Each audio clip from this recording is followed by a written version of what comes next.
Hey, my mama said, fuck it, nigga, hit the streets and live. Got some crack in the corner and I did what I did. The neighbors, they don't like me, I got J's in. So, told my grandma I don't need a bed, I'm sleeping on the floor. Got my tool in my flow, they're my two main hoes. Me and all my walls stick together like the Zoes.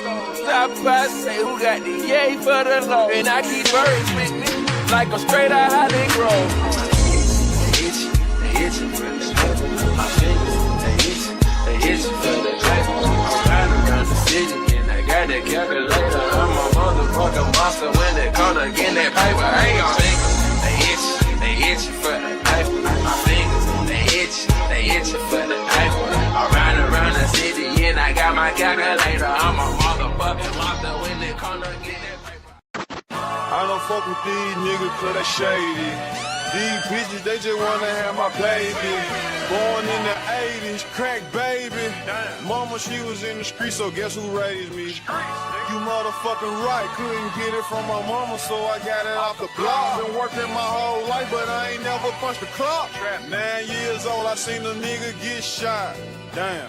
Niggas quick to run their mouth when they get jammed. Pussy ass nigga, tell it on his own fam. The same nigga that you break your neck for. Be the same nigga that cross you out and wet you up. Supposed to be chasing money, but you chasing bitches.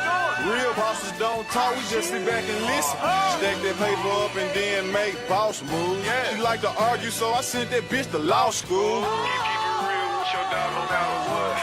Same bitch decline, she love you, she'll set you up. Free. Out here in these streets, it ain't no such thing as love. Free. The only thing I trust is this pistol and these slugs. Free. It's the big dog.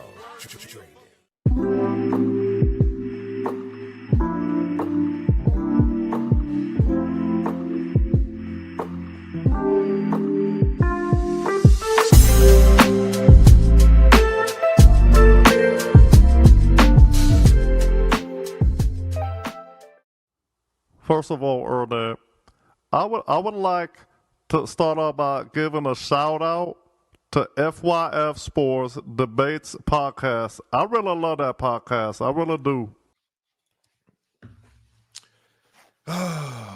Hey, y'all, man. FYF Sports, man. This man Lamont, we back, man.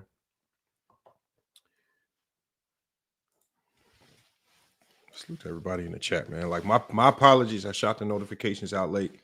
So I know a lot of y'all going to be getting in here late. So I see everybody. I see y'all all here on news break, and y'all ready for me to cook.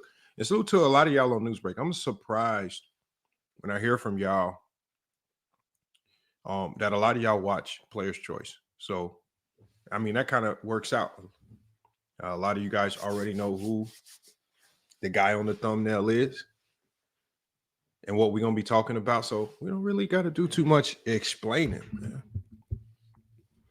So appreciate that. So we're going to, before we even really get into the meat and bones of what we're going to be talking about today, I'm going to hold off for a second, man. And we're going to allow people to get in here today, because I see y'all filtering in slow over on YouTube.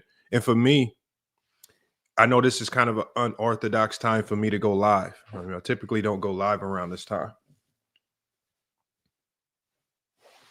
Salute to New World, RT the Brand, Steven, I see you in the chat. Bezo the Prophet. Appreciate you guys pulling up.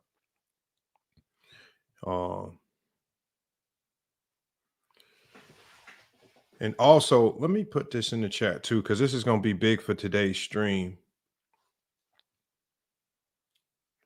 Let me get this in the chat real quick. Make sure if you do want to super chat, if you have anything that you want to super chat, if you have anything that you want me to directly message, make sure you go over to our other channel, FYF Sports Clips, to super chat, where we've turned on the super chat feature over there. I'm going to be putting that link in the chat here in a second. We got All Ball. Fabian, salute, man. My bad. I've been busy. I've been meaning to connect with you and link with you.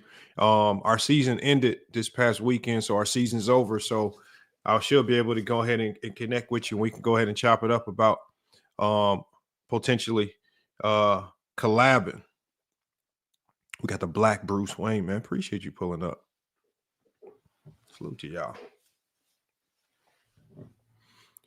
And just while we waiting, I know a lot of y'all who all watched the debates on Player's Choice. Because, I mean, as you guys can see, MC Robinson said, y'all lost. What round y'all lost in? How you know we lost, MC Robinson?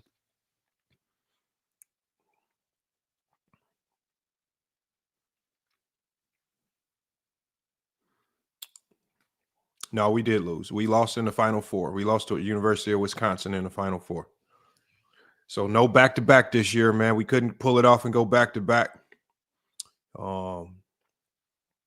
It was kind of looked at as a huge upset. But, you know, it is what it is. I mean, you got to realize, like, for most teams, getting to the Final Four at this level is a huge win, a huge success. So the fact that we can get to the Final Four, I mean, when you think of the thousands of teams in the country at this level, and the fact that we can get to the Final Four, and we look at it as a disappointment. I like the fact that we can get to the Final Four, and it's a disappointment for us. So, you know, the standard is championships. We got to keep pushing for more championships, and we will get more. So it's now we in the off season, and you know it's time to hit the. You know, I got to go get my recruiting bag and retool and make sure I bring in a team. Y'all know me. I don't really like losing, so you know next year I'm gonna try to come with a super team. You know, I don't take too well to losing. I want to make it as unfair as possible for all the other teams. And we are on the right track. I've gotten some commitments from some high-level guys, so the super team is on its way. We got the cavalry coming. Salute to Go James Kingdom, man. Yeah, MC was right. He said James Worthy was better than Jordan at North Carolina. Yeah, that is true. You could probably name a couple guys at North Carolina who were better than Jordan. Were they better NBA prospects? Probably not. I think Jordan was the best NBA prospect. I mean, that was no secret. True to King, man. Salute, man. Appreciate y'all pulling up, man.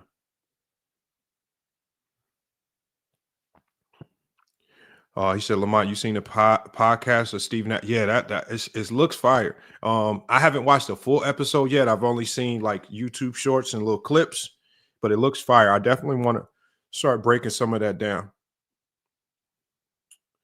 MC Robinson said, I watched 0 of PCL because it's a hard listen.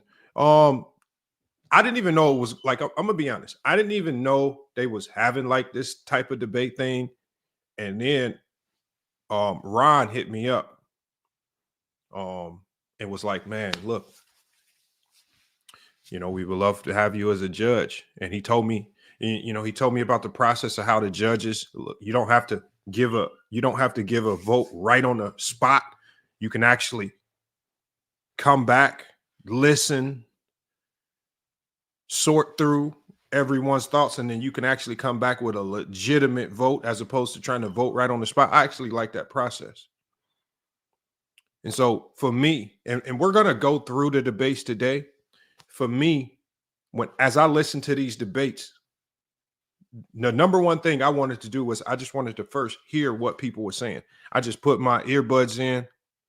I put my phone down. I didn't read the comments. I didn't want to be focused on what people were saying in the chat and whatnot. I just wanted to hear the actual debate, the questions, and I really wanted to hear the responses. So they did a good job of setting it up. Obviously, a couple people, or not a couple people, Marz, as we already know, for whatever reason, did not like the way I voted when it came to his last 2 debates. When he went against John D, I think I had Marz winning 3-0, which that was pretty much a cakewalk. I don't think the John D guy, I don't think he's much of a basketball debater.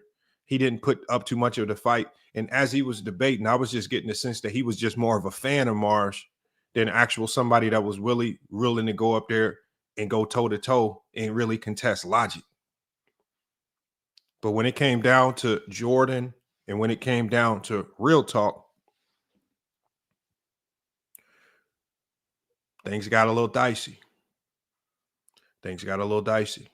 And we're gonna be talking about that today here on FYF Sports, man. I think y'all gonna be, you know, Mar. Let me run through, because obviously when Ron went through the voting, especially after the debate where Marz debated Jordan, Marz had somewhat of a crash out moment. He crashed out when he was told, because there were some rounds where Jordan was told, yeah, Marz beat you 3-0, the judge, and it was all good. And Jordan took it, didn't give too much pushback, a little bit surprised. All right, it is what it is. But then when Marz was told that one of the judges had said that he lost in demonstrative fashion 3-0, I'm going to show y'all Marz's crash out. Marz completely crashed out. And just so y'all know, that judge was me, FYF Sports, because y'all know we do not fall for the goofy shit. We don't fall for the silly talk. We do real basketball research. We see through the BS. And today we're going to be doing a point-by-point breakdown of why Marz not only lost those debates, but just why in general he really just don't know basketball. So make sure y'all stick around. We are going to go, because I'm going to show y'all. Let me show y'all Marz's crash out. All right. And as we go through this today, you guys, we are going to break this down to a science, because this was Marz's response after he was told by Ron that one of the judges said that he lost the debate to Jordan 3-0. This was Marz's response. No, you can talk to them. The judge who said I got swept and then brought up that I was contradicting myself. Yeah, it's idiot. I am going to disrespect you so bad. You're going to pick Raw Talk against me. I don't care. You are the biggest idiot I've ever heard of. There is no way you can say I contradicted myself. There is no way. I would not talk about the final boss like that. No, and then you're going to tell me that it was wrong of me to say that an Andre Roberson 40% three-point shooting series is not valuable offense because he's only shooting 2 threes a game. Respectfully, you're an idiot. I don't know what to tell you. Pick Real Talk now. Send Ron your ballot that you picked Real Talk above me. I don't care. You are an imbecile. Biggest idiot I've ever heard of. Cool. There you go. Real Talk, you're up 1-0. That judge can give you his pick. He's an idiot. I don't know what to tell you. He's an idiot. GG. So you gonna clean up Real Talk 2-1? God dang. Whatever. That judge is an actual idiot. Whoever that is, that judge is an idiot. I need to talk to that judge who said I got swept. Talking about the hell? I just heard a lot of yap, but I guess that was Marz's response. The judge is an idiot. He didn't contradict himself. He wants to talk to the judge. As soon as Marz went through his little emotional diatribe, y'all,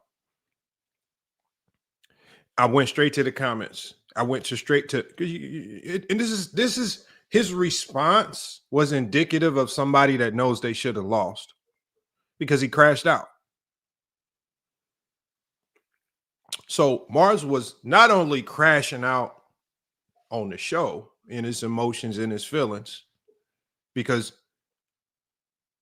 I wasn't fooled by his BS. He was in the comments, battling it up with people in the comments on the video. I went straight to Marz's comment. I said, Marz, I was the voter. You can come right over here to FYF Sports and we can have a conversation. Now, I edit Marz on this video. I'm sure that somebody has notified him that I'm going to be going live. This live has been up and published since last night. So I'm almost positive he knows that we're live. So as I get through this expose, Marz, I really want to see if you actually want to actually come up and have a conversation with me. I really like, this ain't Ticket. This ain't Low. I'm not Big Ox. I'm not Ron. One thing I'm not going to do is I'm not going to have the conversation with you over on Player's Choice where you control everything. We're going to have that conversation right here on FYF Sports. Because I don't shy away from pulling up on platforms when I feel the need to go over there. You should not. I mean, if I'm Marz, I'm already in the comments ready to hit the link right now. So right now we have an APB out for Marz. Will he pull up or will he randomly show up after the live stream is over in the comments talking about he didn't know we were live? So some of you guys, if you have them on IG, somebody go reach out, tag them, let them know that we're live. I'm going to try to stay live as long as possible. I know we got Goat James Kingdom show. Goat James Kingdom show is going to be tonight as well. So I can't go too long because I'm going to have to shut this down because Goat James Kingdom is going to be picking it up here pretty soon. But I'm live now because one, not only are we going to get through this expose, literally a point by point breakdown of his stupidity, proof that he does not know basketball, proof he probably just got into sports debates because it makes him feel a part of the basketball community because picking up a basketball and actually hooping wasn't his forte. And I think we can all agree to that.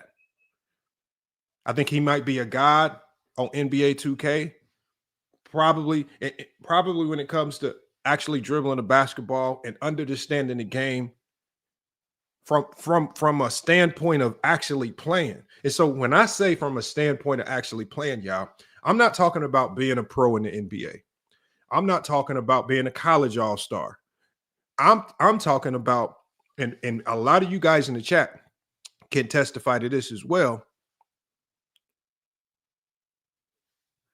There are certain things that you pick up about the game of basketball outside of the analytics, outside of the numbers, that you won't really understand unless you was in the locker room, unless you was in those moments. And we're going to get through some of the talking points. We're going to get through some of the talking points. We got Tuna in the chat says, you just rage baited someone half your age. Stop it. I rage baited. I don't bait anybody.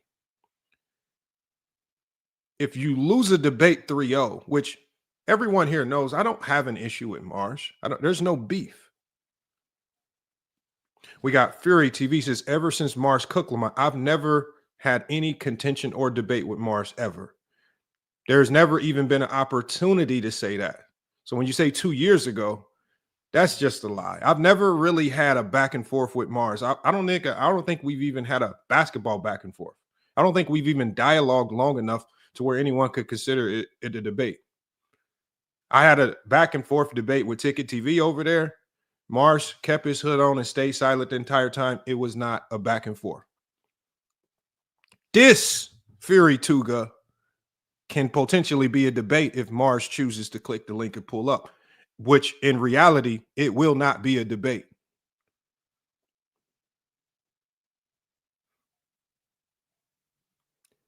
This is facts. He says, Fury Tuga says, Marz didn't lost the debate, but you lost in English class. Well, irregardless, RT the brand, whether Marz wants smoke or not. First of all, my vote was my vote. I'm not the one that came out on a public platform and started running around crying, says, I want to talk to that judge. If you say you want to talk to FYF Sports, I'm going to give you an opportunity to talk to FYF Sports. Now, if you choose to not have that conversation, I'm still going to continue with the Max Ether. We're about to go ahead and get started today. And we are going to get started. We're going to go ahead and get started with the first debate. We're going to go through the first debate, and we're going to start with the debate because I felt Marz lost both debates 3-0. I felt he lost the debate to Real Talk, and he lost the debate to Jordan. And so we're going to get through this. We're going to talk about it. Before I get started, make sure you guys support the channel. Hit the Cash App to support, or you can go over to FYF Sports Clips, where we are live right now.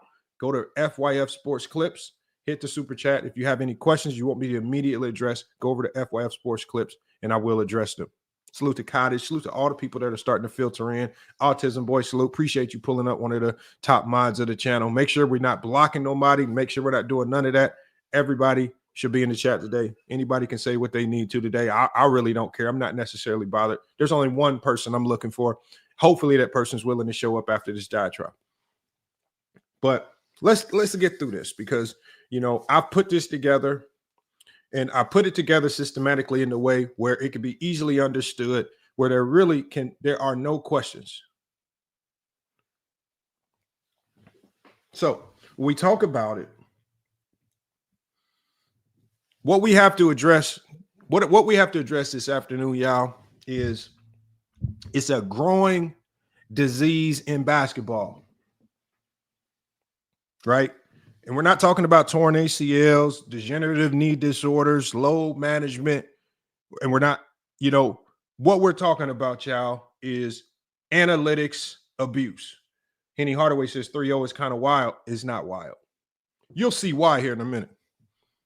Right? The biggest offender of this stat stuffing epidemic is none other than Marz of the Player's Choice podcast, y'all.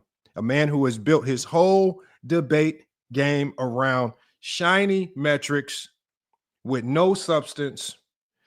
And it's time we bring clarity to his chaos. That's what we're going to be doing today. Because for years now, Marz has convinced thousands of listeners, a lot of y'all, that if you toss out words like net rating, 98th percentile, the debate is just over.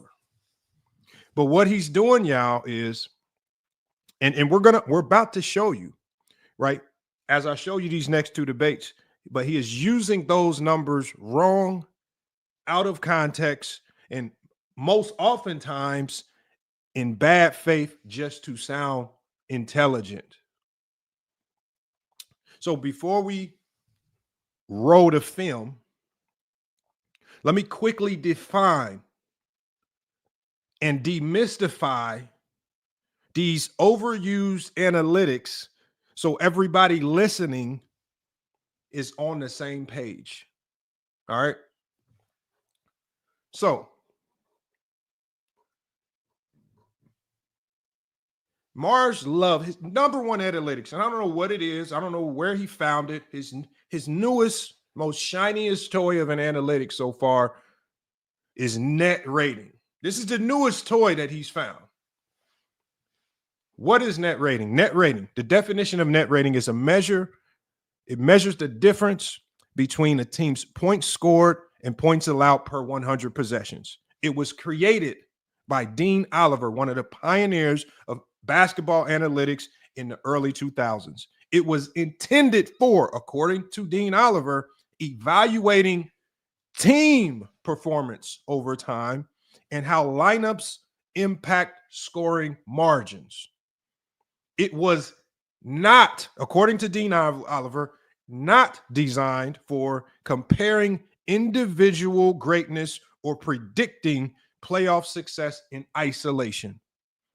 Marz, over the course of the debate with Jordan and Real Talk, used net rating 9 times with zero context for opponent strength, rotations, injuries, coaching, what have you. The other basketball things that also matter.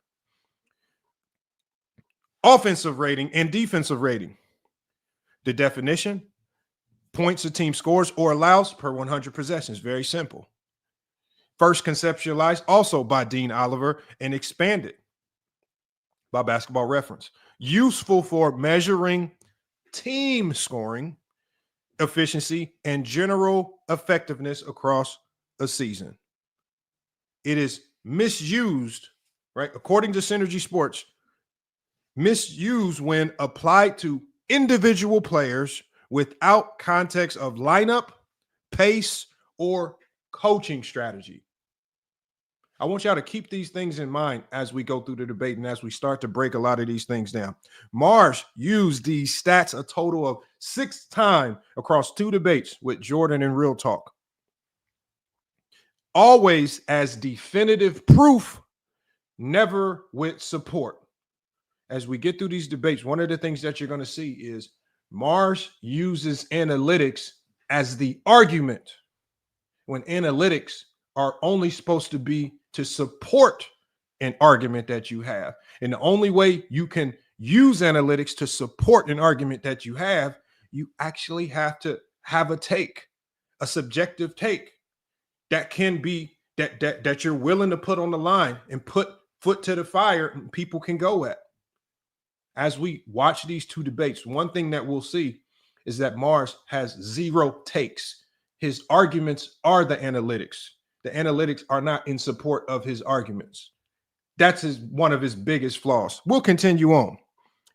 Another new shiny toy that somehow Marz scrounged up and scrambled out of the depths of the internet is relative net rating. What is the definition of relative net rating? It's a player's team net rating when they're on the court versus off the court. It's used, according to Dean Oliver, it's a supporting stat. Remember, Dean Oliver says it's a supporting stat for how lineups perform with a player in the game. How can it be misused? It's misused when it's influenced heavily by who else is on the floor. I want y'all to keep that in mind. Relative net rating is influenced heavily by who else is on the floor. It's not an individual value stat. Marz dropped this stat like a trump card, ignoring minute samples, opponent quality, and matchups. We'll get through that as we get through these 2 debates. And then there's one more metric that he used, but I want to save it. I'm going to save this next one until we get to it. Because this last one that he used was very, very odd. And he used it very early on, and I'm surprised nobody called him on the complete BS. The last analytical metric that he used was very odd. We'll get to that. When we get to it, we're going to stop the presses and address it head on. So we'll hold off on discussing the last analytic that he used. So before we get into this, and we're about to pull up the Jordan debate, these analytics weren't designed to declare a GOAT or predict titles or shut down real basketball discussions. They were made to support what your eyes and your understanding of the game already tell you. Marz, as we will see, does not use them as support. He uses them as a shield, a cover for the fact that when it comes to real basketball, personnel, game planning, tempo, playoff context, he's not having that conversation. And again, that brings us to tonight.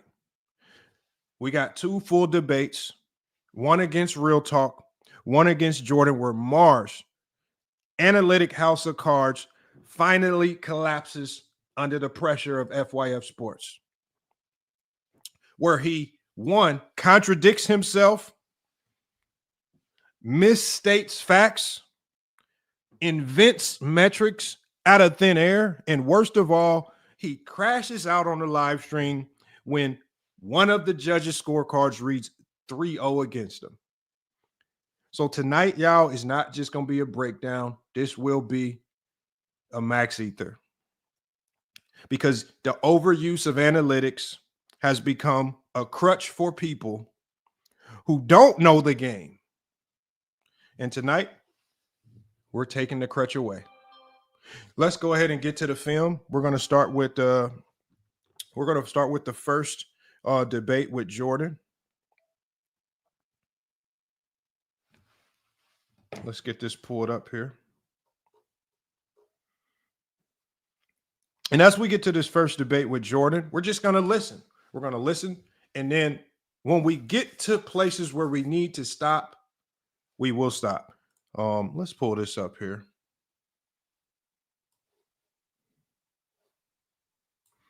All right, let me share my screen.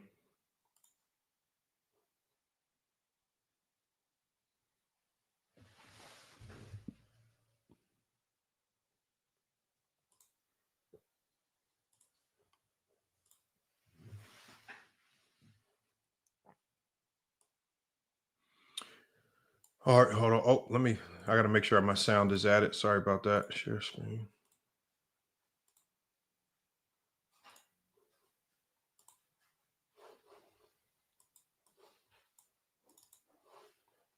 There we go. Now we got it right here. All right. Here's the first debate, y'all. This was the debate with Jordan. This was ultimately the debate that Marz was a little bit emotional about when I said that he lost 3-0. Let's listen, and we'll stop it as need be, so we can identify some things. Let me fix this tab real quick. All right, there we go. And we'll stop it and start it as need be, and we'll try to get through this as quickly as possible. And this exposure should be relatively easy. And this exposure should have been relatively easy for anyone that was just willing to do the research. So let's share my screen.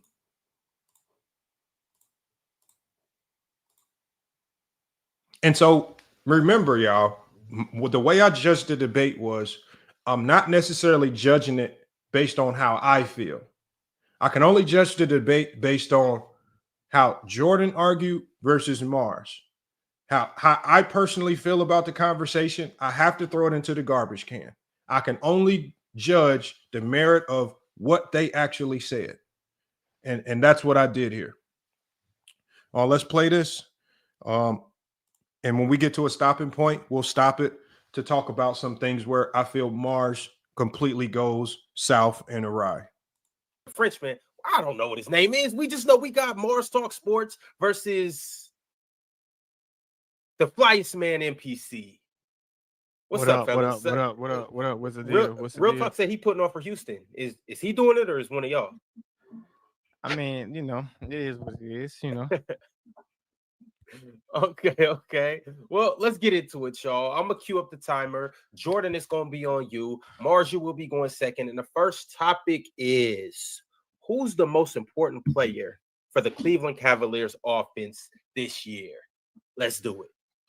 All right, so for me, the most important player for the Cavs team got to be Darius Garland. Because last year, when you think about it, Donovan Mitchell had the most touches on the team. This season, Darius Garland has the most touches on the team, and the Cavs offense is #1 offense in the NBA. A lot of that has to do with the roster construction, but a lot of it also has to do with who's running the show. It's clear that the point of emphasis this year was to get the ball to Darius Garland more and get him more involved, even if that meant sacrificing Donovan Mitchell. If we talk about the assists, Garland is obviously leading the team in assists per game, but that doesn't tell the full story. He's leading the team in assists points created per game at 17 points per game. That tells the full story for me because he's doing a lot of playmaking for his team. How do I know that? When we talk about the drives, because he leads the team in that 14 drives per game. Now we all know drive and create playmaking opportunities, which is super important for this Cavs team, the way that they structure. The amount of shots he generates for guys like Jared Allen, Evan Mobley, who don't get many post-ups and ISOs, tell you how important Darius Garland is for the team. And last but not least, we can look over his 20 points per game. The scoring ability that he brings to this fluid Cavs team is really the key to how this offense is so good. Him being able to shoot the ball and get to wherever he wants to, how he shoots to pull up threes. It was questions last year how this duo, Mitchell and Garland, would work. And I think the Cavaliers sent a clear message on how it was work. Put the ball in Garland's hands and let him be the one that drives the engine. Last year, they tried to run it by making Garland take a backseat to Donovan Mitchell and take them to the promised land, but it was clear that they didn't do that. So this year, the point of emphasis was Darius Garland. You run the show, and we not taking a backseat. This is going to go as far as you take us. Marz, so are you? I think it's Donovan Mitchell. I think when we talk about importance, we got to look at what the goal of the team is. What's more important for Charlotte is not the same thing for Cleveland. Cleveland's goal is winning a championship. So who's more important to the offense in that goal is very obviously Donovan Mitchell. When you look at who holds up against the best teams in the East, the best contenders, that's Donovan Mitchell. Teams, when you look at matchup difficulty, who's being guarded by who, Donovan Mitchell is taking the toughest matchup night after night. He's in the 98th percentile of matchup difficulty. When you ask who's asked to self-create more, it's Donovan Mitchell. 22% of his 2-pointers are unassisted. He is asked to, 22% of his 2-pointers are assisted. He's asked to create for himself, and his downhill pressure is maybe not to the same degree as Darius Garland in terms of who's driving more, but who's getting all the way to the rim more consistently is Donovan Mitchell. Who's collapsing defenses at an elite level is Donovan Mitchell alongside Darius Garland. And when we talk about who's been able to hold up in the postseason as a scorer, it's been routinely Donovan Mitchell. When we talk about the goal of getting to the finals and getting through the playoffs, Donovan Mitchell has been the one that through years past, and even this year, we've seen against the Boston Celtics when he's averaging 35.5 points per game compared to Darius Garland's 19. He is the one that they go to. He is the one that is reliable when teams switch everything, and Darius Garland can get taken out of games because he doesn't have the physicality to hold up against those types of defenses. Donovan Mitchell is the one they go to because he is the best self-creator on the team. He is the best athlete on the team. He is the stronger player out of the two. And when we talk about the playoffs, the most valuable attribute a player can have, in my opinion, is strength. Because when someone is physically inferior, they struggle against certain matchups in the postseason. Donovan Mitchell does not have that problem because of his physical imposition that Darius Garland just simply can't match. Back on you, Jordan. Let's do it. All of that is fine, but when I talk about this team, like last year, Donovan Mitchell with those attributes took him as far as he could take him, and that wasn't very far. So this year they came up with a new game plan to make sure they remove all of the Donovan Mitchell isolation plays as much as he did last year, or not remove them, but just make sure we prioritize Darius Garland with the ball a little bit more, prioritizing Darius Garland running the show. And when we talk about how well their offense performed, like for example, when Darius Garland is on the floor, their offensive rating is 123. When he's off the floor, the offensive rating drops significantly with that to 116. That's a 7-point swing. With Mitchell on and off the floor, it stays the same. So it's nice that we talk about how good Donovan Mitchell is in the playoffs. But like I said, that was last year. This is a new show. They obviously came up with a new regime on how they wanted to run things, which we questioned last year if that duo could work between Donovan Mitchell and Darius Garland. We don't really question it this year because Darius Garland has played a lot better. He's involved a lot more. He gets his guys involved a lot more. Not saying that Donovan Mitchell doesn't either, but a lot of Jared Allen buckets come from Darius Garland drives and dump downs. Him creating opportunities for other people. Him being able to get to where he wants to on the floor is super important. Like I said, Donovan Mitchell can create all the things he can create, and he's going to take the best matchup, which kind of alludes to my point a little bit more. Because he's going to get the best matchup, Darius Garland gets to get a weaker matchup, which he can create those drives and create other things for the team. It's not just about who looks like the superstar; it's who makes the team a little bit better. And I think Darius Garland does that. I think you're harping on the touches point a bit too much, because when you look at what happened last season to this season, both of their touches went down. Donovan Mitchell was averaging 79, Darius Garland was averaging 75. They've both gone down to around 60. In fact, the touches are quite even. Their time of possession has even gone down. The biggest difference has been Evan Mobley and the fact that the Bulls don't stick him with anyone as much as they used to last year. So what you're really arguing is that Darius Garland didn't become more important in the offense. It became more spread out, more egalitarian, and Kenny Atkinson actually empowered Evan Mobley. So this point about Darius Garland is more involved in the offense. No, he has the ball less this year. He touches the ball less this year. So no, he's not more involved this year. In fact, everyone's just more involved than they were last year. But Donovan Mitchell, when we talk about importance, let's remember the word is importance. When we're talking about the goal of winning a championship, the Cavs are an elite offense with Darius Garland on the floor, with Donovan Mitchell on the floor, with both of them on the floor, with one of them on the floor. They're an elite offense. But when we talk about what the goal is, and that's getting through the Eastern Conference, Donovan Mitchell has shown time and time again, whether that be against the Boston Celtics, like I alluded to, against the New York Knicks, where he's averaging 26 points per game on 72% true shooting compared to Darius Garland's 20 points per game on 59% true shooting. What we are looking for is Donovan Mitchell is able to scale up his scoring and his offensive production when they really need it most. Is Darius Garland a great offensive player? Absolutely. But when we talk about the goal of a championship, what Darius Garland is able to do against the Hornets and the Bulls and the Hawks during the regular season is amazing. But we're not going to see those teams in our quest to a championship. And when we're on that quest, Donovan Mitchell is the one who time and time again is the one who the Cavs go to, and he's the one who steps up in a way that Darius Garland quite simply can't. That's how you see who the most important is. When we really need it, who do we go to? And that's Donovan Mitchell. 3 minutes. Talk to us, fellas.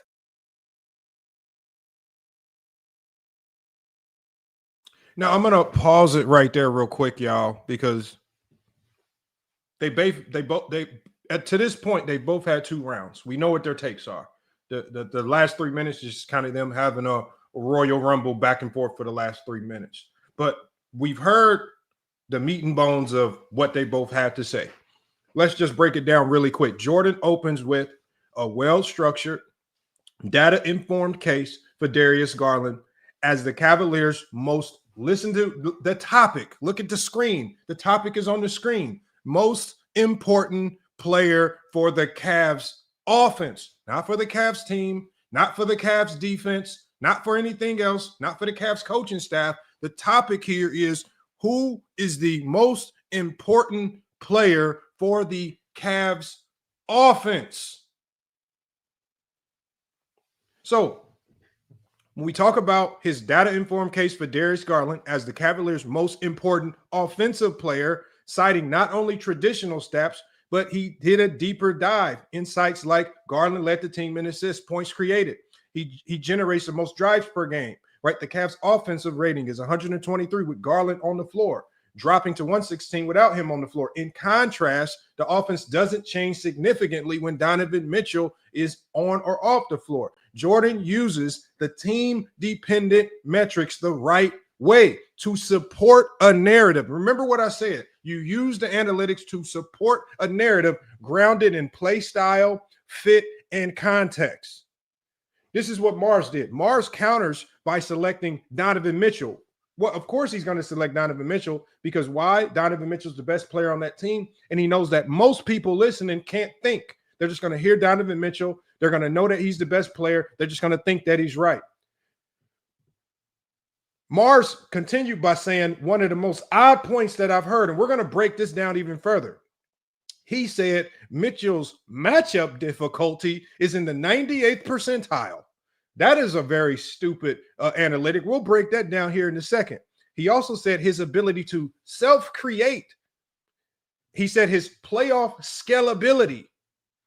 While these points can potentially be valid in a vacuum, Marz still failed to address the regular season structure of the Cavs offense, which Jordan did, or the data that Jordan brought about the on-court impact. Marz tries to brush off Garland's involvement by referencing overall touches and time of possession, claiming everyone's touches went down. The system became more egalitarian. That's what Marz said. That was his argument. Let's break down why that's a non-response dressed up as analysis. Touches went down. That's a league-wide trend, not unique to the Cavs. Very weak argument, very weak rebuttal to what Jordan said. NBA offenses are evolving, pace changes, load management, deeper benches, all contribute to overall possessions and touches shifting. So saying everyone touches went down does nothing to refute Jordan's point, which was about Garland's rising on-court responsibility and offensive orchestration. That's the topic. Marz can dodge the actual on-off impact stats. Jordan brought hard data. When Garland is off the floor, the Cavs' offensive rating drops from 123 to 116. But Marz ignored this and pivoted to vague claims about touches and time of possession, which actually don't measure anything, and they definitely don't measure impact. Garland's ability to run the show, as Jordan mentioned, and make the offense hum was the crux. Marz never addressed the crux, right? Calling the system egalitarian is just a buzzword when you have no counter. Marz used egalitarian like a smoke bomb. It sounds smart, but what it does is it actually mean in this context. What does it mean? The Cavs are the number one offense in the NBA because Garland dictates pace, as Jordan said, playmaking, as Jordan said, shot quality, as Jordan alluded to, spreading the ball. Spreading the ball doesn't mean Garland isn't the engine. It means he's empowering others, which is exactly what Jordan argued. Right? Look at the topic. It wasn't about who scores more points, who's the best player. The question is, who is the most important player for their offense? It goes deeper than just who's the best player. So the bottom line, Marz used vague system talk to distract from the fact that Garland's on-court presence is what unlocks the Cavs offense. He could not dispute Jordan's stats, so he ducked under a generic ball movement explanation and hoped that nobody would notice. Spoiler alert, we noticed. Now, another thing that I wanted to really get to was something very odd that Marz brought up. Marz brought up,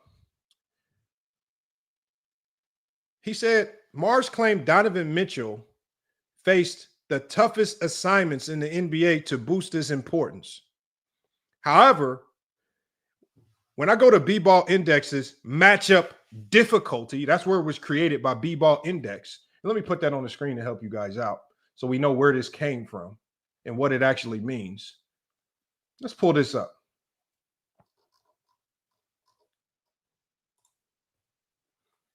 This is what matchup difficulty is, right?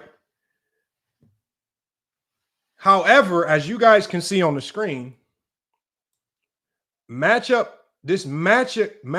difficulty index is a defensive stat that measures the quality of offensive players a defender is guarding, not the attention a scorer receives. Marz flipped this stat completely, trying to say it meant defenses, because what he wanted to do, because he talks so fast, because he knows most people don't know what this is, and it sounds fancy and jazzed up, right?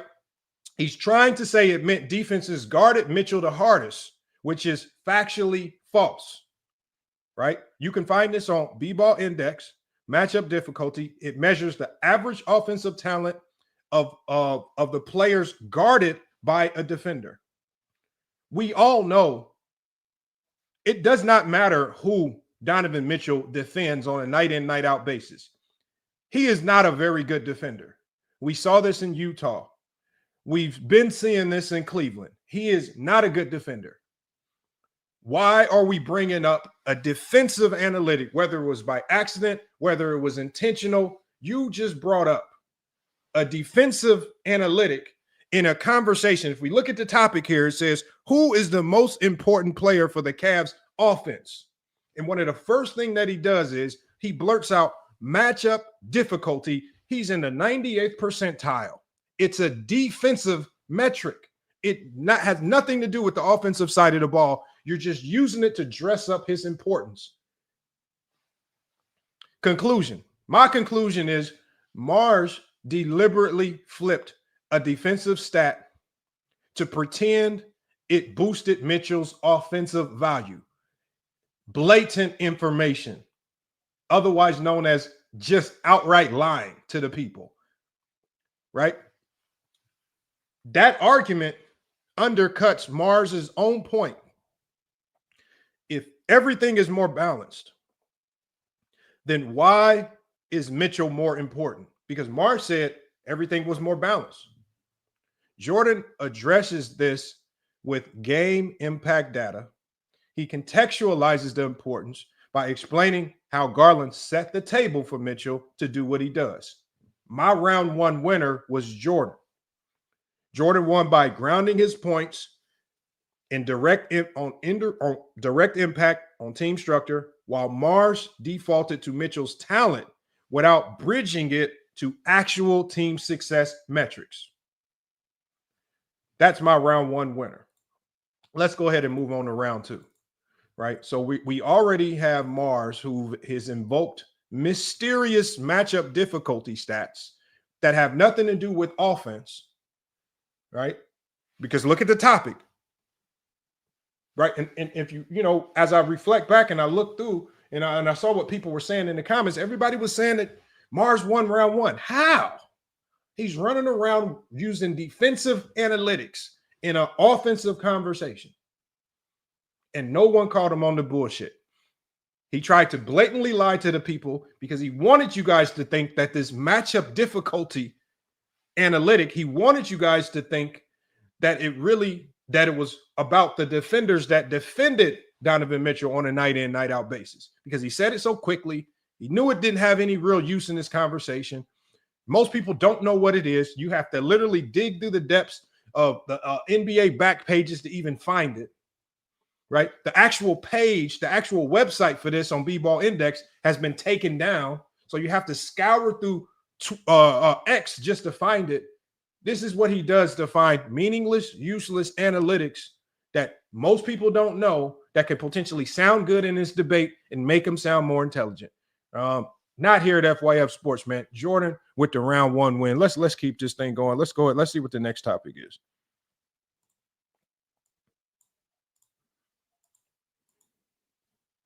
I thought you might have a Mobley. I thought you might. I thought you was going to have a Mobley. I was thinking about it. All right, y'all. If you are in here, make sure you like the video. Make sure you keep going in the comment section. Once again, right quick, there will be a PCL after party. Ironically, we're watching the Cavs play against the Pacers, so y'all make sure to pull up after this on playback. But as of right now, y'all, let's get into topic 2. What you got for us? we have the 2025 Coach of the Year. Jordan, you kick things off. So Marz, it's going to be on you this round. Talk to us. I think the Coach of the Year award is quite simple. It's who's been the best coach in the NBA this season. And I know he won it last year, but Mark Daigneault has been the best coach in the NBA this season. What he's done in producing this Oklahoma City team to not only have the second best net rating in NBA history, which is absurd, considering they're a young team, not many people saw this league coming, and having a top 10 relative defense. And I don't mean to pause it already, y'all, but listen, remember what I said. I want y'all to remember what I said. He uses the analytics as the argument, not in support of an actual argument. Marz literally just started his diatribe. He hasn't really broken anything down. And one of his first arguments is, oh, the OKC Thunder have a really high net rating. That should be in support of something. What does it support? What is your take on this? Talk basketball. Let's see if he can talk basketball. Of all time. Now, I know a lot of people praise the personnel, but Jalen Williams has missed 11 games. Lou Dort has missed 9. Isaiah Hartenstein has missed 23. Kason Wallace has missed 12. Chet Holmgren has missed 48. Alex Caruso has missed 26. Of their 6 best defenders, that is 129 games missed between all of them. And they have had an elite defense no matter what lineups you put out of there. When we talk about coaching, defense is a big part of that. Coaching is really more important with the defense as opposed to the offense, because you can have one offensive player and you can put pieces around them and make them really work. But defense is a lot of schematics, a lot of personnel, and Mark Daigneault has proven that he can coach an elite defense regardless of the personnel. When you look at the lineup of the worst defenders the Oklahoma City Thunder have, with Aaron Wiggins, Isaiah Joe, and Jalen Williams, the other one, not J-Dub, they still have a 98 defensive rating with those 3 on the floor. It has shown that Mark Daigneault can produce elite defensive results no matter who's around him. And when we talk about the offense, the one flaw that OKC had early on in the season was their inability to beat zone. What did Mark Daigneault do? He adjusted within that zone, and now they're more efficient at beating zone than they are against man, and they're the best zone attacking team in the NBA. He found a weakness within his team, saw them get exploited against Cleveland, and then turned his team into the best zone beating team in the NBA. Now that's coaching. Jordan, a minute and 30. For me, this one was hard because I would have to admit that I was wrong about this guy, and that's Kenny Atkinson. To take over from a questionable firing of JB Bickerstaff, and then to come in and turn his Cavs team completely around, and then had a guts. I got the video, Mahari, on 1.5 speed so we can get through it quicker. That's why. So you guys gonna have to listen quick, and if you miss anything, you're gonna have to go over the player's choice and listen. So I just turned the speed up on the video so we can progress through it. I'm not trying to be sitting here all day breaking this down. I'll slow it down on this one because this is actually a really good topic. So I'll slow it down on this one so y'all can hear. But I'm gonna have to speed it back up just so we can keep progressing through this one. To do what he did with making Donovan Mitchell sacrifice to get Garland to buy in to what was once said the duo that couldn't play together. For him to come into a brand new system and accomplish the best offense in the league, one of the top defenses in the league, and one of the deepest team in the league. And unlike Oklahoma City, they not doing it with the best player in the league like SGA. They're doing it as a collective unit, which lets me know that that's coaching. The way the ball floats around, the continuity of this team, making it one of the best teams in the NBA is a clear indication of how well they are coached. A good coach also knows how to revive playing careers. And that's what he did with a guy like Ty Jerome, with a guy who was damn near out the NBA and now a main rotation guy, getting the most out of guys like Dean Wade and Sam Merrill, who on most teams might not have got the chance to do that and might not got the chance to impact the team like that. Now, to me, that's coaching. Also, when you look at from what the Cavs came into having what the Cavs came into from last year of firing JB Bickerstaff and then Kenny Atkinson coming right back in and saying, you know what? Y'all were good, but I can make y'all better without the best player. Like, we know Shea gonna give you 30 every night. We know that's a given. Donovan Mitchell is not giving you 30 every night. Darius Garland's not giving you 30 every night. He had to figure out a way to make that group work collectively. And then for them to do what they're doing is impressive. Having one of the best defenses in the league, having one of the best offenses in the league. Back on you, Marz. Yeah, I think everything you're saying is Kenny Atkinson is a great candidate. But when you look at the Oklahoma City Thunder, the amount of adjustments they've had to make within the season has been phenomenal. If you remember, they came into the season, first 9 games, they're the best defense we've ever seen. That was the topic. That was what they were statistically. And then Chet Holmgren goes down in the first 5 minutes of that Warriors game. They have no Hartenstein. Now Chet's out. Everyone's like, oh, what's OKC going to do? How are they going to make this work? They then went to J-Dub at the 5 and kept the best defense in the NBA until Hartenstein came back.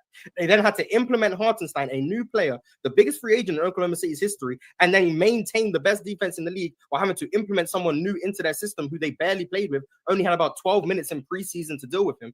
They implemented that. And then we go throughout the season where they're struggling offensively without in the non-Shea minutes. What did they do? They then bring Chet back in February. They're now running double big lineups that they've never run all season, and they end up having a plus 12 net rating in double big lineups within 10 games of them playing together. Mark Daigneault has shown the ability to adjust, change his scheme, match his personnel, all in a stretch of weeks that no one has really been able to do. When we talk about coaching, the ability to adjust on the fly, the ability to put your players in the best position to be successful, Mark Daigneault is doing that in a way that not many coaches in NBA history have done, let alone in the NBA today. When we're talking about the fact that he's having to change his lineups game after game, some games Chet and Hartenstein start, sometimes one of them's off the bench, sometimes we're playing double big for minutes at a time, sometimes we're going with no bigs. Mark Daigneault's ability to change what he wants to go to within the game, no one's matching that. That's the coach of the year. Jordan? I think everything Marz is saying is 100% accurate, but I also think that one of the back ends of Mark Daigneault's point is that he still got the comfortability of having Shai Gilgeous-Alexander being able to dominate pretty much every matchup every single night. And then just obviously the way that they play defense, and getting people to speed up. But when you got a guy that is going to give you 30 a game, he's going to do that. Some games he can come in and get you 40 a game. On the other end, I feel like Kenny Atkinson having to figure out how you can make the duo that they said couldn't work, how you can make the duo of Darius Garland and Donovan Mitchell, who they said is the two smallest backcourts in the league, how did they would be able to defend. Being able to get guys like Evan Mobley to rise his game on the defensive end, Jared Allen to rise his game on the defensive end. But like I said, most importantly, not knowing that Ty Jerome was going to be out the league to come in to possibly being one of the best bench players in the league with the roster that they have. They don't really have too many standout guys like a Chet Holmgren, like a J-Dub, like a Shai Gilgeous-Alexander. I could probably argue with you that all three of those players compared to Oklahoma City Big Three, it's not even close. So for him to have to figure that out with a bunch of role players that wouldn't possibly be in the league and have possibly the best record in the league, the best offense in the league too, and also a great defense without household names. Obviously, Donovan Mitchell could be a household name, but that's here or there. Nowhere near Shai Gilgeous-Alexander. I can definitely tell you that. So the fact that he's not having to, that he can't rely on that, and for them to still be good, tells me a lot. Let's go ahead, and we're going to go ahead and break down this round. Oh, and I see Marz is in the chat. We'll be dropping the link. Let's talk about Marz's points first. Marz, once again, rides the analytics wave. He claims Mark Daigneault deserves Coach of the Year based on OKC's top 10 relative defense in NBA history. I know, Marz, you won't be joining. That's a smart move. I know. Player's Choice is the safe spot for you, right? You said you wanted to talk to me, but now you got the opportunity to talk. Now you don't want to talk. Probably a smart move for you, right? The link will be in the chat whenever you want it.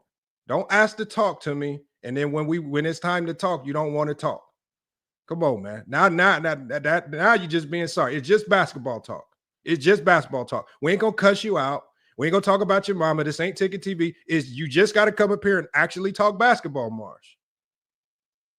You said, Marz, I want to talk. I want to talk to the voter. The voter is now accessible for you to talk to publicly. But now you don't want to talk. No, this is not explaining nothing. You can come up here if you feel I'm wrong about anything. You can in your English tea drinking way, however you need to explain it, you can explain to the people why I'm wrong. Nah, you didn't want nothing, Marz. That's not what you said. We saw the crash out. You said, I want to talk to the judge. Do we have to play your crash out again? Let's play Marz's crash out, y'all. Let's see what Marz said. You can talk to them. The judge who said I got swept. The judge who said I got contradicting myself. I was contradicting myself. Yes, idiot. I am going to disrespect you so bad. I am going to disrespect you so bad. You are the biggest idiot.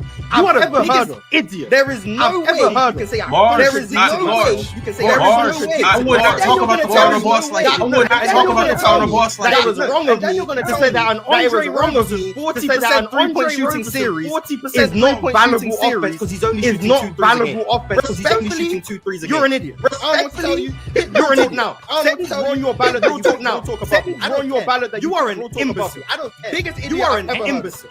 Biggest idiot. There you go. We'll talk you up one note. That judge can have. There you go. We'll talk you up one note. He's an idiot. I don't want to tell you. He's an idiot. He's an idiot. So you gonna clean up Real Talk 2-1? God dang. Wherever that judge is an actual idiot. Wherever that judge is an actual idiot. whoever that is. I need to talk to that judge who was. I need to talk to that judge. Whoever that judge who said I got swept. Whoever that judge talking about I got swept. The hell? Talking about the hell? I just had a lot of yap, but I guess. I need to talk to that judge. Marz, you did say I need an explanation. I want to hear. You said I'm here to talk to now. Didn't he say that? Where are we coming basketball conversations where now people are running from easy conversations to have? Let's not run now, Marz. Let's not run now. Y'all heard his words. Not listening, Marz. You said, I need to talk to that judge. Let's talk. All right. So while Marz musters up the courage to click the link somewhere outside of Player's Choice or his own platform, we're going to continue on. Marz, again, in this second debate, rides the wave of analytics. He claims Mark Daigneault deserves Coach of the Year based on OKC's top 10 relative defense in NBA history. We've heard it.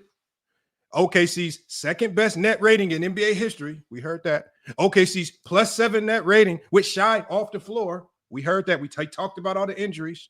Once again, he goes stat heavy, focusing on lineup adjustments, injury-related scheme changes, and Daigneault's ability to turn Alex Caruso into a zone buster.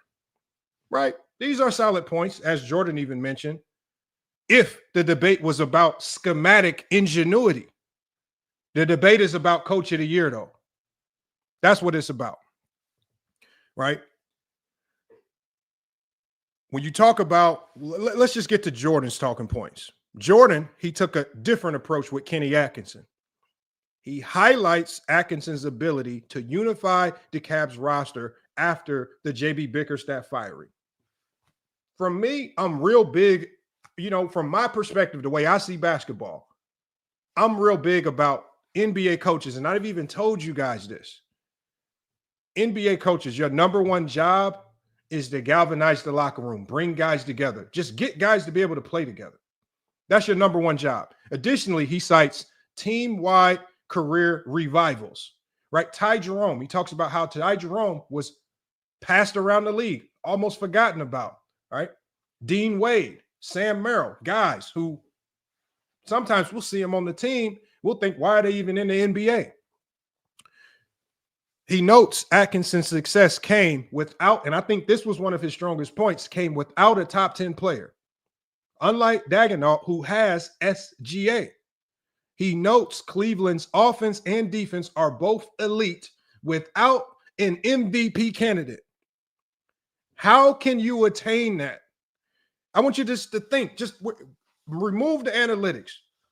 If we're talking about a team that doesn't have an MVP candidate on their team, and we're looking at them as not only arguably the best team in the East, but also they have a top offense and defense, but on their roster, they have literally no MVP candidates. There's no one else to look to other than the head coach. There's no head coach that can ride the coattails of a superstar there. Marz is also boxed in by his own data. Jordan exposes the importance of personnel context. He specifically stated, and I quote, Atkinson doesn't have SGA. He had to actually build chemistry with lesser players. Even more damning, Jordan refutes Marz's SGA off the floor net rating claim by pointing out Shai's minutes are still extremely high. So even when Marz talks about what Shai does when he's not on the court, well, you're now talking about an extremely small sample size. The Thunder's on-off data might look nice, but the sample size is too small to be decisive. Winner in the second round for me is Jordan. Marz came in with a better technical resume for Daigneault, but Jordan's coaching impact and framing was simply more persuasive and grounded in reality. Now, so far, we're just through 2 rounds. We're just literally through 2 rounds. We have a running count. Marz, just through 2 rounds, has invoked net rating 4 times. Right? So I want y'all to keep a running count on all the net rating counter. Can't talk basketball without it for whatever reason. But now we just got to move on to round 3. Let's see what we get when we move on to round 3.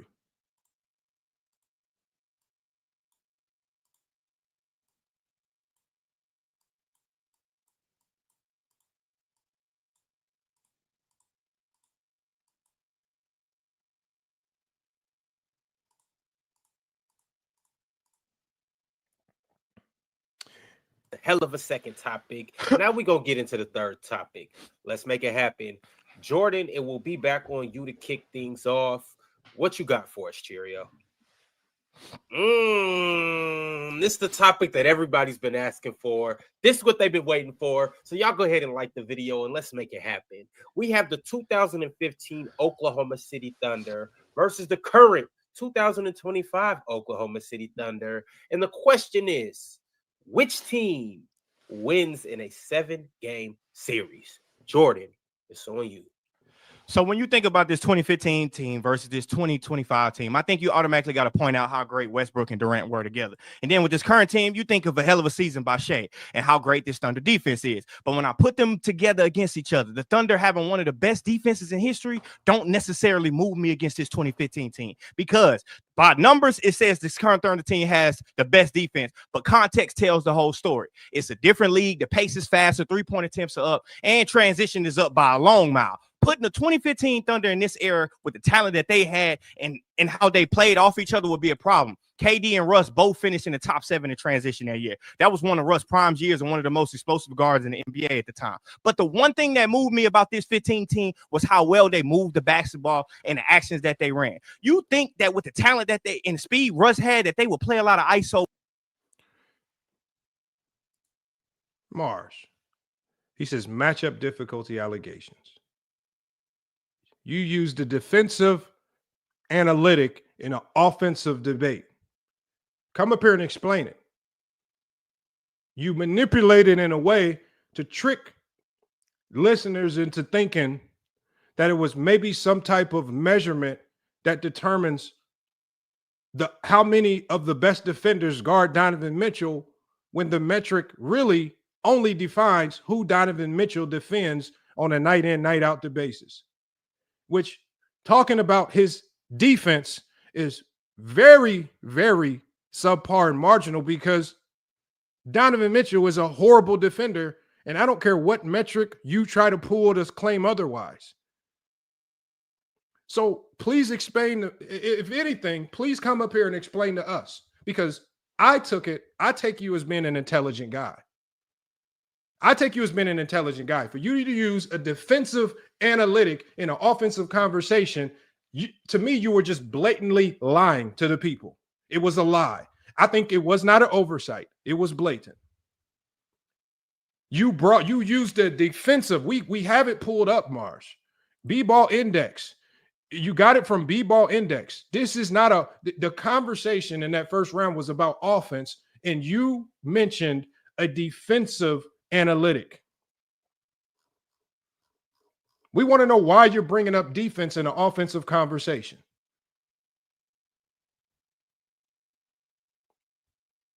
So 1, you either used it not knowing what it was.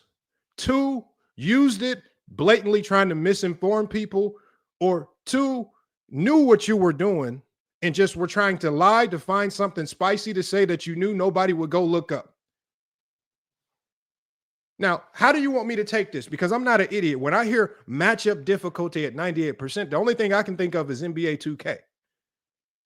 And when I go try to find out what it is, because we actually research shit, we find out it's a defensive metric, and you're talking about it in an offensive conversation, and you're sitting here trying to tell me that you won round 1 when you lied and misused misinformation that does not support the offensive side of the ball. This is why we need you to come up here and speak for yourself. We really don't need you to speak for yourself, because you've already spoken. You're on film doing it.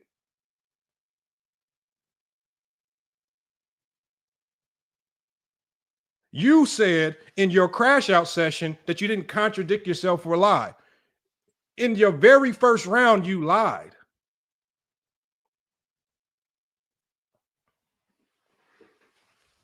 No, hold on, Peter Backjuice. Yes, I know. He said matchup difficulty is in the 90th percentile, who are difficult to guard. By your definition, Peter Backjuice, you are explaining how he just lied, because matchup difficulty, Donovan Mitchell being in the 90th percentile, has nothing to do with how hard he is to guard. The matchup difficulty index by B-Ball Index only refers to who Donovan Mitchell defends on a night in, night out basis. It has nothing to do with who guards him. By in and of itself, Peter Backjuice, you just explained how Marz's use of matchup difficulty can confuse people. And I believe that is what his intention was. He lied.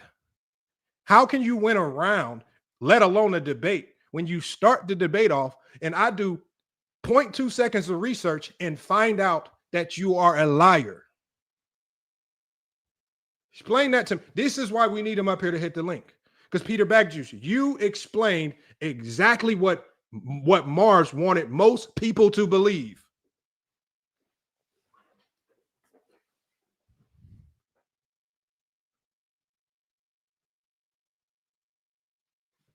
Anything to win a debate, it seems. Say and willing to do anything to get that 3,000. I get it. The money's on the line. Do what you got to do to win.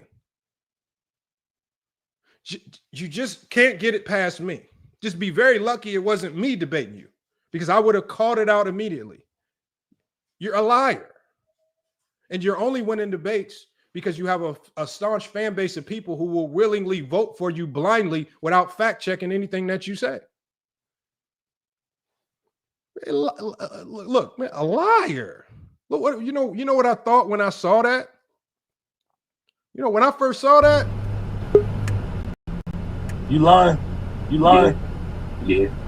Where you really get them from? Where you really get them from? I got them from my jeweler.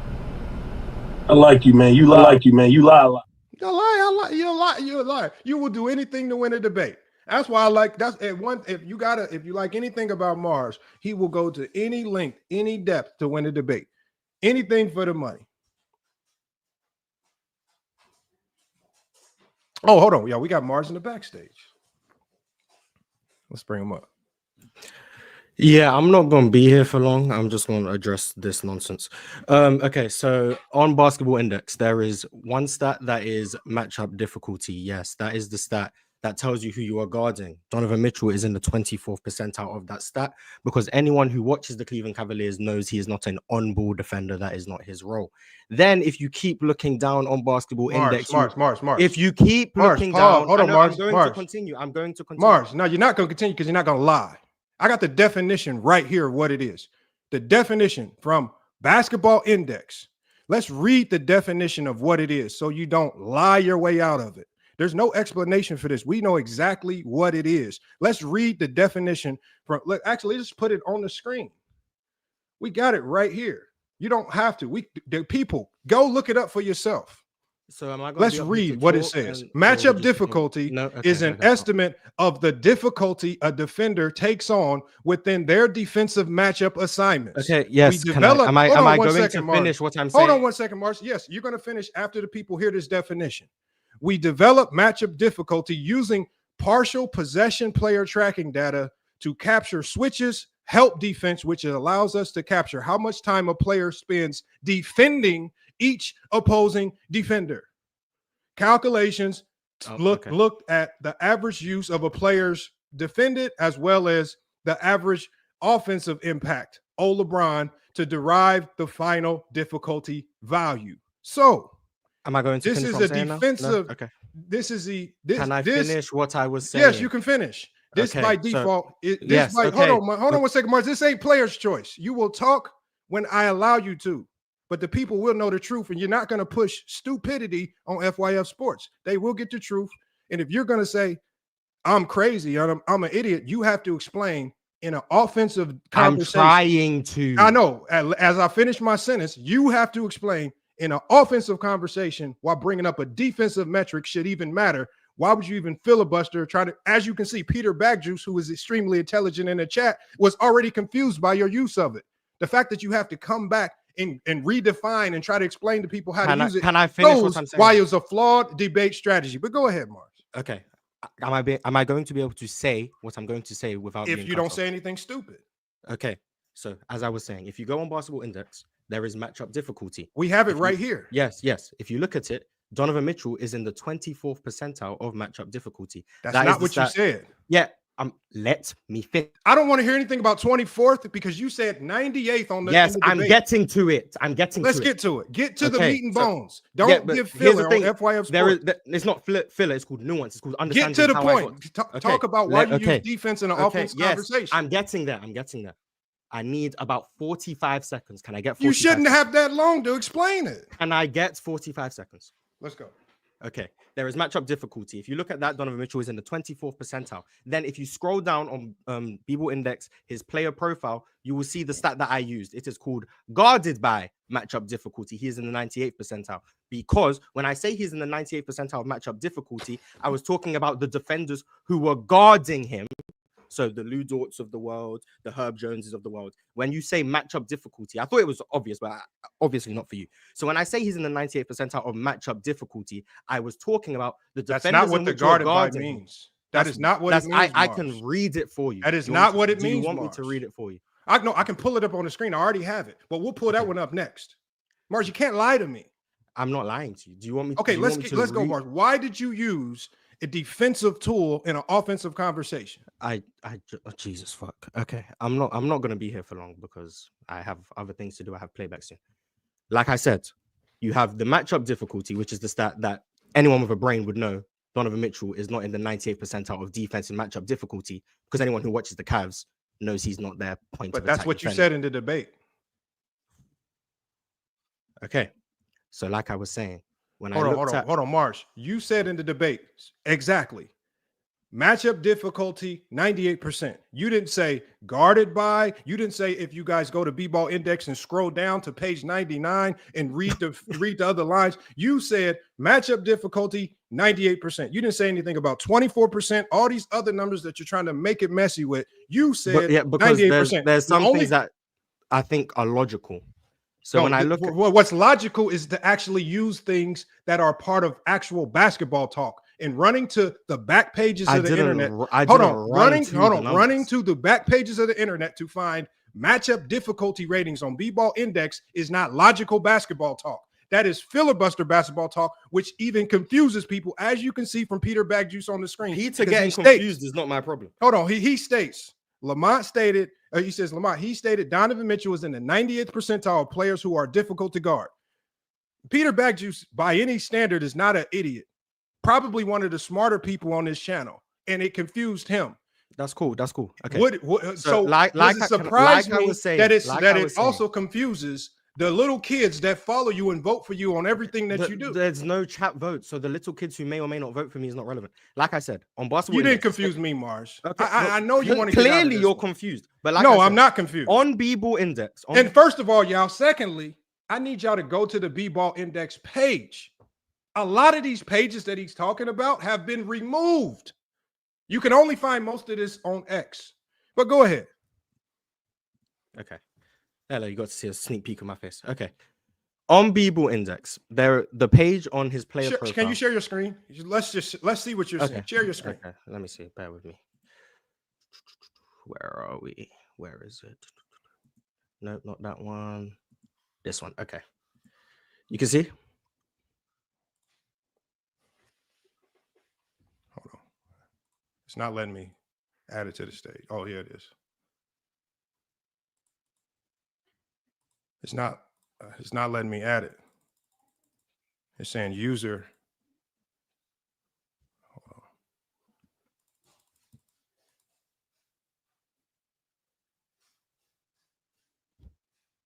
Can I just explain while you figure out how to add it? Go ahead. Okay. So on the Basketball Index player profiles page, there's a section. I was on Donovan Mitchell's page. It said guarded by defensive data. So when I look on that section of the page, hold on, guarded by defensive data. So yes, so that is the players. Why did you didn't say that in the debate? You said matchup difficulty. Yes, okay. As I'm saying, that's a different metric. Yeah. As I'm saying, you do know. If you look on that, if you look on that part of the page, let's just start with this, Marz. Let's just start with what you actually said in the debate. 90% on matchup difficulty. Yes. Okay, so you said matchup. So what do I have on the screen? Matchup difficulty. In the debate, you did not say guarded by and all these other stats. You said matchup difficulty. So when we look up what you said, so we're talking about the factual correctness of what you said, your words. Were you factually correct by using matchup difficulty, or did you mean something else? Can we show the clip of me saying matchup difficulty, please? Let's go back.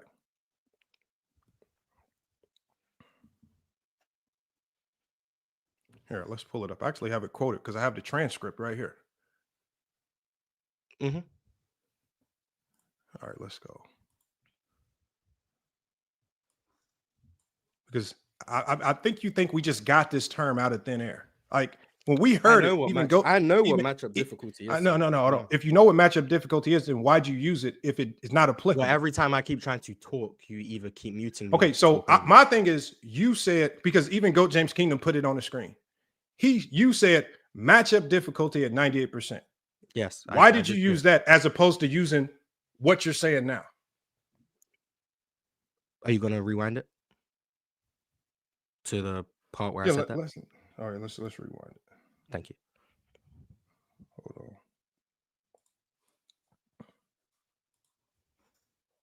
Let me remove this from the screen. All right. I think if you remove that, maybe now you can add the this year how this duo Mitchell and Garland will work. And I think the Cavaliers Jordan is countered a lot of last year how this duo 3 years. This is the new show. Other things for Nets and the Bulls and the Hawks during the regular season is amazing, but we're not going to see those teams in the other things. This is the new show. They obviously came up with a new regime on how they wanted to tell the full story. Countered a lot of important for sure. 3 years past, and even this year, we've seen against the postseason, as was having more, but who's getting all the way to the rim assisted. He has asked to night after night. He's in the 90. Who holds up against the best teams in the East, the best contenders? That's Donovan Mitchell. Teams, when you look at matchup difficulty, who's being guarded by who? Donovan Mitchell is taking the tough. Did you hear yourself say that, Marz? Yes. When you look up, when Did you hear what I said? Did you hear what I just said? Listen, you said when you look at matchup difficulty. Yeah, did you when I looked at did you hear what did you hear the exact next spot? Who's being guarded by who? We talked about what you said. Yes, you heard that. You heard that, right? Who's being guarded by who? 8th percentile of matchup difficulty. Okay, stop right there. No, hold on, Marz. Let's hear it. Hold on. You don't because now we're past the matchup difficulty part. No, we're not. No, we're not. I literally just finished the 98%. Hold on, Marz. We're gonna play it all. Let's just go back. We're gonna hear it all. We heard you said you didn't say matchup difficulty. No, I didn't say that. I didn't say that. Don't lie on my name. I'm right here. You've already lied to the people, Marz. Carry on. And now you're trying to go to another metric. Say you mentioned. Oh, I'm not going to another metric at all. But carry on. You just said now you're talking about guarded by something that you found in the further depth. Okay. Can we? Let's play it. Let's play it one more time. Okay, go ahead. Play one more time. Goal is winning a championship. So who's more important to the offense in that goal is very obviously Donovan Mitchell. When you look at who holds up against the best teams in the East, the best contenders, that's Donovan Mitchell. Teams, when you look at matchup difficulty, who's being guarded by who? Donovan Mitchell is taking the toughest matchup night after night. He's in the 90. Donovan Mitchell is taking the toughest matchup night after night. Now, what does that sound like it means, Marz? Does it sound like you're trying to say that, like, we know what you're trying to imply? What am I trying to imply? We know what you're trying to imply, which is why you confuse so many people. What am I trying to imply? Well, okay, so what I believe you tried to imply, which is what Peter Bagjuice and many other people in the comments also, is that you were implying that the toughest defenders were, because we're talking about offense. If you look at the topic, it says who is the most important player for the Cavs offense. So in talking about offense, in my mind, I know that there's no way you could be talking about defense in an offensive conversation. So in talking about matchup difficulty, if I can bring this up and allude to the fact of the toughest assignments, maybe people like Peter Bagjuice will believe that Donovan Mitchell is getting the toughest defensive matchups or defensive players guarding them every single night, which you love to talk about the word gravity, and I think you were in a slick way alluding to Donovan Mitchell's gravity without saying gravity like you also say a million times. What were you alluding to? Were you actually talking about defense? What were you really alluding to? I was definitely not talking about defense. Can you put what I have backstage on the screen now? I think it should work because you removed the previous thing. I think it should work. It's saying before. Every time I click it, it just has an X by it. It's like you got the screen grayed out. It's all grayed out for whatever reason. It won't even let me bring it up. Let me see. I think you got to do something on your end. You got to give me permission, or you got to allow permission. Maybe it doesn't work because it's a paywall. Maybe that's possible. I could understand that being the case, which is fine. Which is fine. Go ahead and explain. Okay. So if you heard what I said, everyone just listened. It said if you look at matchup difficulty, and then I said the next very 4 words, who's being guarded by who, and then I said 98th percentile. So when I look at so 98th percentile, who's being guarded by who? Okay. So as I was saying, if you look at on basketball B-ball index, it's something you have to pay for. So I'm not asking you to pay for it. You don't have to. Obviously, you do what you want with your own money. So when I said that, and I said he's in the 98th percentile on B-ball index, obviously in a conversation about offense, I thought this would be obvious, but clearly not. So when I looked at it and it said guarded by matchup difficulty, Donovan Mitchell is in the 98th percentile when the people guarding him, so the people guarding him are the highest of the high in terms of their matchup difficulty. So Donovan Mitchell is being guarded by the elite of the elite POA defenders, whether that be a Ludor, a Herb Jones, etc. All the people who grade out and the 100th percentile of matchup difficulty are the ones guarding Donovan Mitchell. So when I said who's being guarded by who, 98th percentile, in a conversation about offense, I thought that would be quite obvious because Donovan Mitchell, in terms of his defensive matchup difficulty, is in the 24th percentile. Because anyone who watches the Cavs would know he does not guard primary ball handlers, primary creators. But when I said who's being guarded by who, and he's in the 98th percentile, can I ask you one question? Implies, and he explicitly says he's being guarded by the elite defenders. Just to progress this along, because I know you got to go. Yes, go ahead. If you meant all of that, right? It was quite obvious. Hold on, Marz, because this is my question to you is, go ahead. You went through all of that going to B-ball index. Did you go through all of that just to avoid the usual term that you use, which is gravity? Because you generally what just would that have to do with gravity? No, because when you absorb the best defenders guarding you, when you're getting guarded, I'm assuming this basketball index metric is talking about the toughness of the defenders. You know what matchup difficulty is. Hold on one second, Marz. So at the end of the day, if you're just alluding to, if what you meant was just gravity in a debate where you only have 2 minutes to get your take off, why don't you just say gravity if that's what you truly meant, which is what you always say? Actually, I don't know how often I bring up gravity these days, but hold on. You created this gravity wave of basketball talk on YouTube right now. Hey, thanks for giving me credit for influence. That's cool. Everything that you said, if that's what you intended, is gravity. And if that's what you meant, you would have just said gravity. No, that's not what I meant. Actually, and yeah, if you think I found the gravity or made it mainstream, that's cool. I got influence. What I meant by it's not real basketball talk. What I mean is that's fine. That's fine. It doesn't have to be. I got influence for the wrong reasons. That's not. I got bad influence, negative influence in basketball circles, and you said it so much that now you have commenters running around saying gravity. I got negative influence. Call it what you want. Negative influence. But the reason why I don't believe you, Marz. The only reason why I don't believe you is because all this mumble jumble. You don't believe what index just means gravity. And how does being guarded by the toughest matchups mean gravity? You went to B-Ball Index, a paid site to get matchup index guard by guard rating just to avoid matchup saying difficulty. You know what the stat is. You showed the graphics, and don't act like it's the graphic that I showed you. Matchup difficulty has so you know what it is. I didn't go matchup grade by grade. You know what it is. Don't act like it's some foreign content. This is what you said. Yes, you know what it is. Yes, because you know in a debate, Marz, because you got to remember, I can only vote. I can't only take your words for your words. Mm-hmm. So when I'm doing my voting and I'm looking at who is right or wrong about certain points, and I like the fact that Ron gave us a additional time so we could actually fact check a lot of things. Mm-hmm. Your words, you didn't say guarded by or all these additional. I literally did say. I said who's being guarded by who. Literally said that. Hold on. You can rewind it. That's why I asked you to rewind it. Marz, we listened to it, and there was confusion. And did I not say guarded by who?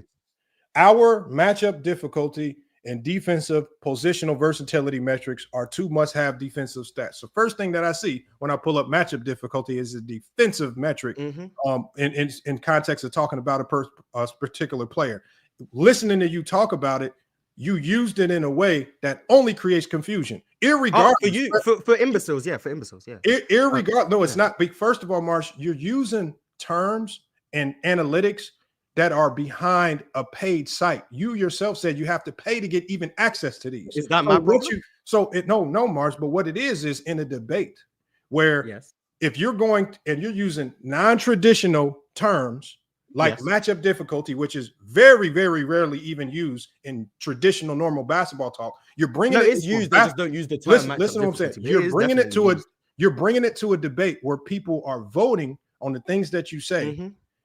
And then when we pull up, because you misquote what you supposedly intended, because you misquoted, then when we go to look these things up and they don't coincide with one another, now we're the idiots because we didn't go pay for Basketball Index to look up when you could just use gravity.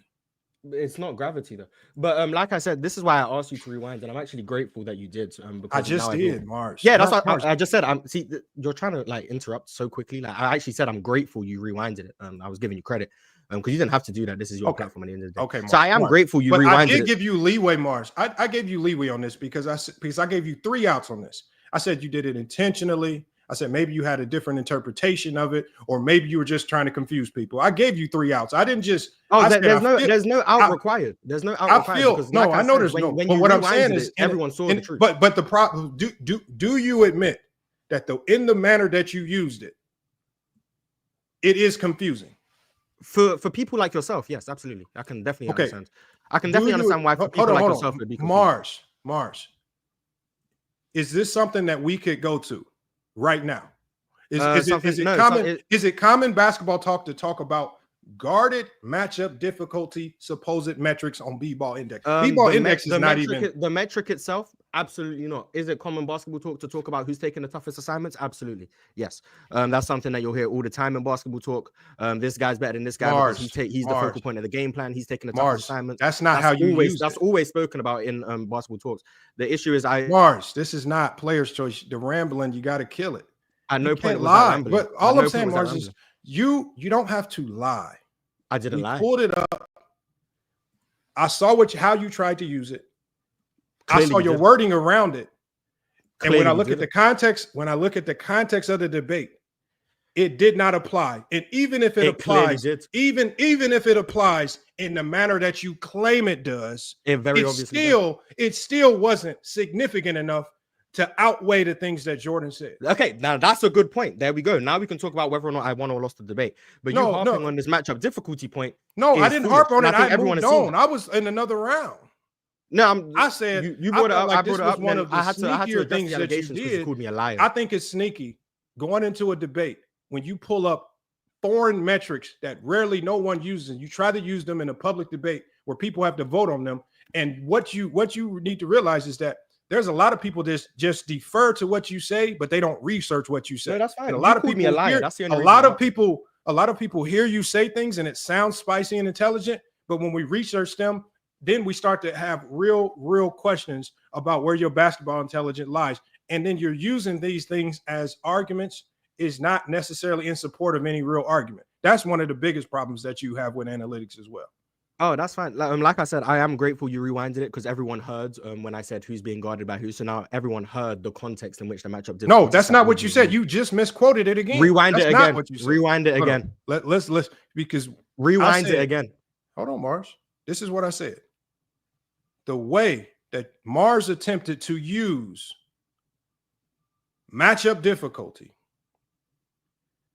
you tried to imply that it was about, you tried to imply by connecting 98% to it that this matchup difficulty metric was about. It was about offense. That's what you. It was about. It was. I explained 7 times how it was. I even said in the debate. No, who's being guarded debate? by Did who. you explain how it was about offense? When I said when you look at matchup difficulty, quote, who's being guarded by who? He's in the 98th percentile. Yes, that and was when the we look at what saying matchup that Donovan difficulty Mitchell is being guarded by and when we 98th look up what percentile. matchup difficulty is, it's not about who is being guarded by who. I have matchup difficulty on the screen right now. It's about the quality hold on. of players defenders are guarding. That's I have matchup difficulty. Yeah, on it's the about the screen quality right of offensive players that defenders guard. That's what Marz, matchup difficulty. Matchup difficulty is an estimate of difficulty a defender takes on with their defensive matchups. This is what you said, Marz. This is not what I said. The fact that you cannot come back and re-debate what you did not say. I'm not debating. You're no, hold saying on, Marz. We're not. I don't need an explanation of why you use matchup difficulty.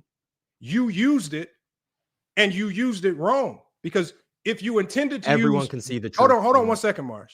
If you intended to use guarded by or something else, some other metric that no one knows or no one can go fact check because it's behind a paid paywall site, then why use it when all you just needed to say was gravity, which is what you always use? Gravity. Why How many times did I use gravity in these debates? I don't know, Marz. I didn't have a gravity counter. Oh, you had a net rating counter there. I definitely have a net rating counter, which again you abuse that as well. If we, I use that. I use that a lot. Well. That's something I'll admit to. But like I said, everyone who's watching can see what's happening. Everyone who's watching, we see what's happening. Everyone can see what's happening. Trust me, they can. So Marz, you use matchup difficulty. I did. Did you intend to use matchup difficulty, or was there another metric? I intended to use the stat I used. Okay, so you intended to use matchup difficulty. Yes, I did. What exactly what I said? And okay, thank you. Now, Marz, thank you. So if you intended to use matchup difficulty, what we have on the screen is matchup difficulty. I intended to use exactly what I used. Hold on. Marz, you said matchup difficulty. I did. I'm taking your words on what you said. Absolutely. When I pull up matchup difficulty from B-Ball Index, it has nothing to do with what you were trying to allude to. We're still being stupid. Got it. Can we move on to the next debate? So let's read it. Matchup difficulty is an estimate. You've read it 7 times. We get it. So can we move? So if I look up matchup difficulty and it does not coincide with the offensive conversation or the narrative that you were trying to portray, what am I supposed to do with that? No, you ain't gonna do anything. I still won. No, Marz. You ain't gonna do anything. Are we just supposed to?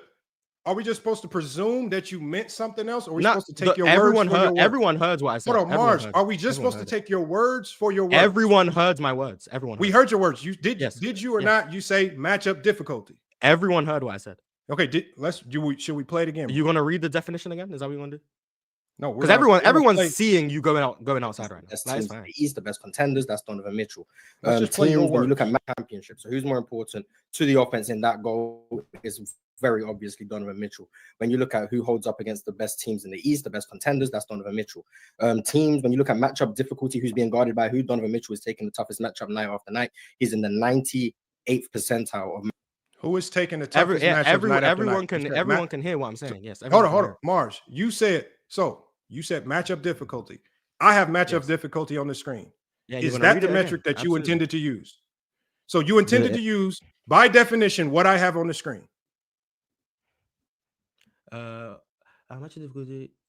I intended to use exactly what I said.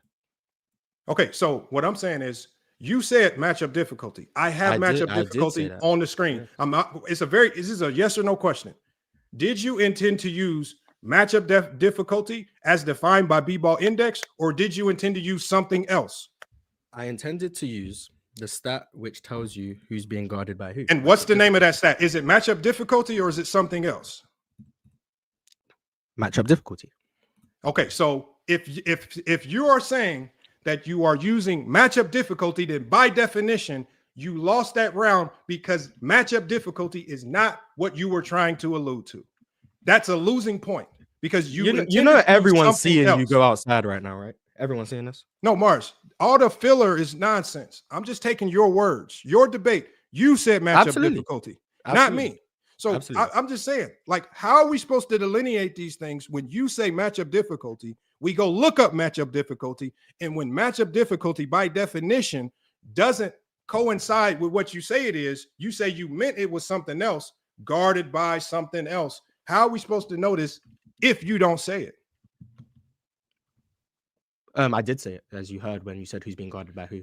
Okay, what's the name of the metric that you were using? The full name. Guarded by matchup difficulty. Okay.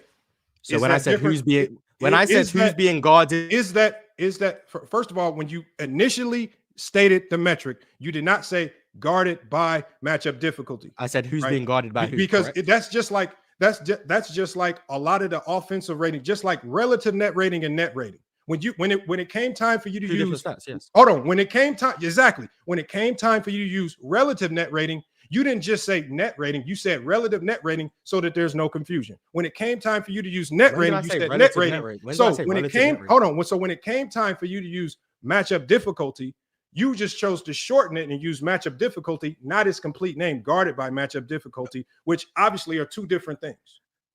So when I say the words matchup difficulty, who's being guarded by who, it sounds like the word guarded by and matchup and difficulty are all used in that sentence. No, okay, Marz, what is the name of the metric that you use? The full name. Guarded by matchup difficulty. What did you say in there? When you stated the analytic in the debate, what did you say? Did you say guarded by matchup difficulty? I said matchup difficulty, who's being guarded by who. But matchup difficulty is completely different from guarded by matchup difficulty. I said, word for word, matchup difficulty, who's being guarded by who. Those were my exact words. Marz, you said those were my exact words, correct? Hold on. If I'm using net rating, I'm not going to leave off the relative and come back to the relative. What is relative net rating? I'm just going to say relative net rating. What is that? If I'm using net rating, I'm just going to say, like, if I'm using plus minus, I'm going to say plus minus. If I'm using box plus, if I'm using plus minus, I'm not. But I intend to use box plus minus. I'm not going to leave off the box plus minus and presuppose that everyone's just supposed to think I'm using box plus minus when plus minus can mean a number of different things if you don't give us the full analytic and this is one of the confusions of bringing in all these analytics, which is what made your debate messy all around. And we can get to the meat and bones of this because, like I said, I gave you 3 outs. Maybe you misspoke. Yeah, I didn't need any. I said what I said, and then even if we go, let me pull this up. I hope the chat can see that this point was foolish, but we can go to the rest of the debate. Maybe I did. You can feel it's foolish, but at the end of the day, everyone can see it. Everyone can see it. Where the other but the thing is, I don't ride the same wave as everyone else. I'm gonna contest clearly. Everything. Yeah, the short buses. Yeah, I know. All right, let's remove this.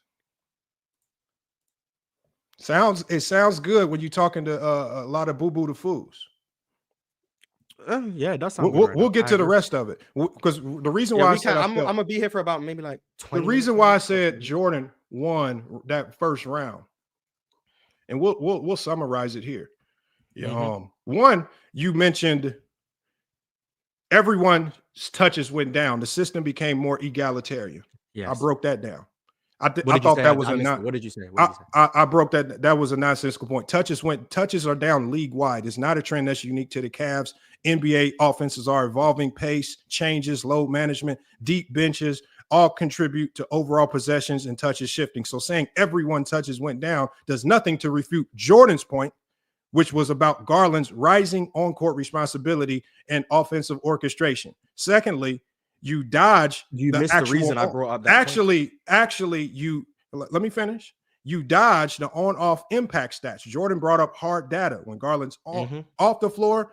The Cavs' offensive rating drops from 123 to 116. You ignored it. You pivoted to vague claims about touches and time of possessions, which don't actually measure impact. Garland's ability to run the show and make the offense hum was the crux of Jordan's argument. You never addressed that. Lastly, calling the system egalitarian to me is just a buzzword when you don't have a counter. Egalitarian is like a smoke bomb, right? Sounds smart, doesn't actually mean anything in context. The Cavs are the #1 offense in the NBA because Garland dictates pace, according to Jordan, playmaking, and shot quality, spreading the ball. It does not mean Garland isn't the engine just because the ball's getting spread around. According to Jordan's logic, it means empowering others, which is exactly what Jordan argued. So bottom line in that particular debate, I felt like you used vague system talk to distract from the fact that Garland's on-court presence is what unlocks the Cavs offense. When we're talking about unlocking an offense, You could not dispute Jordan's stats, and so you ducked under the generic ball movement explanation and hoped that nobody would notice. Okay, so I think you missed the reason I brought up the touches going down. It was because Jordan. Maybe you can find the part of it where Irregardless of the reason, I said it was not a strong enough. Yeah, point. but I said it wasn't. You said it wasn't relevant. That's what you said. I said it. No, I said it wasn't a very strong point. Okay, but I want to make it Go ahead. You can think I lost, and I actually think you did give some good reasons there. The reason I brought up the touches in the first place was because he said that the Cavs offense has forced Donovan Mitchell to take a step back and Darius Garland to take a step forward. So then when I brought up the touches, in a sense it has, but that has nothing to do with touches. And I was saying, in fact, Darius Garland and Mitchell are both less involved this year than they were last year. In fact, Evan Mobley has become more empowered within the offense. But the debate is not about who's more involved in the offense. The debate is about who's the more important player. The reason for this rise is actually Evan Mobley's higher involvement because Garland and Mitchell are less involved than they were before. Then why didn't you select Evan Mobley? Because I chose Donovan Mitchell and I gave all the reasons why I chose Donovan Mitchell. Okay, and so what when I look at the question of the debate, who is the most important player for the offense?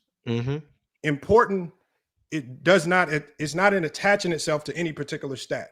You know, when we look at the word important, we could say who is the engine for the offense, essentially.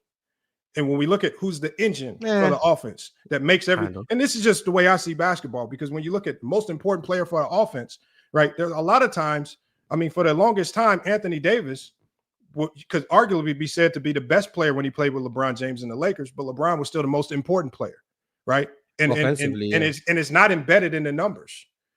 Well, the numbers would still illustrate. Yes, offensively, because this question right here is an offensive question. But the numbers would also illustrate that. Because it specifically says who is the most important player, not for the Cavs, but it says who is the most important player for the Cavs offense. Yeah. So if we're talking about the Cavs offense, I thought Jordan did a better job of explaining why Garland was the engine to that team, the piece that's making everything work far better than you did with Donovan Mitchell, because all you did with Donovan Mitchell was basically tell us how good of a player he was, and he's always been a good player. He's always been this level of score. He's always been this good, right?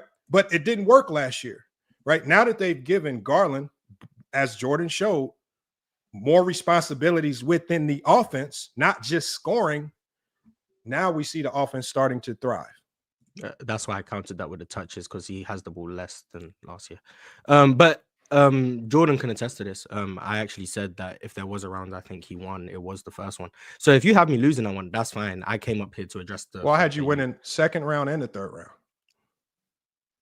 I'm talking the first debate. I think I lost, not the second round. I had you winning. I had you losing all 3 rounds, and I can just go straight. That's fine. I'm just saying this one. I don't actually have. Just very quickly, I can take you to the summary. I just came up to address the lying. I got you. No, I mean, I still feel you lied. I think you're more you can feel how you feel. I know, Marz. I think for you to run to the back page of a website and use a very uncommonly used metric in a basketball debate, which ultimately confused a ton of people. I saw the guarded by. Because when I went to B-Ball Index, and I did pay for it, when I went to B-Ball Index and I saw the guarded by metric, the first thing I said was he didn't say guarded by matchup difficulty. He said matchup difficulty. And so I thought it was an intentional. But one, no one can really go look it up because it's behind a paywall. So one, you use the metric that no one can really fact check unless they're willing to go pay money to fact check it. It's not commonly used basketball talk. So to even go that route in the basketball debate, I think is just very poor choice to even go that direction. In the second topic of this particular debate, where you guys argue for Coach of the Year. Yes. Just to summarize it, I thought that Jordan, I could go through all of the notes that I took down, but to summarize it, I thought Jordan, he brought up Westbrook's pocket passing efficiency. That's not the coach of the year. That's not the coach. He noted that the Thunder led the league in points and assists per game from their main lineup. You're talking about the 2015. We're talking about the coach of the year debate. Kenny Atkinson versus Mark Dagnall. Oh, okay. That's you got it. You got it. Just that was the last round. My apology. Yeah, you got it. Let's go to what notes did I have for round 2?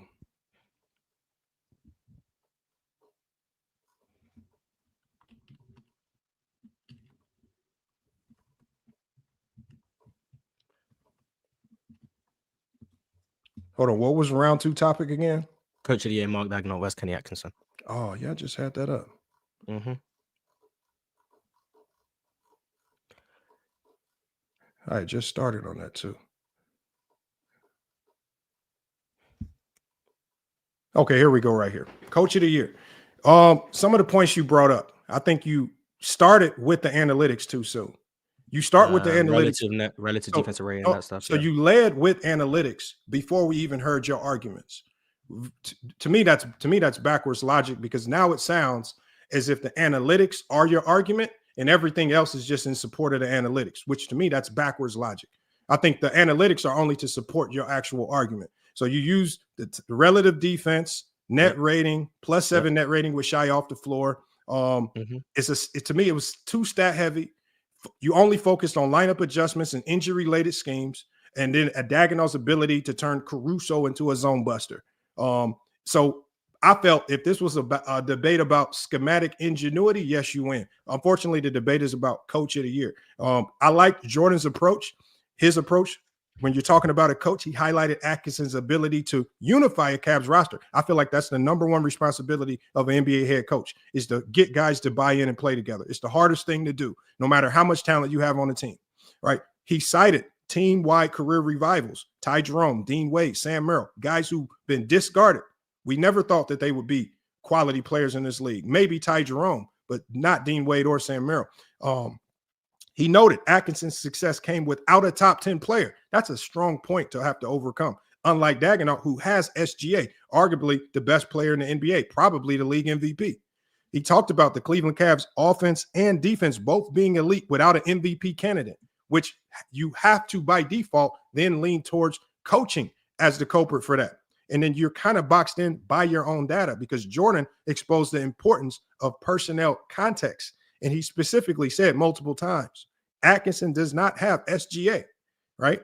He had to build chemistry with lesser players. And even more damning, Jordan refuted the SGA off the floor net rating claim by pointing out Shy's minutes are extremely high, right? The off the court minutes don't mean as much. The Thunder's on-off data might look nice, but the sample size is just too small to be decisive. For me, the winner was Jordan. Marz, you came with a better technical resume, but Jordan's coaching impact and framing to me was just far more significant. Okay. Did I vote wrong? Did I the only reason, like I said, what did you disagree with? Of that, I mean, I think you value the things you value in coaching. So if you value galvanizing troops. And okay, so based on what you said, if you value that, when someone brings that up, that's going to be a point. Okay, but Jordan at least highlighted something that we could value. What did you highlight? What skill set of Dagnall did you highlight that we could actually value in your debate? I highlighted his defensive adjustments. I highlighted the fact that his team was poor at beating zones, and then he adjusted and became really good at beating zones. I highlighted. You said zone buster. I brought up how he changed Caruso's role within the zone. Yes, but I also just brought up in general how he adjusted within the zone. Yeah, you said Caruso was a zone buster. Yeah, that's how he used him along the baseline, the middle of the zone, that type of stuff. Then I brought up the lineup, the fact that he was able to make viable defenses with J-Dub at 5, double bigs, all of that stuff. Then I brought up the fact that the defenses were elite regardless of personnel. I gave you credit for that. I specifically said I gave you credit for injury-related scheme changes. Yeah, so there's a bunch of different things I said. You just value what you value. There's a bunch of different things I said. So like, when you ask me what do I think I said, you know what I said. It's just you valued the thing about uniting a locker room, all of that stuff. If you have things that you go into the debate, I value this in a coach of the year, and he brings it up, obviously you're going to lean towards that side. That's fine. You have the things that you value going into the debate. That's cool. I don't know who the judges are. I don't know the things that each of the judges is going to value. There's probably judges who value what I said, the schematic adjustments, more than what they value your galvanizing troops. So they probably voted for me because they value a different thing going into the debate. Like I said, the only reason I'm up here is because I got called a liar for the matchup difficulty. I know. The reasons why you think I lost, I'm here to just listen. I'm not here to. And secondly, you talked about net rating. Yes. According to Cleaning the Glass, they specifically say that the +7 net rating with SGA off the floor is misleading due to a small sample size and bench blowouts. That's per Cleaning the Glass. This off the court net rating is specifically says is not reliable without opponent contextual info. That's according to the site that gives you the net ratings. You can do net rating on PBP stats and filter out garbage time. Listen, did you do that? Yes, I always use PBP stats for. Okay, so in the debate, did you let us know that you filtered out the garbage time and you cleaned it up? So the plus, because this plus net rating is with garbage time included. What is the net rating when you remove garbage time? +9, even better. That's not what it has here. It does. That's not what it has. It has +3. According to Cleaning Glass, on PBP when they remove garbage time, it's a +3. On PBP stats, if you filter out the low leverage minutes, so medium, high, and very high leverage minutes, OKC have a +9 on Cleaning the Glass. I'm telling you on PBP stats. I'm telling you. It says when you it says. Why are you telling me a different website when I'm telling you what I'm reading from right now? Okay, I'm on just telling you what it PBP says right. stats. Hold on, Marz. If you filter out for the low leverage minutes, they have a +9 net rating. I do not care what Cleaning the Glass is telling you, and I'm telling you what I'm reading. Marz, hold on, Marz. You just made the +9 up. Let's go here. We're going to Cleaning the Glass. Sir. I'm looking at it. I know, and I'm looking at it too. And this is something that everybody in the chat. So the reason why I tell you this, everybody, you can go to Cleaning the Glass, and this is something that you don't have to pay for. You can go look this up. You can just go look this up for yourself, right?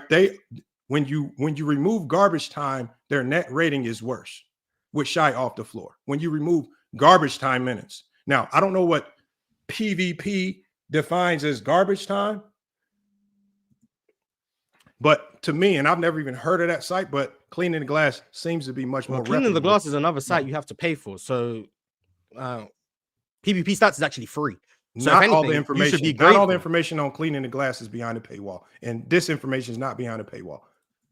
They have like the first 5 teams or whatever. So let's go right here. Hold on.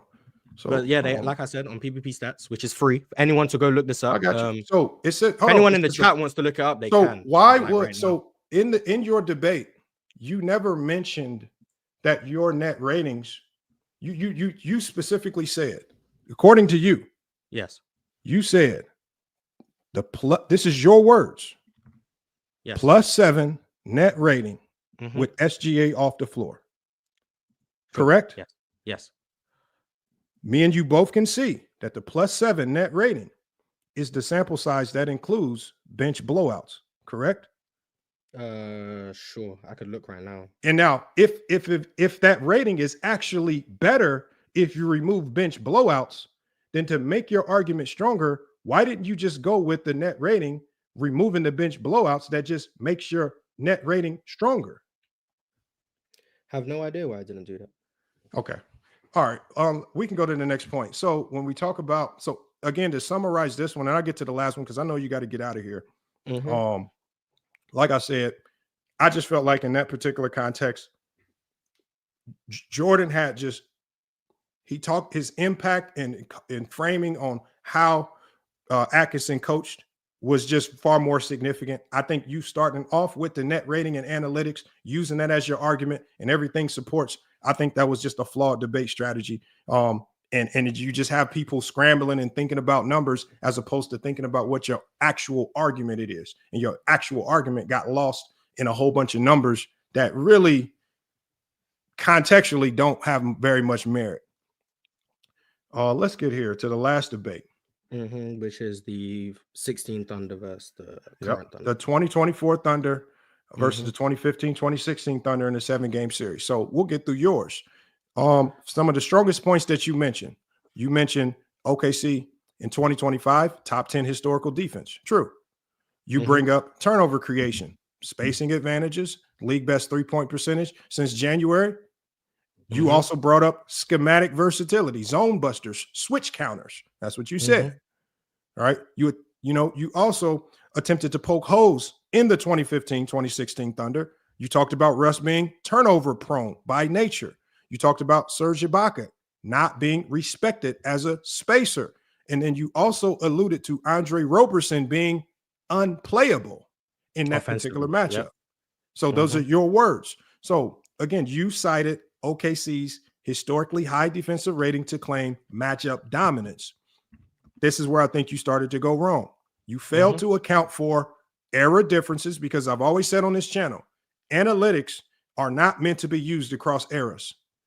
And you failed to account for error differences in pace and three-point frequency, which can distort historical comparisons. Chet Holmgren neutralizing Roberson. This is what you claimed. Spacing issues would be exploited by Roberson. But Jordan pointed out Roberson shot 40% from the three in the series in question. This debunked your unplayable claim with actual data, because it's your refusal to adjust your argument. And to me, that was debate inconsistency. The problem with that is you said that Roberson was shooting about 2 threes per game in the particular series that you were referencing, where he shot 41%. The problem with that is he actually shot 3.5 attempts per game, closer to 4. And in game 1 of that series, he actually shot 4 of 6 from the three-point line. So, and even on top of that, even if we go with the fact that let's say you were right by him shooting 2 threes a game in that series. You said he was on low volume or low efficiency or low volume. According to Synergy Sports, defenders often still close out on low volume shooters who make at least 35+% of their threes. It still stretches defense. It alters spacing. Roberson's spacing threat, even at 1 or 2 attempts, if that was even true, it would still force defense to respect him, right? An example of this outside of this particular series was a very easy example to find, was a 2020 NBA Finals with Kentavious Caldwell-Pope. He only shot 3 threes a game, but he shot it at 42%, and it still forced Miami to chase him hard, close out on him hard, open up driving lanes for LeBron and AD. It's the threat, not the volume, that dictates defense's decision making. It's, so if you're that 3-point threat, if you can show you can make it, that's what spaces defenses. And I think that's where you kind of got lost. So I think Jordan did a good job of talking about Westbrook's pocket efficiency. He noted that the Thunder led the league in points assists per game. He referred to their transition dominance of KD and Russ, both top 7 in 2016. He referred to Roberson. He made sure that he had it on deck that Roberson was not unplayable. He talked about his 40% three-point percentage in a particular series you were referring to. He also then brought in what I felt was a dagger. The 2015 Thunder moved without the ball. This current OKC doesn't move like that. The coaches back then, he said, use strengths, and they did not concede to weaknesses. You specifically harped on everyone's weaknesses, not necessarily addressing their strengths. And you said some things about the big man as well, Enes Kanter, that were just also pretty flagrant as well, when you alluded to Enes Kanter not being playable and potentially being you said that Isaiah Joe would make Enes Kanter unplayable. And he said Isaiah Joe, he said Enes Kanter would guard Isaiah Joe. And then I said, what would he do when the Thunder start running pin downs for Isaiah Joe?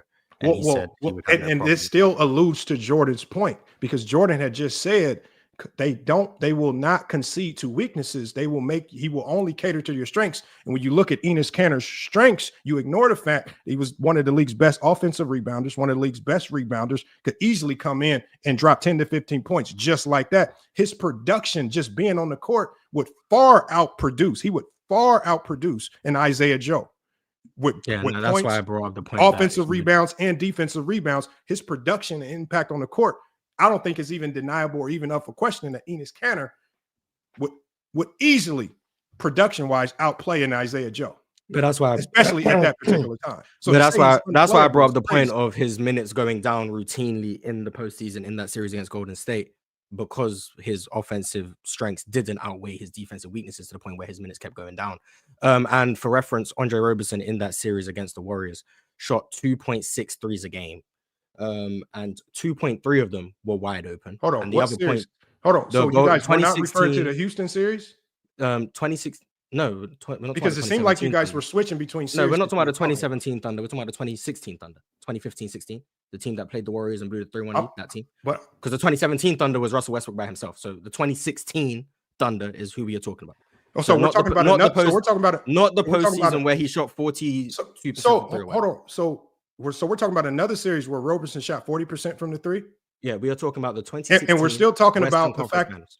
and we're still talking about the fact that where I even conceded, I said, even if it was 1 to 2 attempts per game, shooting above 35% in the NBA, according to Synergy's points, has still shown that teams Synergy's behind the paywall, right? You got to pay for that. I'll give you my password. I'll put it in the private chat. You can log in and you can look this information up.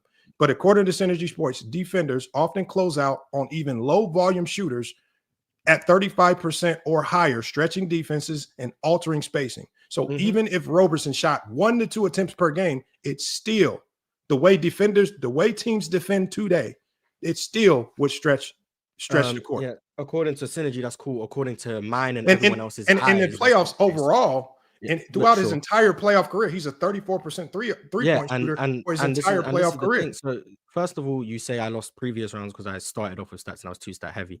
Now you are using stats. No, I said you started. Yeah, but now you are using stats on what Synergy's telling you. No, what act as if teams were guarding. No, Marz, there's 2 ways to use analytics. Okay. Jordan created a subjective argument and used analytics to support his subjective argument. You have no subjective argument. You start with analytics and you use a whole bunch of other filler facts to try to support your analytics. That's the flaw. Oh, I have many subjective. You don't use this one is analytics. You have not used analytics. It's even especially in this one. You did not. You started with the analytics. You did not start with an argument. You led with analytics as the argument. Everything else was just to support your analytical claim. I started with their dominance on defense. And this is one of the reasons why you use net rating so much. You use it so much because they're your argument. They're not your support. Because I don't think you have much to support with regards to basketball talk, because you don't put out there subjective takes that we can actually try to go toe to toe with. You throw out numbers that most people, we can't argue with net rating. It is what it is. So you try to get people to argue against numbers versus arguing against your actual stance. Your stance can be argued. Your numbers can't be. But your numbers are all misplaced, out of context numbers.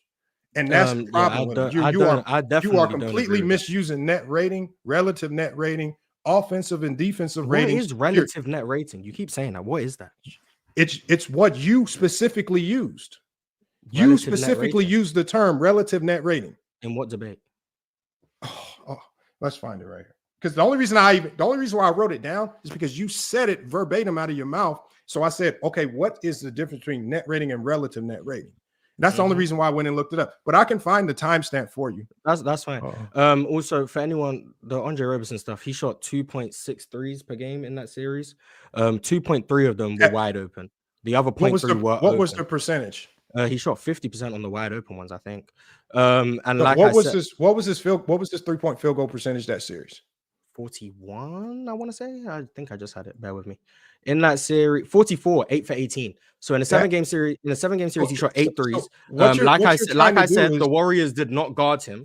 Whatever Synergy's telling you, the Warriors didn't. The synergy information that I provided you was for the Houston series, and I think I cited the wrong series. If you have the right numbers for the Warriors series, even in that series, he shot more than 2 threes per game, and he shot over 40%. And they didn't guard him, which was my point. Okay, but them not guarding him. That's a subjective take. That's an opinion. But percentages don't justify guarding. Listen to what I'm saying. Them not guarding him doesn't take away from the fact you said he would be unplayable. You said he would be unplayable because he couldn't make the 3. Because him making 1.1 threes per game is not justified. Okay, so what I said was he'd be unplayable. Marz, think about it logically. He'd be out there because of his defense. Marz, think about it logically. So if in your hypothetical series, if you're going to leave him wide open even more, and you just said he shot 50% wide open, it would be logical to conclude that he would get more wide open threes in your hypothetical series. He didn't shoot them. Hold on, Marz. This is the thing, like people so do you have a stat for how many wide open threes he passed? When do you want stats, or when do you want Marz? First of all, now I'm confused because when I use my eyes and watch the games, now you want me to back it up with tangible data. Then when I use numbers, you say I'm relying on the numbers. Marz, this is what you said. Listen to what you said. First of all, your argument is this: if he shot 50% on wide open threes, and in your hypothetical matchup, you're going to give him more wide open threes because you say he doesn't space the court. You're not going to guard him. Well, that means if he's shooting wide open threes at 50% and you're going to concede and give him more wide open threes, by default, I can only assume by the percentages he's going to make more wide open threes. It's still by default makes your logic. Assumption. It doesn't. So at the end of the day, so at the end of the day, he would be playable because they would have to play him. They couldn't just leave him wide open for threes. Because if you're saying he doesn't take wide open threes, then how many wide open threes did he pass up against the Warriors? Do you want me to give you a number? Because I don't have a number, because these are things that you have to watch the games. This is where I'm confused. Because when I watch the games and use my eye test, you say I'm not backing up with numbers. But then when I use numbers, you say that I'm just relying on the numbers. So which one am I meant to do? Am I meant to just close my eyes and talk? This is what we're saying, Marz. I'm saying this. You need to start with a take, and that take needs to support it. You support your take with data. Yes. You don't start with net rating data and then try to use underlying points to support why the net rating was right. All you're doing is trying to argue why your net rating is justified. You're not arguing. I'm arguing how you're they bringing got up to these the underlying rating. issues. For example, this percentage things, like none of this percentages play in your favor, because remember, this is a hypothetical matchup. So in a hypothetical matchup where you say Roberson is unplayable, you cite that he shoots 50% from the three on wide open threes. Yes. And in this hypothetical matchup, you're going to give him more wide open threes. I'm just supposed to presume that he's just all of a sudden just going to magically start missing threes when we've seen him in the playoffs make 4 or 6 threes. We've seen him in the playoffs make threes at a higher clip when given more shots and opportunities to shoot the three. My point was that he doesn't shoot them and that teams don't guard him, so he's not providing spacing. And to the point, when I use net ratings and I start my point with net rating, everything I do after that is explaining how, in OKC's example, explaining how they get to this all-time dominant net rating. Do you have, for example, they have the second best net rating ever. Then I bring up their forcing turnovers. Don't you have explaining how they get? Hold on one second, Marz. Why didn't you just go to B-Ball Index and get the matchup difficulty rating for Andre Roberson? Wouldn't that have told you how he was being defended, so you can get a better idea if they were just leaving him wide open or actually defending? I mean, matchup difficulty tells you who's guarding them. They had the guarded by, they had the matchup difficulty numbers. Yeah. What could you pull up his guarded by matchup difficulty rating? If you want me to, I could try and find it. Yeah, let's see that. But if you look at who's guarding Andre Roberson in that series, for example, it was Draymond Green, because you put the strongest roamer on him and you leave him, which is why I brought up Chet would do the same thing. Yeah, but so technically, in terms of matchup, this is where basketball talk kicks in. Just because you shade off and you help off because a player is not as significant of a threat as like a KD and Russ, because obviously that has to be your primary focus defensively. It does not mean you don't run out and contest when these guys shoot. It does not mean you don't try. They didn't. These guys get the ball. They didn't. Okay, and that's why he shot 40% from the three. And he shot so 2 of them. Hold on, just because he shot 2, that means I would have to presume that on the other times he touched the ball, he wasn't wide open or wasn't willing to shoot the shot. You can presume what so that means he was guarded. Anyone I can probably pull up the game right now, and we will not see a game where Robinson's just standing on the perimeter and absolutely no one's guarding him.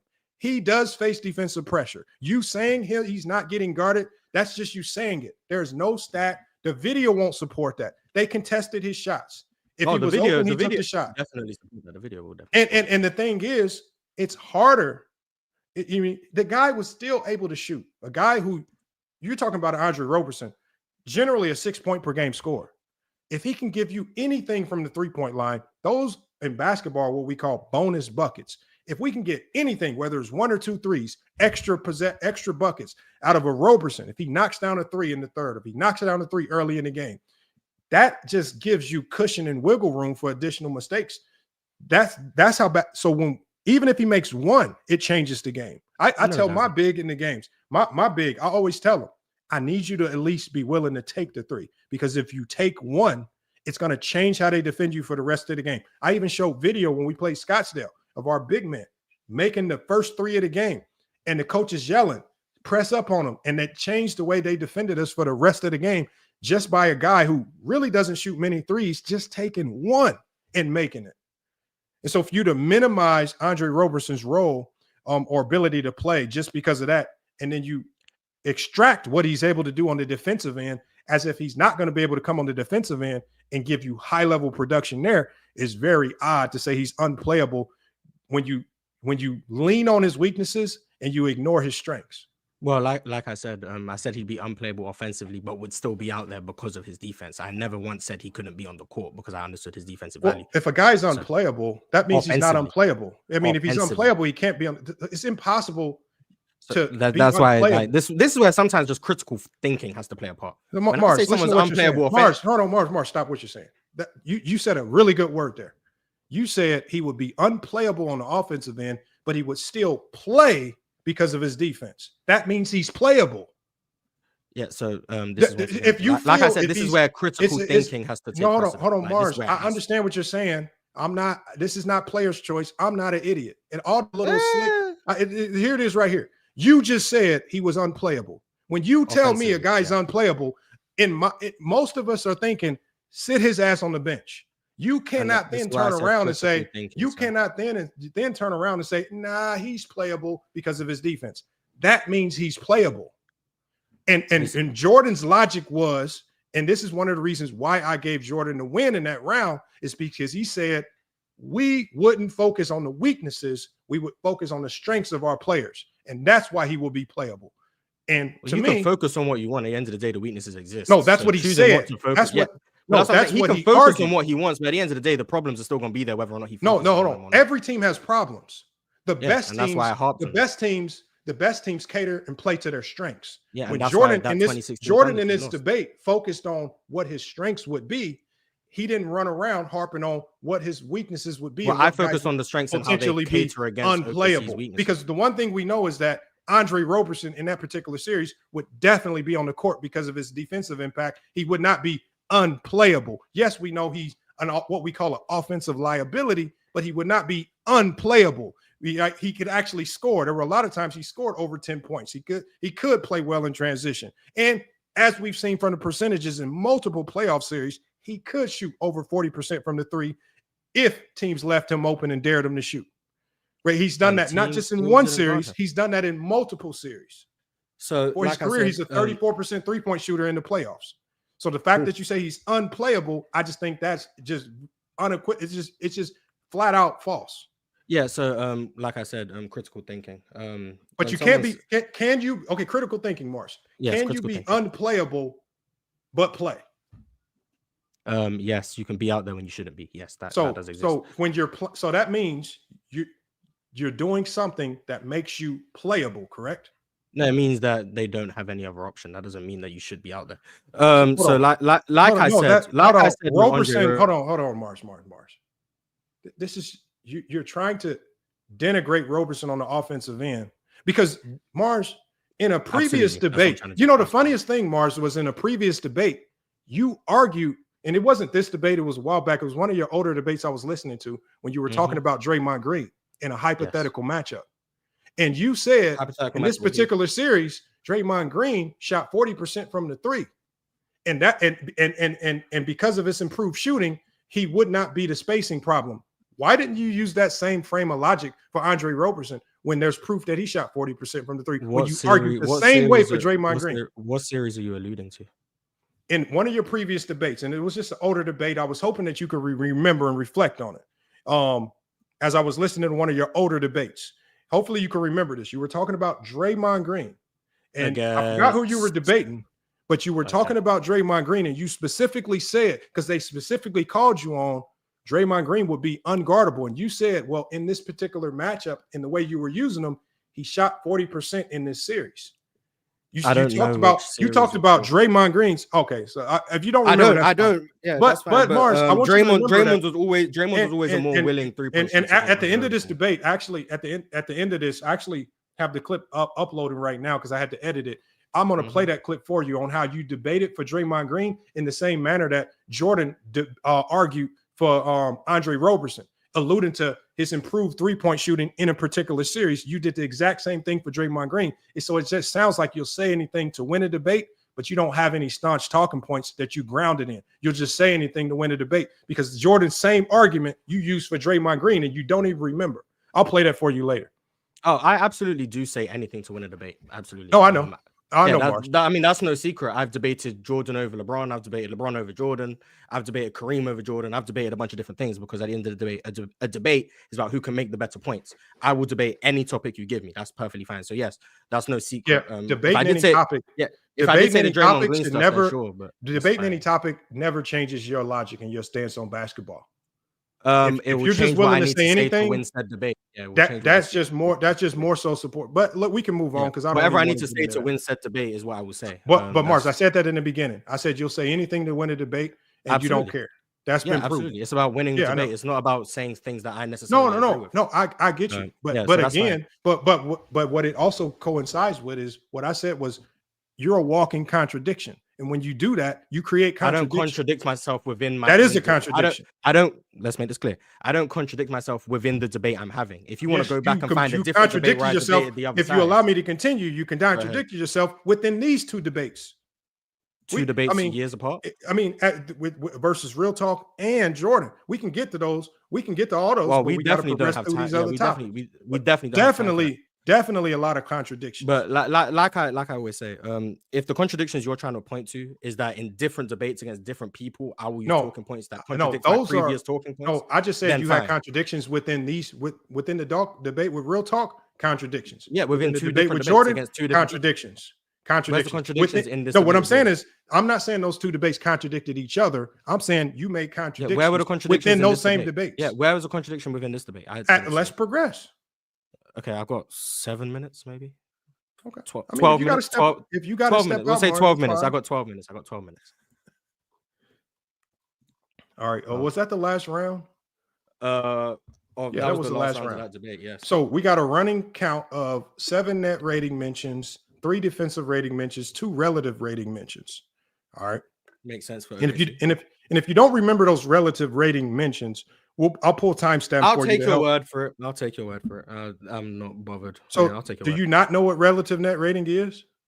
I don't know. Because it's actually far superior to net rating, which is why I was surprised you even knew what it was. Because relative net rating is actually formulated to be used across eras, and it makes more sense. How much your net rating was above the league average? That's what. Once in the way relative net rating was formulated, it's designed by its nature to be more easily used across eras than net rating. So it's surprising that you use net rating across eras, but you rarely use relative net rating across eras. You use it. You also misapply that one as well. But we can keep going as well. Sure. Let's carry on. We can go into the first round against Real Talk because I think I lost that one. Yeah, that's fine. I think I lost that Okay, so if you want to concede that, we could just skip that one. But we could. We don't have to. In your first round, just to summarize it, my summary of that first round was I specifically wrote down because I typed this in my phone. I said Marz mistook net rating results for coaching impact, while Real Talk focused on basketball nuance and roster adaptability. That's how I summarized it. And also said Marz used in the Lakers vs Spurs debate. Yes. So I said Marz used team success metrics. Marz used team success metrics like offensive rating and net rating to push Kobe and Shaq era dominance, but failed to consider contextual defense or system fit. Real Talk countered with individual impact measures and how the Spurs neutralize star dependency. And as you progress through that, and if you say you felt you lost that debate, I would assume that you concede to most of this anyways. We can move on to the next topic. I don't remember that, but I still think I lost. I can run through. No, we don't have to. I'll take your word. No, it's just 3 quick bullet points. In that first in your topic, it said right here, what I noted down was Marz relied on team analytics, primarily citing the net rating of the 2000 to 2002 Lakers teams, emphasized the 2001 team who posted a +9 net rating in the playoffs, and tried to frame this as proof for Phil Jackson's superiority. The problem where I felt it fell short was you ignored that the 2001 Lakers were only a +7 net rating in the regular season, but seventh in the NBA that year. And so the problem with that is where I say it starts to be contradictory is that your net rating regular season reliance for the OKC Thunder that you used to say why the OKC playoffs Thunder haven't win a happened championship. No, I know, but when you were arguing, and this is one of the things that I just felt the logic contradicted itself because you used playoff net rating to tell us why the 2001 Lakers were really good, but their regular season net rating wasn't as good. And it's just odd how you pick and choose where and when to use net ratings, whether regular season or playoffs, and when and then you try to see it in the playoffs. I probably would have used that, but they haven't. But yeah, they were. I also don't remember using. I don't remember using the Lakers net ratings in the debate and against the Spurs. Yeah, you did. I don't remember. That's how I got it. Like I said, I'll take your word for it because I think I lost the debate anyway. I just don't. You remember also you failed to acknowledge that Jackson's teams were stacked with 2 top 10 all-time players, Kobe and Shaq, which Real Talk pointed out. Which to me inflates coaching credit. It is relevant, but what I'm saying is you failed to acknowledge it. And then I think I did acknowledge it. Okay, are we talking about the same debate? Yes.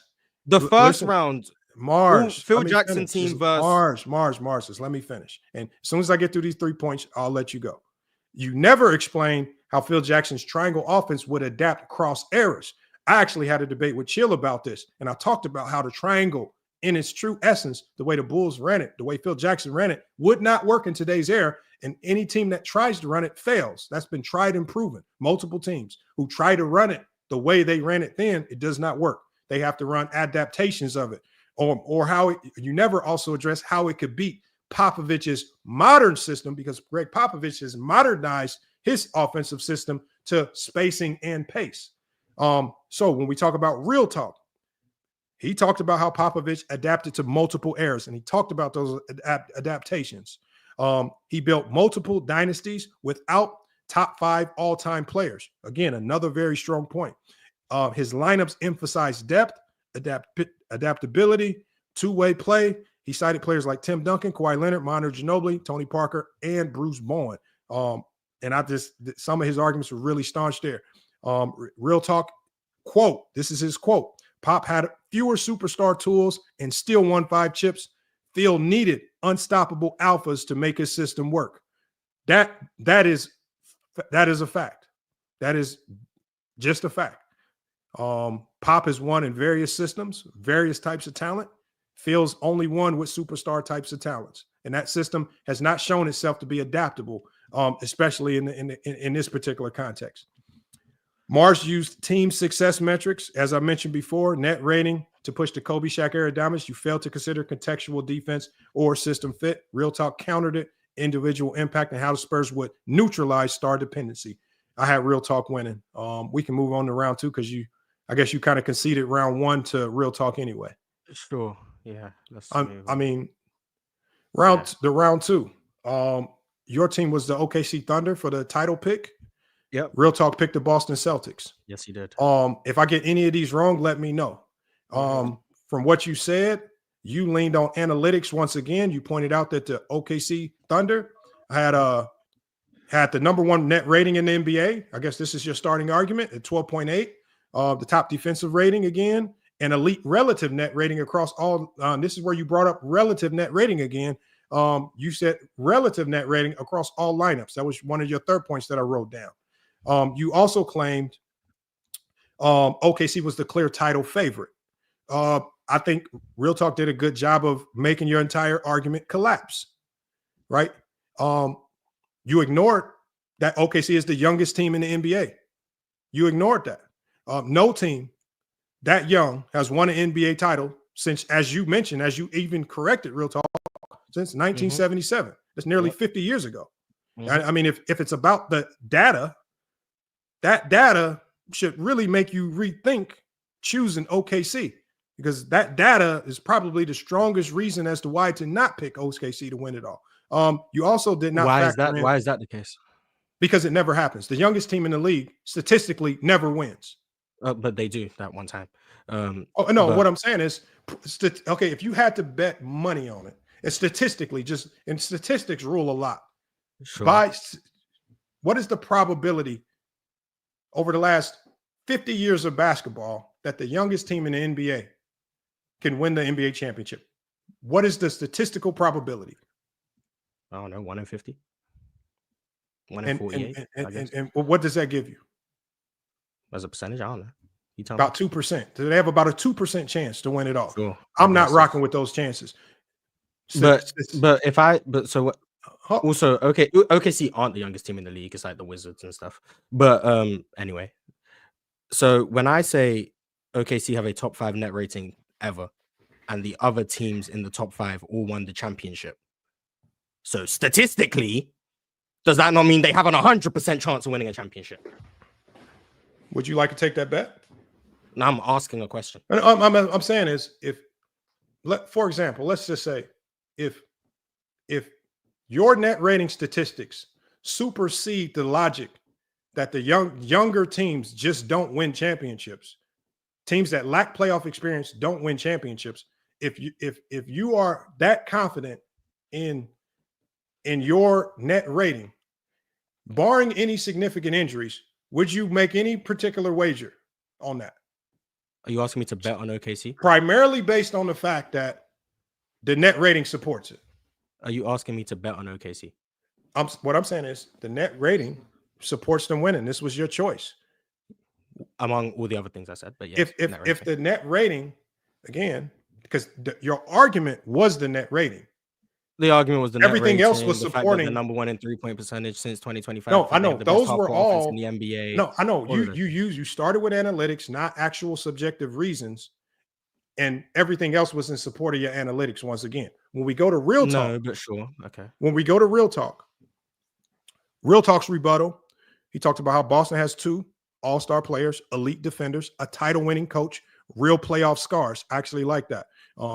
The Celtics, he talked about how the Celtics have over 20% chance to win the title. OKC hovers between 5 and 9%, but that's according to obviously odds makers, 538 and FanDuel, less relevant there. Playoff basketball is about what I like what Real Talk said here, matchups, leadership, and experience.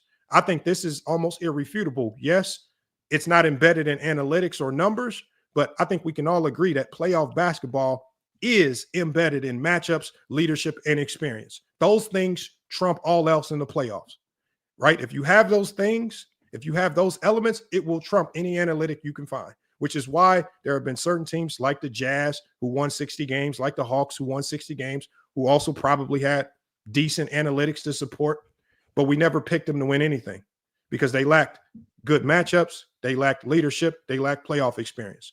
And Real Talk quoted, OKC hasn't even made the conference finals with this core. Boston just won a title. He said net rating doesn't win rings. Execution does. Thought that was a strong point. All right. And I think it trumped your net rating argument. Because remember, you use net rating as your argument, not in support of any actual argument. But I disagree with that. But I do have to get out of here right after I say this. I think the point I made about the net rating just now, like 2 minutes ago, was just to say, if you're going to say that it's damning that the youngest team in the NBA hasn't won since 1977, and when we factor in the fact that A, OKC isn't the youngest team in the NBA, and B, the fact that it has happened, the same logic would have to be applied to the top 5 teams in net rating. And since they all won a championship, I guess I'm well within my right to say the other team in the top 5 would also win. I didn't say you couldn't use that logic. So why are you applying that logic with Real Talk, saying, "Oh, it's only 2% likely," but then you can't say it's 100% likely with the net rating? I think Real Talk's logic makes more sense than relying on net rating. His logic is the youngest team had never won. No, which A was that's you dumbing his logic down, because he actually expanded on that, because he what he said was not just youngest team. He said playoff experience. He talked about matchups, leadership. Remember, his crux was the experience, matchup, and then also talked about, he said playoff scars, those battles that make you battle tested. And then he even brought up teams that had to get battle tested, go through the fire, and then they won. When you talk about OKC, he did a good job. But when you said, when he talked about OKC also last year, completely crumbling. This same OKC they got some team. scars. Damn, crazy. Okay, one scar, but he said scars with an S. And when you talk about how long it took Boston to win one title, look at all the battles they went through before they got the one title. Yeah, we can say that, but again, it takes this is why we generally give players that 1 to 7 to 8 year gap before we really start weighing on them heavy to win championships. Now, the old heads, the Jordan fans, they might expect you to win in your second or third year like they did with LeBron. I'm talking about real basketball talk. And for you to act as if playoff experience, physicality, coaching, historical context, a lot of that stuff doesn't necessarily matter, and it's just net rating that's going to tell you who wins it all. I don't know if it was as strong as what Real Talk had to say. Oh well, if that's how you're gonna minimize my argument, that's fine. But I do have to go. So shout out to you for making the stream. I had a couple people tag me message me on Twitter, let me know this was here. That's why I pulled up. I was gonna stay in the chat, but then you said I lied, so I had to go defend my honor. But at the end of the day, I still won the PCL. So your foolishness aside, congrats to winning. Yeah, thank you.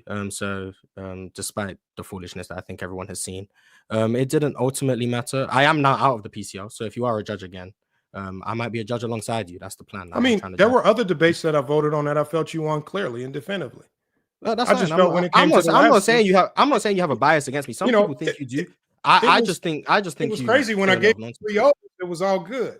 When I flipped the other way around, because when I take that same logic the way I judge, and I just don't think you lived up to the standard of the way Jordan debated and Real Talk debated. Just funny how you flip and Jordan. Well, I never knew. Well, Ron decided to read out the reason. Maybe you gave reasonings for every debate, even though I didn't know. What I did was when I text Ron, obviously I'm on the fly texting, and I'm texting him one or two things that I listened to and pinpointed out, and it's not the full. I can't summarize an entire debate in a text message.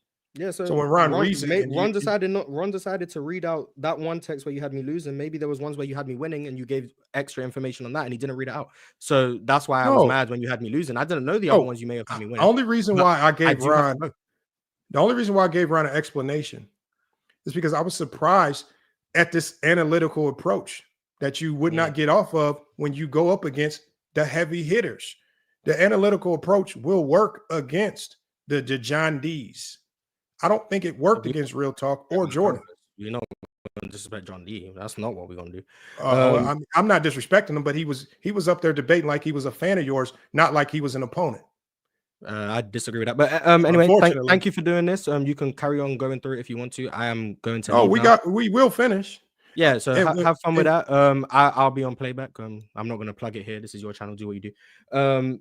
But yeah, next PCL, maybe you're in it and maybe I'll judge you, or maybe you're not in it and we'll be judges together. I don't know. But yeah, anyway, thanks for having me up, I guess. Goodbye. There's Marz for you, y'all. We're going to get back to it. I wish we could have played the debates. We actually could still play the debates. I'm going to drop the link. I'm going to bring some of y'all up to cook. Salute to everybody in the chat. I haven't been watching the comments. My apologies if I've been missing your messages. We're going to go to, and that's why I wish Marz would have stuck around for this next round. This was another round where I felt Marz was being extremely contradictory. And it was a round where he talked about who would you draft first overall, Shaq or Hakeem. We talk about Marz's talking points. Marz, once again, he talked about the team success, the Lakers three-peat. He talked about offensive net ratings of the 2000 to 2002 Lakers, not unsurprisingly. And remember, these are the arguments that he leads with. These are not in support of any actual true argument. That's subjective. And then he cited Shaq as supremely dominant in his prime with no context. Real Talk, to me, dismantled this because when he talked about Hakeem, you saw how he talked about Hakeem as the player, not about achievements on teams and organizations. He talked about how Hakeem led the Rockets to the finals in his second year, completely changing their defensive identity as a rookie. And he didn't harp on them getting to the finals. He didn't use that finals run as a staunch point to say this is why Hakeem is better. The funny part about it is they went into a back and forth in the debate. And because Marz was using analytics, he talked about how when Hakeem first got to the Rockets, they went from 17th defensively to, I think, maybe top 5, right? But that second year in 86, when they made their finals run, their defensive rating plummeted a little bit, but their on-the-court success also mounted because they made a run. They beat the Lakers and got to the NBA Finals. I think what that shows us right there is that a lot of times these metrics, regular season metrics, don't necessarily mean much when it comes to the playoffs and trying to predict who can make the best playoff run. A lot of time, the playoff just comes down to matchups, experience, and leadership. And we talk about it all the time on this channel. When I talk about the Lakers, a lot of times people ask me, who do I have coming out the West? And I say, I think it's about matchups. I need to see who's matched up with who. I need to see who has to play who, because from what we've seen over the last 10 years, if you get the right matchups, any team can seemingly make a run to the finals. The right matchups can be injuries plaguing teams that are in front of you. It could be guys like Jimmy Butler just getting on a burner at the right time, right place, right time. There are so many factors that can help your team make a run that aren't embedded in regular season net rating, offensive rating, defensive rating. Yes, it's good to be high in those metrics and analytics. Do they translate to playoff winning consistently enough for us to use it as a barometer to say, as the end all be all, to kind of the way? Because Marz, again, think about every topic that he debated, somehow net rating, relative net rating, offensive rating, defensive rating played a role. I don't think they're all applicable in that sense. When we talk about Marz's contradiction in this Hakeem Olajuwon Shaq debate, right? Again, he tried to cite that the 1986 Rockets only a plus 2.5 by final standards to minimize Hakeem's early success. But doing so, he undercut his own Thunder net rating argument in topic 2, showing how playoff runs aren't tied to net rating strength. So when we talk about contradictions, and Marz was right, he will say anything in debate anyway to win or try to sound right.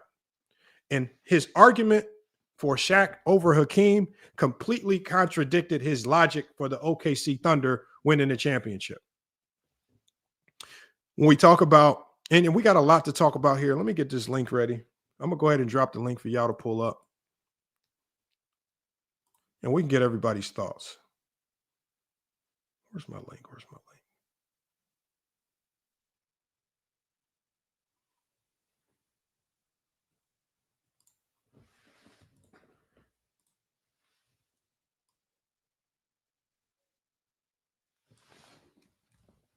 All right, link is about to be in the chat.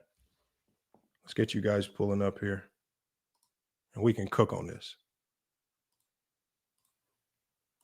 I appreciate you guys sticking around.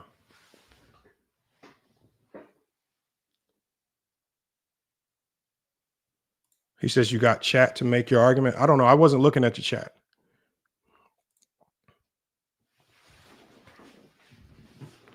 And as I drop that link in the chat, we get you guys pulling up here. Let me pull this up. Because as we kind of just summarize Marz's entire debate. All right. And I see y'all, some of y'all in the backstage. We're going to summarize it.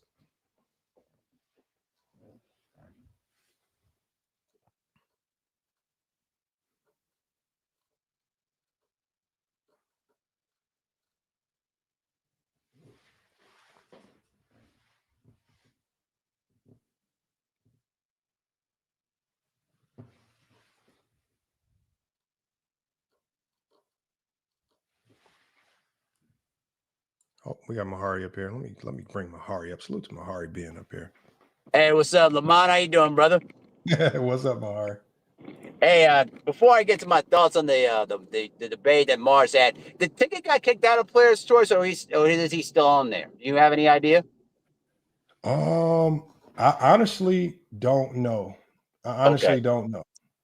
Okay, because I haven't seen him in a long time. I don't go to Players' Choice anyway, so it doesn't really matter. But either way, I thought that Marz he could have had a good argument if he actually used the metrics in the proper context. I just felt like he used it to try to throw it as word salad, and it just didn't make any level of sense.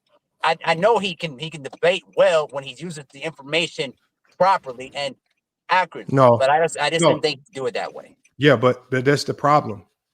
The key word, Marz, is use it properly. He says Lamont taking shots at PC because Marz came up and cooked is beneath you. I don't take shots at PC, Big Ox. And Big Ox, I don't play with words. If I wanted to take a shot at PC, I would just take a shot at PC and there would be no questions about it. So the fact that you even have to question it means that that's, to me, very feminine, and you just looking for reasons to stir up some type of contention. Because I don't like, and Mahari knows best. I don't mince words. If I got an issue, I'm gonna call you out directly. I'm not gonna take no undercut under this. This is not no shots. You know, I mess with Ron. I mess with everybody at PC. There is no beef. So if you want to stir up contention on your own, Big Ox, with FYF Sports, but don't try to involve the entire PC. No Big Ox. What I'm describing is what you saying that I'm taking shots at PC is feminine, because I don't mince words. If I want to take shots at you, I take shots at you. That's one thing I've proven here on FYF Sports. I don't dance around it. I don't hide behind names. If you do something stupid, I'm going to say you did something stupid. So there's no shots at no PC. And if that's what you get out of this, because your boy Marz performed horribly in the debates. I mean, realistically thinking, who honestly thought Marz would lose on PC? Like, we all know that PC is going to get behind the PC guys. And the results of the debate are always going to be a PC guy. It's no secret there. The fact that I was willing to step out, let you know who I was and why I voted the way I voted, is because I felt like he debated like shit in the last two debates.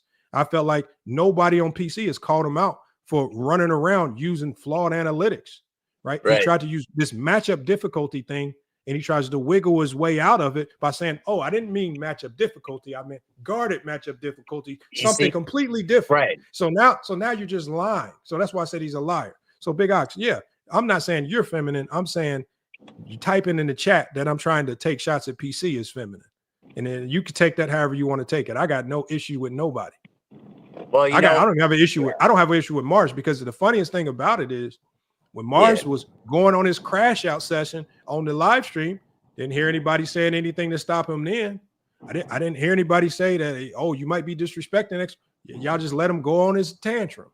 So I don't want to hear the taking shots thing, because y'all take shots. If you want to go talk about taking shots, from what I hear, y'all be taking shots at FYF. So at the end of the day, take that how you want. I don't mince words. I don't mince words, and I don't attack groups. I attack you. So Big Ox, you have a stupid take, I'm gonna attack you. Lucky for you, I haven't really scoured your takes to find something stupid enough to dive into. I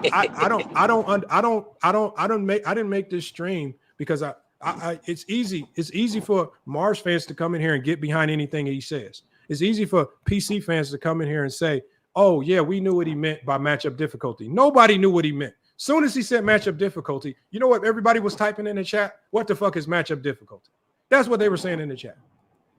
Right. And so for him to come in here and try to, oh, I didn't mean matchup difficulty, I meant guarded by matchup difficulty, that just tells me right there, you're just finessing. You're just lying.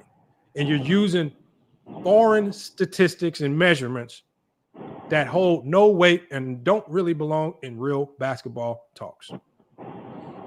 You see though, Lamont, that's what I'm saying. Tune, you hit the link. Tune, if you said if I made any biased arguments, just hit the link and tell me what's biased. I broke down what Marz said. I broke down what Real Talk said, and I made a comparative analysis. The problem with Marz is that it's hard for me to say he won any round because he never had an actual argument. He used analytics as his argument, which is why he led with them. And it's hard for me. If you spend your whole debate justifying analytics, you're not debating the points. If you're using your first round talking about matchup difficulty and it's a defensive analytic in an offensive conversation, now you have to come back and explain to us, oh, I thought you would know matchup difficulty was guarded by. No, you used the wrong shit. And we called you out on it. You went and found, because remember what I told him, y'all. Mm-hmm. Typically, Marz just keeps it simple. And he says gravity. Because all of that matchup difficulty, lingo, mingo, all that, all it meant was he attracts gravity. And the fact that you avoided what you typically say, which is gravity, just to bring up all this mumbo jumbo matchup difficulty stuff that no one really can relate to or knows, tells me you are grasping for straws.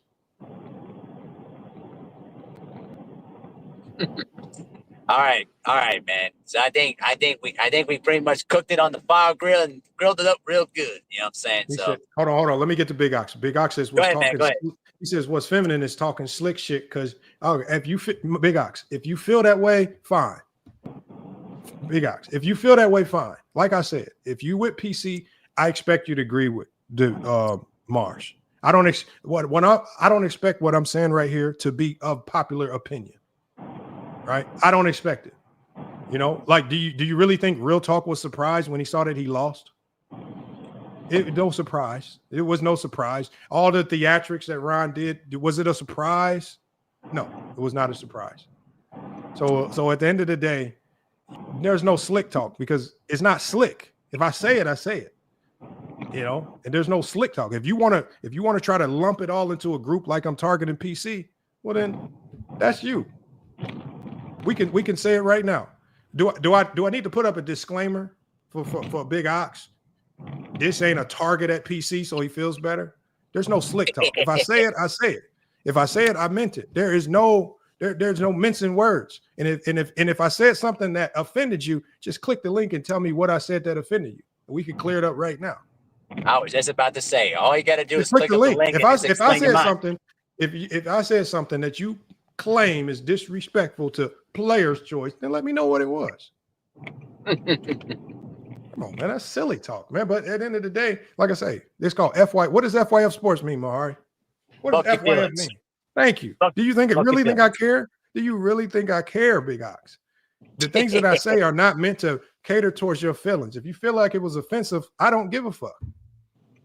Right. It wasn't meant to be all nice. I don't try to paint a pretty picture for you so you feel good about it. I felt like Marz got 3-0'd in those last two debates. If you feel otherwise, come up here and talk about why you feel otherwise. If you can't do that, then kick rocks. I really don't care. I mean, Jesus Christ. I mean, y'all do all this crying. Like everybody who cries about the things. Like I try so hard to not get personal. I try hard to keep it basketball. And then when I keep it basketball, people run around with their emotions talking about, oh, I said it the wrong way. And now I got to cater to feelings. No, Brian A, this is not nothing with me and Big Ox. This is just me saying, if you say something stupid, and I feel like it's a bad basketball take, I'm gonna address it. I don't smoke screen stuff. I don't do all that. All I do is if you say something dumb, I'm gonna talk about you. I don't really. When have you ever heard me talk about PC as a platform other than saying they got a great platform? Yeah, but that's how you know. Yeah. But that's why I say people who try to stir up beefs and all this drama stuff. Those are the people I want to watch because he's trying to lump everything into a bundle. I called out Marz. When you look at this title, I didn't call out PC. I didn't call out Ron. I didn't call out Shaq. I didn't call out Big Ox. I didn't call out Fluent or Chill. I said Marz. The fact that you're trying to lump it in, I mean, take your best shot if you feel like if you feel like you want to target me. All I'm going to do is keep it basketball. At the end of the day, I have no conversation for you if it ain't basketball because all I talk is basketball. Hey Johnny, what's good, man? Hey, what's up, hey Johnny? How you doing, brother? Peace and blessings. What's good, fellas? What's good? What's going on? Chilling, man. Chilling, man. Yeah, man. Hey, Lamont. Hey, first off, shout out to for Marz for hitting that link again. Hitting that link is not something hard, but for some of these dudes it is hard. They rather type than hit the link. But shout out to Marz for hitting that link again. Yes. Being judged by FYF is not it's not easy. It's not something that anybody can handle. I can tell you that from experience. That's true. They sent their best at me, and then they also came at me with their best judges. So, hey, listen, don't feel no type of way, Marz. It's just the way it goes around here in FYF. Like he said, is, fuck your feelings, bro. No. But talk basketball. That's what you got to do, and you got to be concise. When you got to be concise because you are limited in time. So you have to be concise, verbatim. And I, for one, don't know what the hell 98th percentile means. Forget the defensive matchup. Right. What the hell is 98th percentile mean? How is that calculated? I don't know what that. Listen, They told me my son's height is in the 98th percentile, which means that he's taller than 98% of the children his age. What the hell is a 98% defensive matchup percentile? I really would love to know what that means. Please, brother, please. This is hold on. I'm gonna look it up right here because let's just give him the benefit of the doubt. Marz said it was called guarded by matchup difference. Let's see. Guarded by.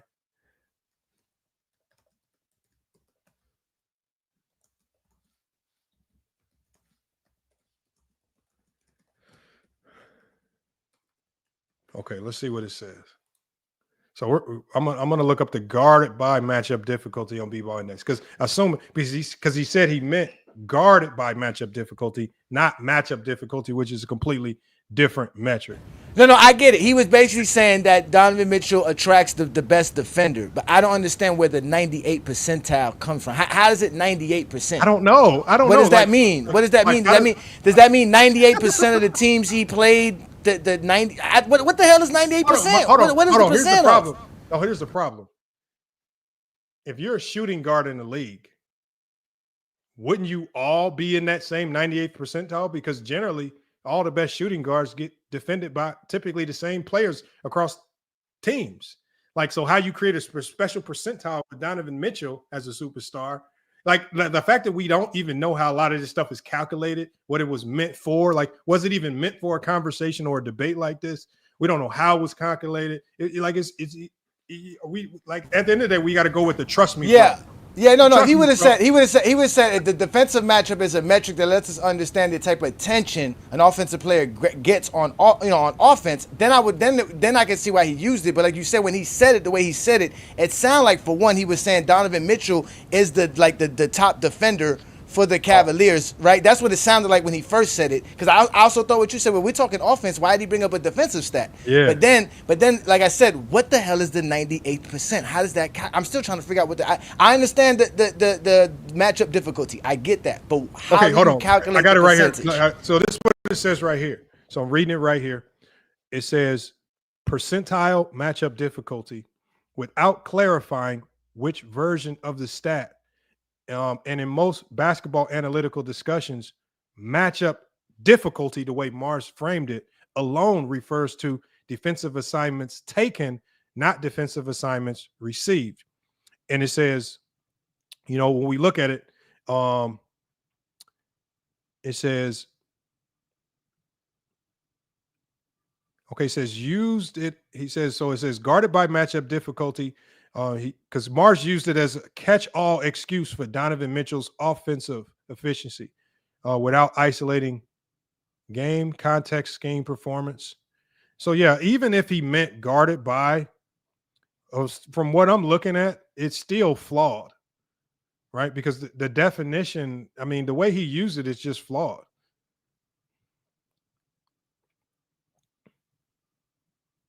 Yeah, it just makes...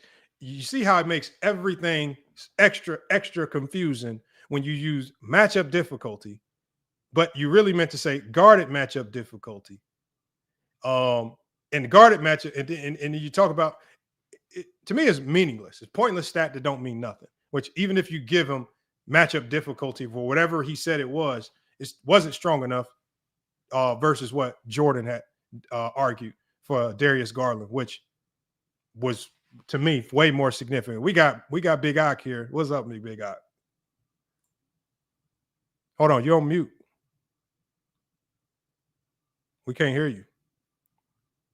No, you're not on mute, but we can't hear you.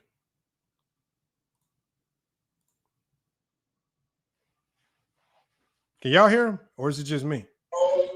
No, I can't hear him, bro. He's on mute. Yeah, no, hey, brother, you're on mute. Yeah, we can't hear you. Your mic must not be working. He's not on mute. No, he's not on mute. But his mic's not working though. We can't hear you though, Ox. We can't. He might have to come out and come back in. Yeah, he probably has to get his mic fixed. Go ahead, man. And hey, Johnny, because it was funny because remember, I hadn't even said anything about matchup difficulty, 98 percentile. And as soon as I just let it play and he said it, that's the first thing you typed in the chat. That's how I know it don't belong in the debate if the first thing people are saying is, okay, and Peter Bagjuice had his own interpretation of what it was. We can't hear you, Big Ox, still. Yeah, we still can't hear you. Go to your settings. Go to your StreamYard settings. Sometimes your mic, sometimes it happens to me all the time, your mic will switch to another mic. So you might have to switch back to your Shure mic.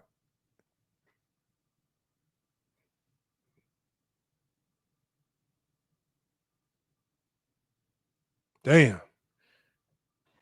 Yeah, man. You got to tell him to hop in on his phone. I'm going to see if he can hop in on his phone. Yeah, try to ask him to do that. But go ahead, man. Keep cooking. No. So, and I didn't even want to harp on that too much because I even gave him outs. I said, even if we said it was valid, which is not, it still wasn't enough to overcome what he said about Garland. All right. I mean, because all he could do was talk about Donovan Mitchell and how good of a player he was. You didn't talk about how he impacts the actual offense, right? The fact, I think, and another way he contradicted himself, Mahari, is this. When he talked about everybody's touches are more spread out, well, that's what a good point guard does. Make sure the touches are spread out. I mean, you make sure, especially with the type of talent you got at all your positions, that the ball gets spread out more. And Donovan Mitchell isn't the only one shooting the ball. So I think even if we stick with his logic, it still favors Jordan because Jordan talked about how Garland just made the offense better, which is what I thought the debate was. Ayahana, what happened? Ayahana, hey, Marz, make sure y'all not timing nobody out. If somebody timed you out or did anything, just let me know. I'll just make you a mod. Make sure, Marz, y'all not blocking nobody doing nothing crazy. Yeah. But that's I think that's what you touched on there, Lamont. That like you said, the idea of who made the best points, and that particular part of the debate, which I didn't know, was it 3 separate topics for each round was a different topic? Is that's what it was? Yeah, they had 3 topics for each. They had 3 topics for each debate, and you gave all 3 to Jordan. So the one debate, all 3 to Jordan. Because so the one debate about, okay, I want to make sure which one there was. The one debate about the Cavs offense, the one about the coach of the year, and what was the third debate? So in the first debate, the one where he crashed out, he debated 20. He says, who's the most important player for the Cavs offense? Who's coach of the year, I believe, is the second one.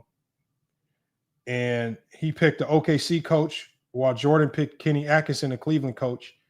And then the third topic was the 2015-16 Thunder versus the 24-25 Thunder. And Marz had the 24-25 Thunder. All right, okay, all right. So I mean, yeah, I mean he did crash out. He was upset that he lost. It's like he said he was upset that he was lost all 3. I guess he figured he did a better job on the coaching one, but like you said, he was still using. I just think he didn't make a good point on the idea of why he thought that the best he didn't make a good point to why the OKC coach is the best coach in the league. He just think about this. OKC was good. That was really it. This is how he started it. He started his debate not by talking like, for example, when Jordan started his debate, he talked about the difference between Bickerstaff, him bringing the team together, just getting them to play better as a team, which is coaching. It's subjective, right? But it's at least a take. And now we can you can support that with other things. Marz didn't start his take out with anything that we can consider to be a subjective take that we can debate. You know what what did he start out with? Mark Daigneault, they have a top 10 relative defense in NBA history. Well, what the hell is relative defense in NBA history? Then he says, OKC got the second best net rating in NBA history. And then he says, OKC got a +7 net rating with Shai off the floor. But then when we were talking here, because remember what I told him, when I pulled up the net rating with Shai off the floor, the first thing I see is that +7 net rating with SGA off the floor. Misleading due to small sample size and bench blowouts per cleaning the glass.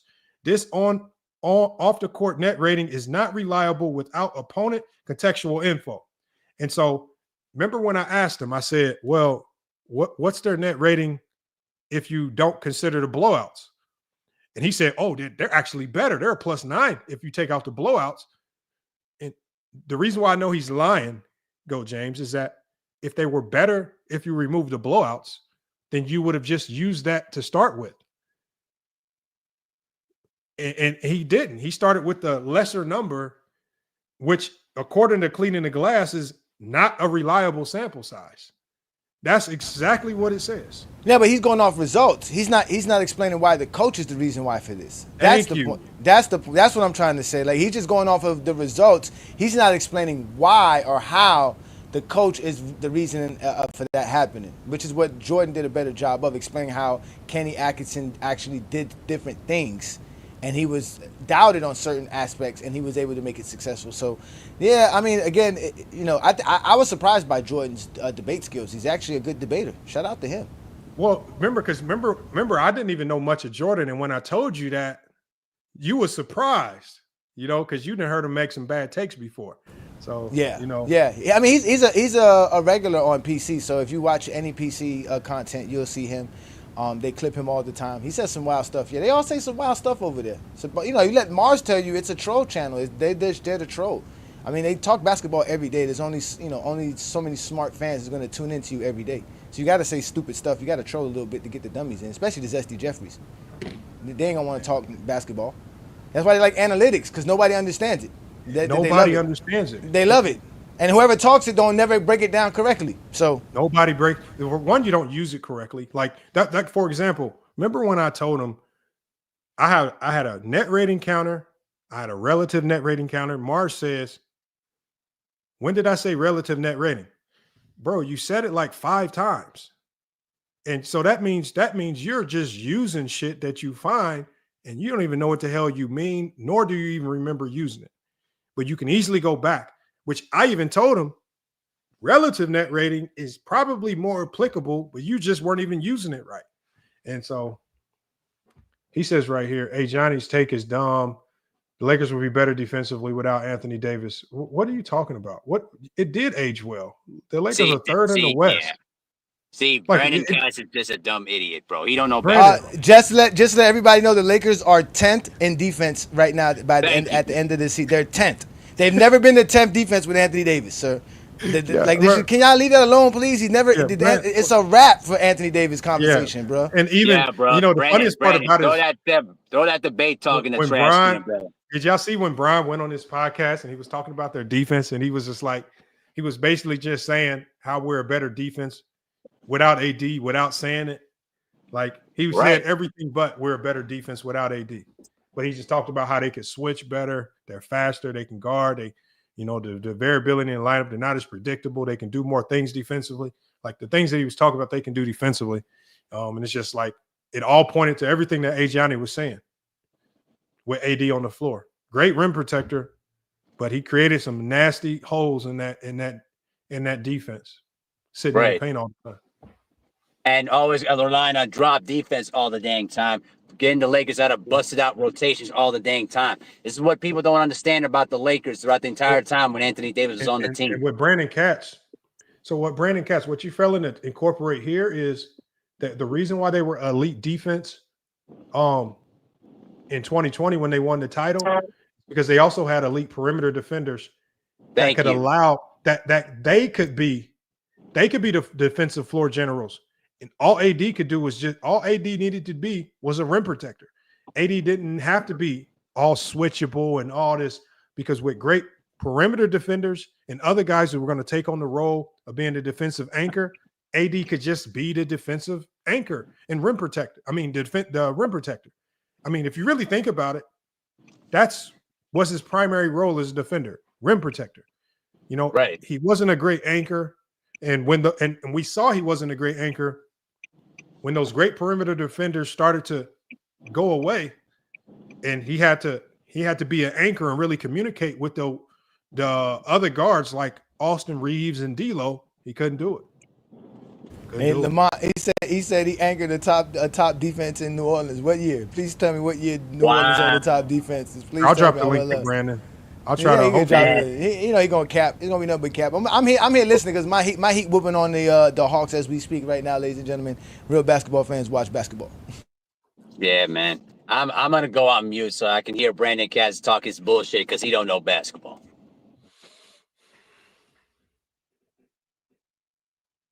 So this is what it says right here. So it finally came up with a reasoning for it.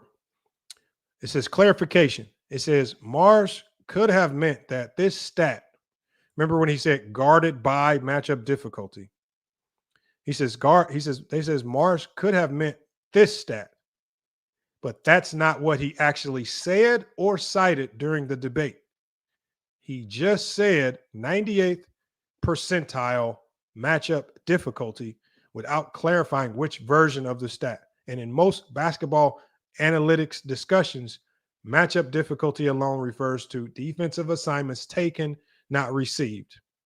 It says why this still undermines his argument. Even if he meant guarded by matchup difficulty, he still used it as a catch-all excuse for Donovan Mitchell. Offensive efficiency without isolating, or offensive inefficiency without isolating game, context, scheme, or actual performances. He ignored better, more relevant metrics like true shooting percentage, assist points created, on-off impact, and still contradicted himself by ignoring the same logic when talking about other players. For example, he did not consider guarded by difficulty when discussing Garland, Hakeem, Shaq, and as I even mentioned, Andre Roberson when he was talking about Andre Roberson and people just absolutely not guarding him. He only picked this guarded by matchup difficulty, weird analytic, just to formulate something weird that most people couldn't understand in this sense. That's why I say if you have a good metric, you're going to use it all the time. The reason why we know it's a trash metric to use, he only used it once and then he got away from it very quickly. Well, he got away with it because he knew in his mind it was a trash take. He knew it was a trash arguing point. That's what I tried to say earlier, that he was using different stats like word salad to try to make sure to see that it sounds good. But if you actually do your research and see what it is, it doesn't make any level of sense. That's what he's good at. He's good at using metrics and different types of stats to try to make him sound like he's smart about it, but he's not really that at all. And I'm gonna read this to you, Mahari. Tell me if you agree with this, because this was my thesis conclusion on Marz. Okay, so my conclusion after watching 3 debates of Marz, and I watched them all. My conclusion was this: Marz has developed a bad habit of using analytics as the entire argument instead of as support. In 3 debates, and more specifically the 2 final debates on the Player's Choice podcast, he flooded the conversation with stats like they were trump cards, like net rating 9 times, offensive rating 3 times, defensive rating 3 times, and even relative rating twice. And he didn't even remember that he used relative rating. Not once did he give meaningful context for any of those numbers. He treats high net rating like a mic drop, as if saying net rating +5, case closed. And the funny thing is he actually did that on Instagram in another debate. It's clipped on the Player's Choice podcast channel, where he says net rating +5, case closed. He said it in an actual debate, right? So we know he uses these things as like trump cards when he tries to say he doesn't. The problem is numbers without context mean nothing. Net rating is a useful stat only when you explain what's behind it, like who a player's teammates were or what the competition they faced is. But Marz rarely, if ever, did that. Instead of painting a full picture, he cherry-picked a stat and expected it to carry the whole debate. This is like quoting a movie on Rotten Tomatoes, or this is like quoting a movie's Rotten Tomatoes score without even having watched the film. It skips the substance. Marz, again, brandished 98th percentile rankings and raw rating differentials as if they were self-evident proof, when in reality, we all needed the who, when, and how behind those numbers. His approach turned potentially good data into meaningless noise. And that was one of my conclusions on him in his approach with all of these numbers. I just think he took a whole bunch of numbers that sounded good, threw as much of it into one debate as possible, and knew that in a 2-minute span, because you got to think, Mark, and it was a very good strategy because he knows in a 2-minute span, with 2 minutes on the clock, you don't have time to question what these numbers are and if they actually apply. You almost have to concede to the numbers just to get to your talking points. And so I think he brought out a whole bunch of crazy numbers that he know in a 2-minute window. The opponent could not really counter. You don't have time to go research or look it up or fact check anything. And I think he just has a good strategy. Muck up the debates with a whole bunch of misinformation that nobody can go research or understand, which is one of the reasons why he went to B-Ball Index, a paid analytical site to get information that he really knows. Well, nobody's going to go fact check obscure information. Yeah, obscure information off obscure sites. Don't make no sense. Don't need that. You don't need none of that stuff. You don't need none of that stuff. That's crazy. Well, here's the thing though. Like when I was listening to him, it was like, dude, you're throwing up statistics, but there's no context behind it. Like it's fine to use that as your talking point, but you have to put the when and how conversation into it to make sure that your argument makes sense. To me, it just didn't add up because when he was using the 98% percentile, like what? How does that even work? How does it even fit into his argument? Like, I don't know. I think a lot of times. Yeah, go ahead. Well, I think the funny thing is this. He got mad for us even questioning it, as if it's common knowledge to hear these things. You know, right? Like when we hear plus minus, that's more common in basketball talk. We kind of know what it means. We know when somebody's trying to finesse it and use it for like. You can't use a plus minus for a game in a GOAT debate because we know what it means. You can't finesse us with it. And so I just think he just misused it. Like he just takes these analytics and completely abuses them. And then you compound it. I think when you compound these analytics into a debate, it's because you don't have any substance to debate. You don't have a real subjective take to debate. You just want people to, and he knows, hey Johnny, that people can't debate the numbers. If you have a +7 net rating, how can I debate that? How can I debate defensive matchup difficulty? I've never heard of it before. And then to say a 98th percentile. That means he didn't give you the actual stat that lets you know the defender that's sticking him. He's basically saying that whatever that stat is, it's in the 98th percentile. And I'm still trying to figure out what's the difficulty. How do you measure the difficulty? How do you know who's the tougher defender or not? Like how do we measure this? That's my point. That's why Jordan be telling them all the time over there that y'all be nerdifying basketball with these nonsense stats that are useless and vague as ever. Like it don't make no sense. All to prop up that you know basketball than anybody. That's the problem I be having, Lamont. You don't have to know basketball than nobody. We all know basketball here, but at least know the difference is that some people know how to talk it, some people don't. But don't be acting like you just smarter than everybody else. That annoys me.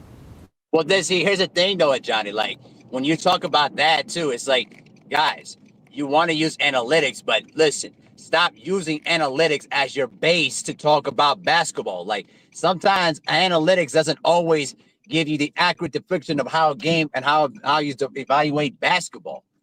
A lot of times when I hear people trying to use analytics, it's like, bro, you don't even know what the stat line is. You don't even know what it's supposed to be used and what its purpose is. And when you do that, from my brain, I always look at you sideways, like, bro, you really don't know basketball when you talk. What I wanted was I should have found a way to get Jordan up here, and I want to ask Jordan, what was going through your mind when you heard matchup difficulty, like in the middle of a live debate?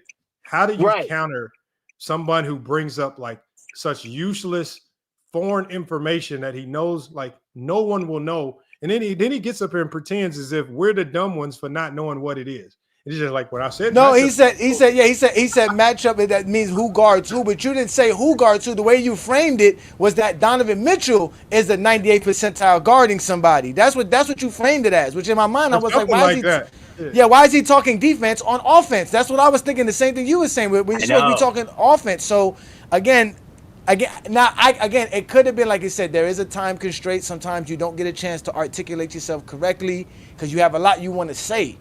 But that you could understand if a judge took your words wrong if you didn't state your argument correctly. You understand what I'm trying to say, Lamont?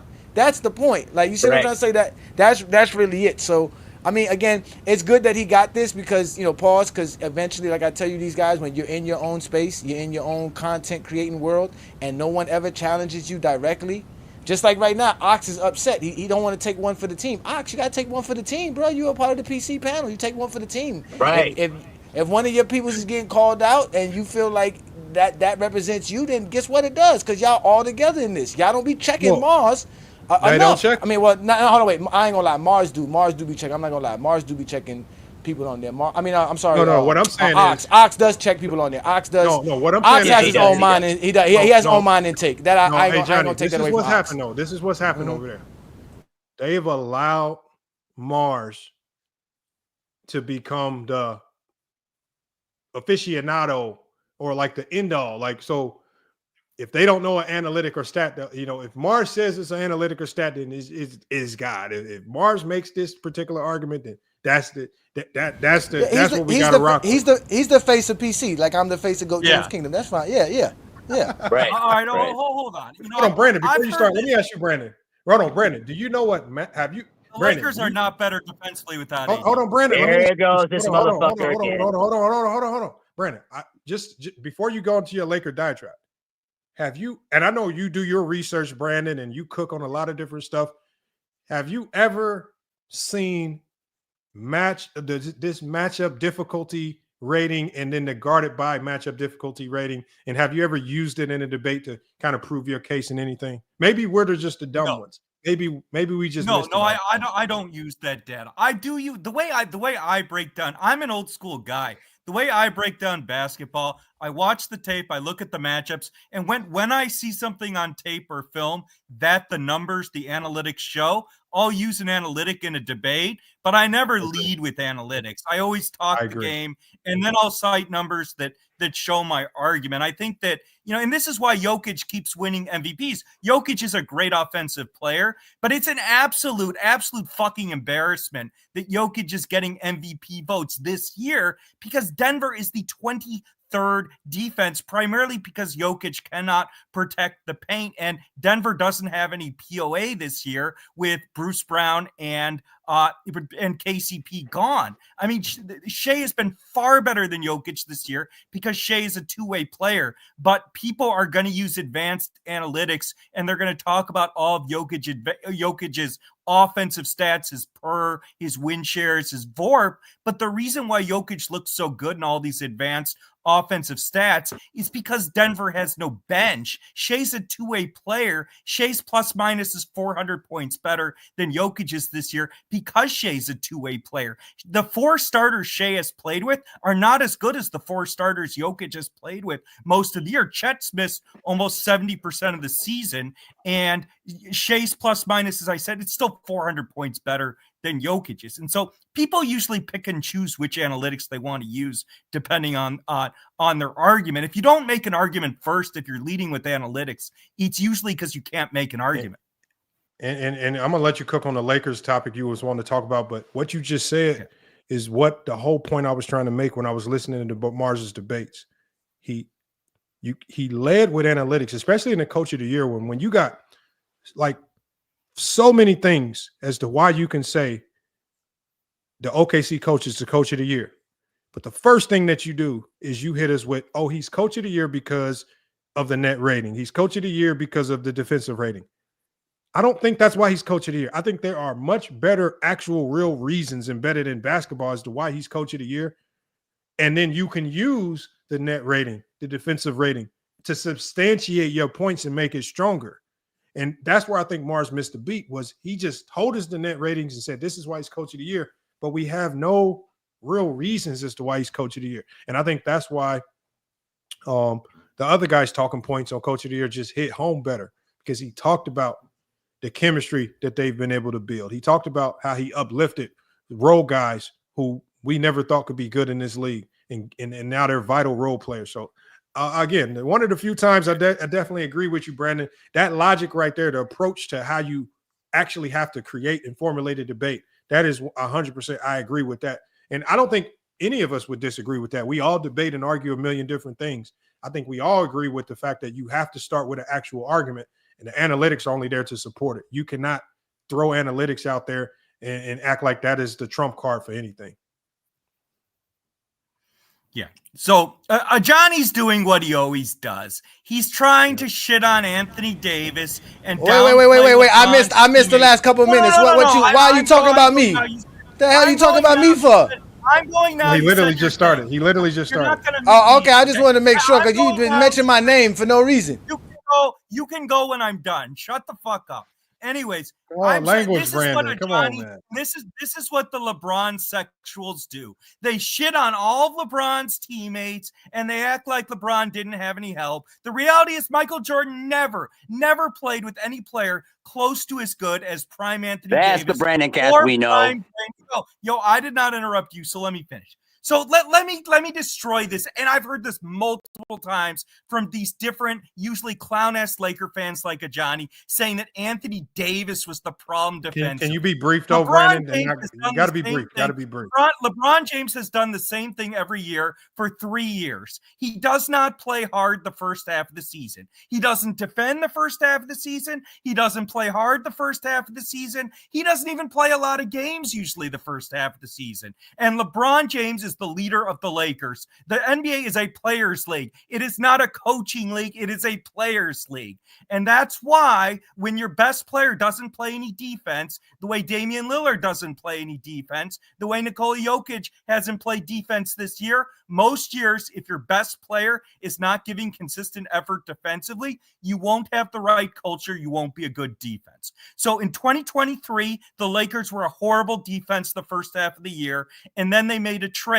The Lakers with Darvin Ham, who Lakers fans love to shit on, even though he made the Lakers a top defense with fucking D'Angelo Russell and Austin Reeves on the court. In 2023, the Lakers got to the conference finals. They did not have any POA. They had D'Angelo Russell, one of the worst defenders in the league, and they had Austin Reeves, who's a net negative defender. Anthony Davis anchored in the playoffs. One of the Lakers defense to the 2023 playoffs was the best defense in the playoffs that year. The Lakers beat the Warriors in the second round, one of the best offensive teams in the NBA, and the Lakers had no POA. The entire Laker defensive strategy in 2023 against the Warriors was to run Clay and Steph off the three-point line and funnel everything to AD.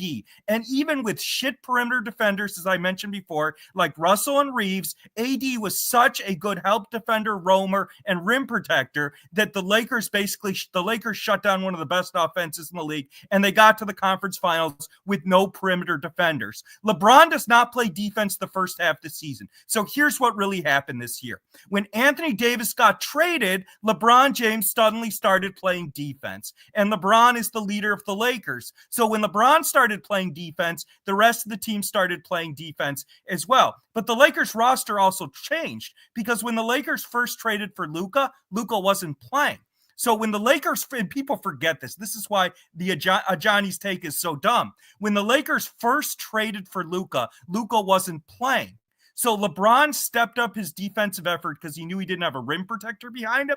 But the Lakers were now playing DFS, and they were playing Vanderbilt, two good perimeter defenders. Brandon, now the Lakers, I'm going to finish right here in 15 seconds. No, but the problem is, Lakers, hold on, Brandon. The only problem is this.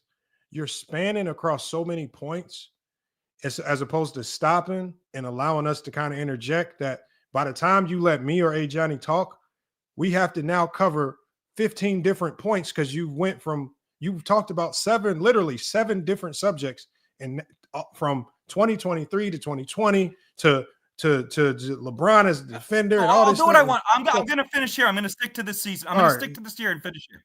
Okay. You've already done it. Okay. Here's my point. Okay. The Lakers are not. Let's just do this. Let's do this because Brandon, you can't do what you want, man. I mean, Lakers are not a good defensive team. Hold on. I just want a dialogue, Brandon, because I think it's better when you allow dialogue and either me or Johnny or Mahari can go back at some of your talk because I think you said a lot of stuff that. I think so one of the points. So for example, because if we're going to get too far removed for it, if I let you keep going, you talked about LeBron as the leader needing to play defense. You even said something before you talked about Damian Lillard as the best player and not being a great defender. One, when did Damian Lillard become the best player on the Bucks? And two, no, I'm talking about NBA. Hold on 1 second. And two, haven't we seen throughout NBA history the best player or leader on the team isn't always the anchor, which I think Johnny's main point. He never said that AD was not a good rim protector. He never said that AD wasn't a good roamer. All these attributes that you are. Hold on 1 second. No, he didn't. Hold on.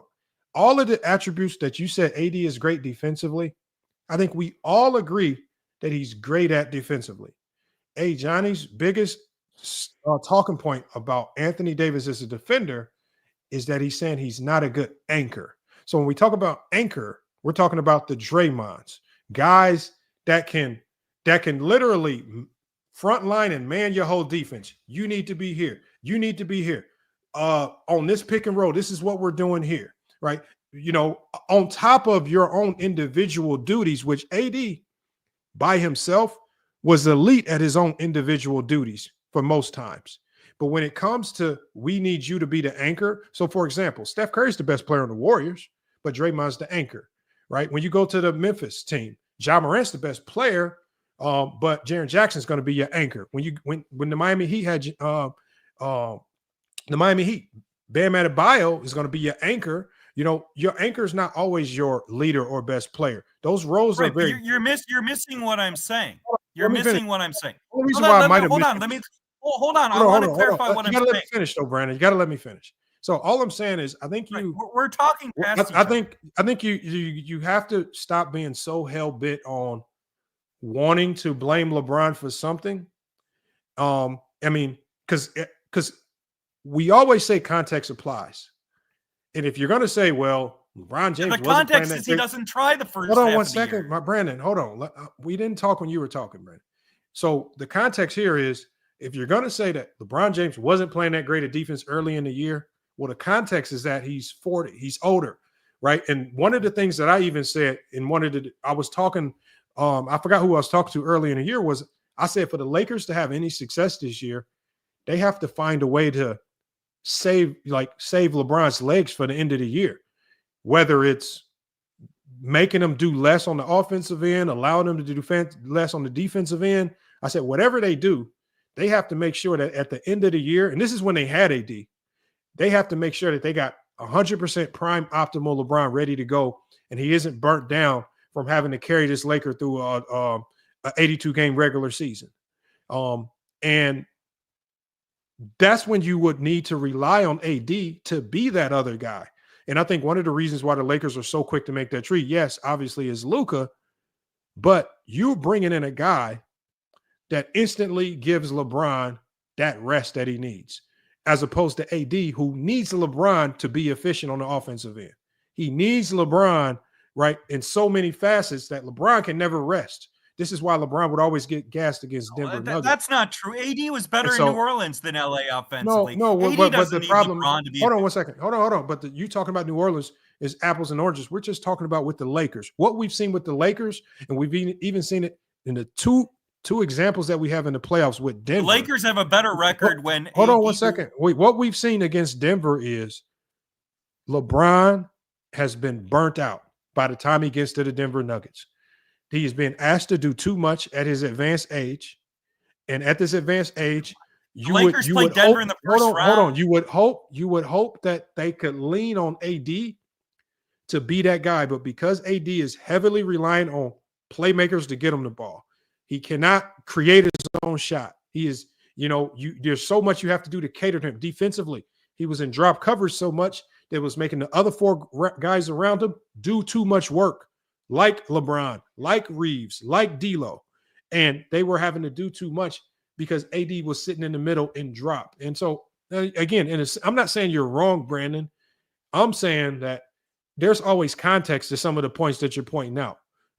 And I don't think it's a bad thing. And you said LeBron has not been playing games.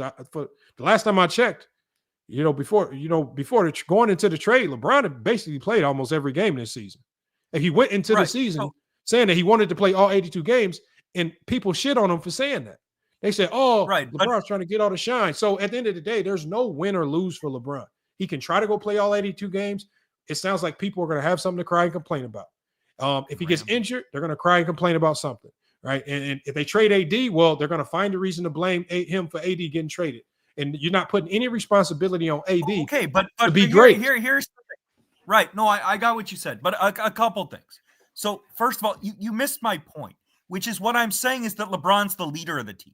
LeBron has always been the leader of the team. LeBron was the leader his first year in LA. LeBron's the leader now. But he's been So leading. hold on. I didn't get my point out. So when you say LeBron's playing all these games, first, LeBron has not been playing more than 65 games most of How the many last games has he 6 played years. this year? How many games has he played this year? He has this year. But you're So we're missing talking my about point. leading this year because I already criticized his leadership last year. You're missing my point. I criticized his What I'm leadership last year. saying- Talk about what this I'm year. saying. What you're missing my point. What I am saying is that even though LeBron's playing this year, he doesn't give consistent effort the first half Stop of the lying. year. The past 2 seasons, he's played 70 And games. that's Stop why- lying. That's why the Lakers don't play defense the first half of the year. LeBron doesn't give any consistent effort. No, he's on the but the court, problem. but he's not hold on, trying but, hard. but, hold and on, but LeBron's Brandon. the leader. He sets the tone. He Hold on, establishes Lamont, the can I get my one take in? I just want to say one thing. Can I say Hold on, one hold thing, on. Lamont, You're please? lying. Hold on. And the Lakers got cooked by goals. Hold on. We'll go to A. Johnny. The one thing you're not incorporating into this is The Lakers have been cooked by every good offense they faced the last month. one thing, because now you're starting to debate like Marz. The one thing you're not incorporating into this is one, you are putting the entire load of the defense being good or bad on LeBron James's effort. No, I didn't say that. Hold on one second. You just said it. And because when we looked at his Laker defense, especially when Darvin Ham was the head coach, schematically, there were a whole bunch of things that were just schematically flawed with their approach to defense. And then even this year with AD being in drop coverage, I mean, schematically, there just were a lot of things that essentially gassed out all the guys around them. So, you know, and you are right. The Lakers are still playing drop with Jackson Hayes. Hold on one second. What I'm saying is, no, they're not. They are not stuck in drop with Jackson Hayes. That is not true. We've already done the film on that. Jackson Hayes is getting up. Sometimes he's they hedging are. screens. And that's not true. Hold on. We are. No, hold on. If the scouting report calls for it because the guard coming off is not a shooter, yes. What scouting report is Brandon has available for us to see? No, I need to know what game because the last film we did, Jackson Hayes was getting up, hedging screens. He was switching. He was guarding guards on the perimeter. He was not sitting in drop from what we've seen. And Vandy was not doing that. Rui was not doing that. It was one of the reasons why they decimated the Denver Nuggets when they played them is because they were leaning bodies on Jokic the whole time. They were guarding them full court with Rui, Vando, and DFS, right? They were switching everything heavy. They were trapping them. They were causing all types of havoc, doing so many things defensively that they could not do with AD on the floor. That's just so it's matchup specific. But wait, hold on. We're talking past each other. What I am saying is that and Steph Curry is not a good defensive player, but Steph Curry gives effort every single time. And so when your best player, and Lamont, you're the one. That is Lamont, not true. You are the one. Hold on. Lamont, you Steph are the does not one. give You are effort the every one. time. Lamont, you are the one. You're the one last year. Lamont, you're the one last year who made a video saying it was stupid for Lakers fans to blame Austin Reeves when the Lakers weren't a good defense last year. And you specifically cited the fact that LeBron was playing shit defense most of the first half of last year. And so my point is when the leader of your team, I'm talking about effort. I'm not asking LeBron to be an anchor. He's older. What I'm saying is when the leader of your team gives no consistent effort defensively. That is not true. LeBron has been consistent this year. And LeBron doesn't care about playing defense the first half of the year. You're not going to have the culture you need to be a good defensive team. Brandon, this is where we disagree. This year, it's been less for me to criticize about LeBron because and I've watched a ton of Laker games more than I normally would ever. Play good defense the Hold on, first let half me of the finish. year? No, what I'm saying is this. Hold on. What I'm saying is this. Answer the question. Listen to what I'm about to tell you. So schematically, you don't want to answer because the answer is no. Hold on, Brandon. Like this. Listen to what I'm saying. This season for the Lakers has been like 2 seasons in one because they are completely different. It's the same since every year with the Lakers. Hold on. Hold on. Listen to what I'm saying. So you LeBron does not try the first half of the year. Come on. Hold on, Brandon. Listen. When you look at the Lakers before the trade. Because AD, or I don't even want to blame AD. I can blame coaching. It could be a number of different things. But for whatever reason, they started the year off and they kept AD in drop coverage. And when not just me, but Johnny went to the video, we all exposed on the video why you cannot defend out of drop coverage with this Laker team. One, Right, but you're LeBron is critiquing not. the coach, not AD. Hold on. Listen to what I'm saying, Brandon. No, I'm saying you're critiquing the coach, not Brandon. AD. Hold on, Brandon. You got to hold on, because That's a coaching decision. No, what I'm saying is, I said was I don't know why they stay in drop coverage. It makes one, LeBron look bad, and secondly asking him to do too much on defense when you're already asking him to be the facilitator and everything, and to all be everything on offense. So you're asking him to be 100% on offense, and then on defensively, AD is the only one that gets to rest and drop coverage, while you have LeBron, Reeves, D'Lo, and everybody else scrambling around trying to guard the best guards in the league because AD wants to sit and drop coverage. So when I say no, that's just what's happening. So I say there's like 2 seasons in one because AD's cleaning up for all these shit defenders. Hold on one second, Brandon. When AD gets traded, the first thing that we see happen is it's almost as if JJ Redick is like, thank you. Now we can open up our full defensive playbook, and we don't have to gas our guys out with. Hold on. So and what we have seen is the Lakers now defend better as a team without putting all, because the crazy thing about what you said, Brandon, is this: Bron hasn't really improved defensively post the AD trade. He's still the same defender. That's a total lie. Hold on. No, but the one thing about great team defense is that when you play great team defense and all 5 guys are guarding, and you're not putting the onus of responsibility on 4 guys or 2 guys to do all the defending, it makes all 5 guys look better. So what you're seeing by default is not a better defensive LeBron James. You're just looking at a better overall 5-man team defensive scheme that just naturally makes everybody look better. A great defense will, like, for example, and the year that the Warriors won the championship. I got your point. Hold on, one point. The year that the Warriors won the championship, Draymond Green, before he got hurt, was probably on track to win Defensive Player of the Year. A great defense. They had Gary Payton. Wiggins was playing at an all-time high. I'm talking about elite defense. You know what was also elite? If you look at the numbers, Steph Curry's defensive rating. Now, we got to ask ourselves, did Steph Curry? That's a team stat. Hold on, Steph Curry. No, Steph Curry's individual defensive rating was like top 10 for the longest time that year. And he didn't finish this year that way.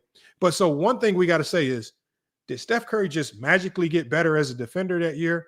Or did, as a 5-man unit, did they just become more elite as a defense? Because no one's going to ever, no matter what Steph Curry's defensive rating is as an individual defender, no one's ever going to look at him as a great individual defender. But what made his numbers and what made him look better defensively was the fact that the 5-man unit was elite defensively. And a great 5-man unit defensively can even make Austin Reeves look good defensively. A great 5-man unit made D'Lo look better defensively. The time before Vandy got hurt. I got it. My point. I think your flaw is that you are putting the responsibility of being a good defense on one player. And if you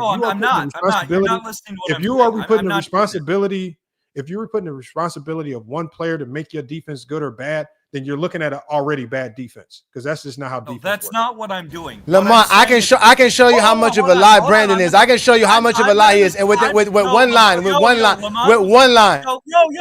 Lamont was talking to me, so I'm going to respond. Okay. What I'm saying, I don't expect LeBron to be an anchor. He's 40 years old. I don't expect LeBron to play elite defense. I don't even expect LeBron to play more than 65 games.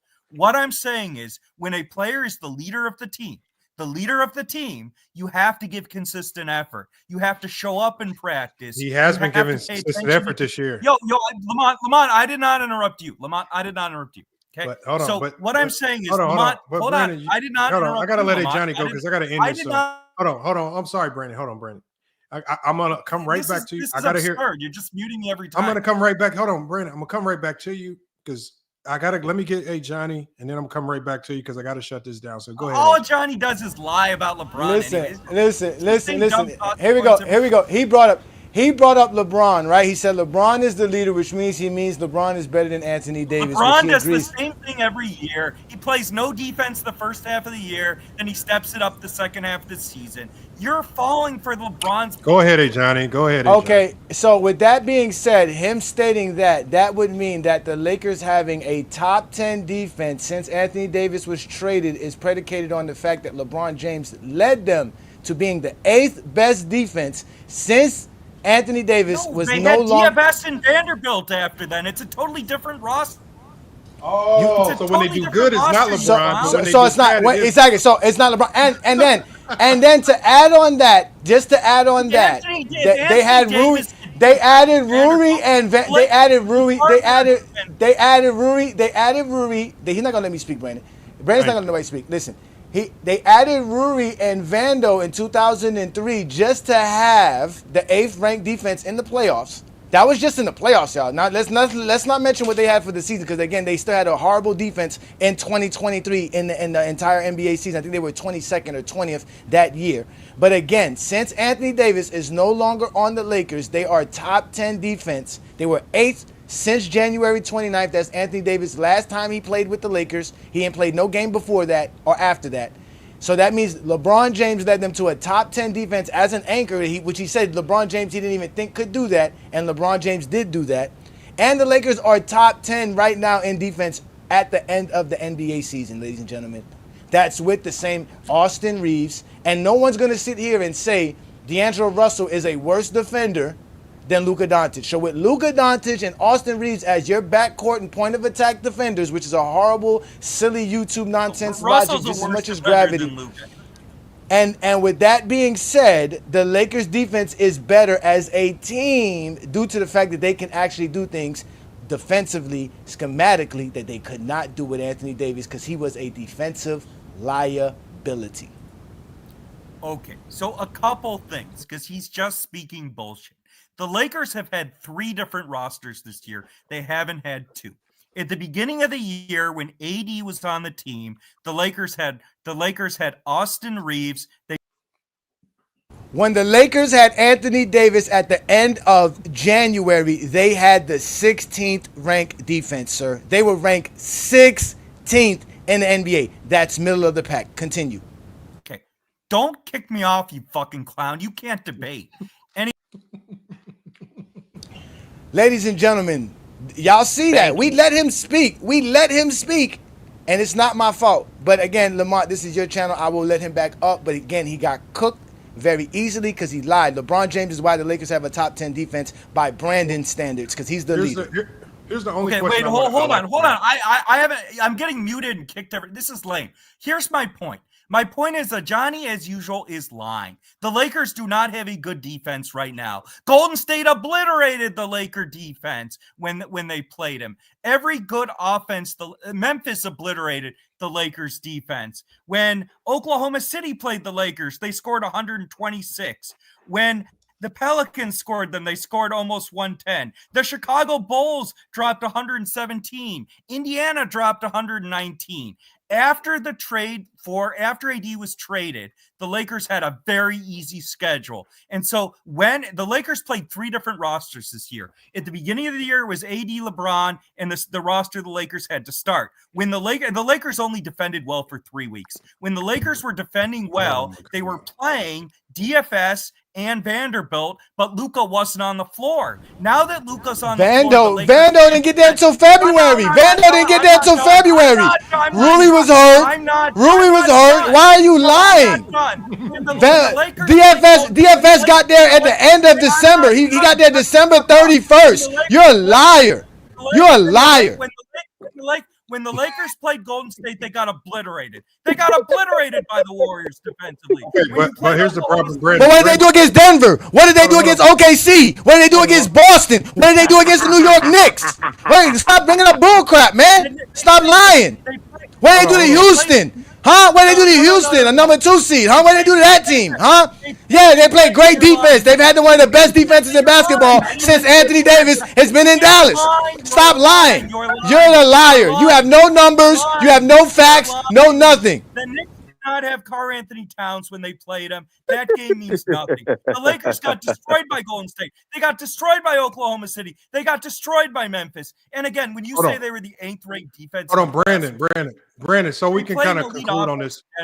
Hold on, Brandon. My question to you would be, just to simplify it. I know you could go on all day about this. To simplify, Brandon, my only question would be, since the AD trade, it's a different roster. Completely. Statistically, have the Lakers been a better defense?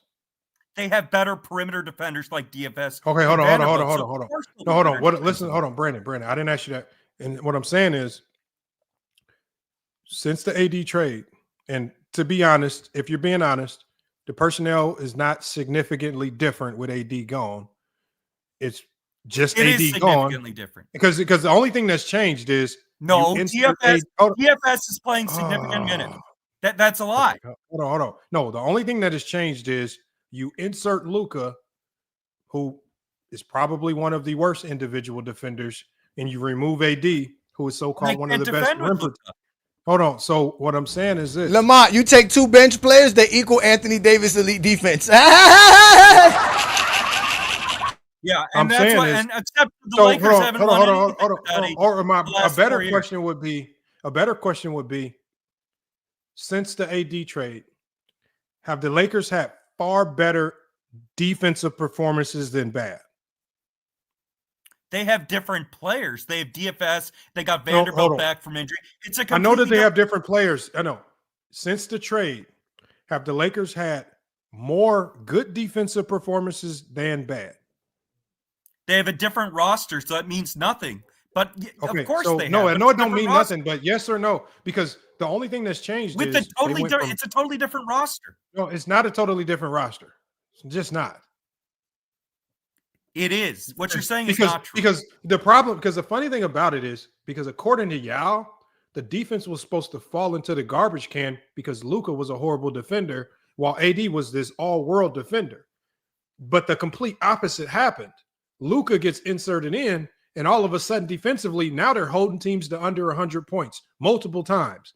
They stifling teams that nobody thought they could stifle. Hey, hold on, because you talked about losing to OKC, but you conveniently didn't talk about the first game where they completely shit on OKC, and in the second game, OKC literally only won because Luka gets ejected, and obviously it turned into a barn burner because obviously OKC scored 126 points. Hold on, listen to what I'm saying. The second game, I think we all could predict that second game was going to be a barn burner, higher scoring because of the familiarity. They had just played one another. But even in that particular game, OKC had a humongous lead. You know how, even with a big lead, how do you come back from a big lead? Well, the Lakers not only came back, but they took the lead because they played defense. And they only lost that game because Luka got ejected.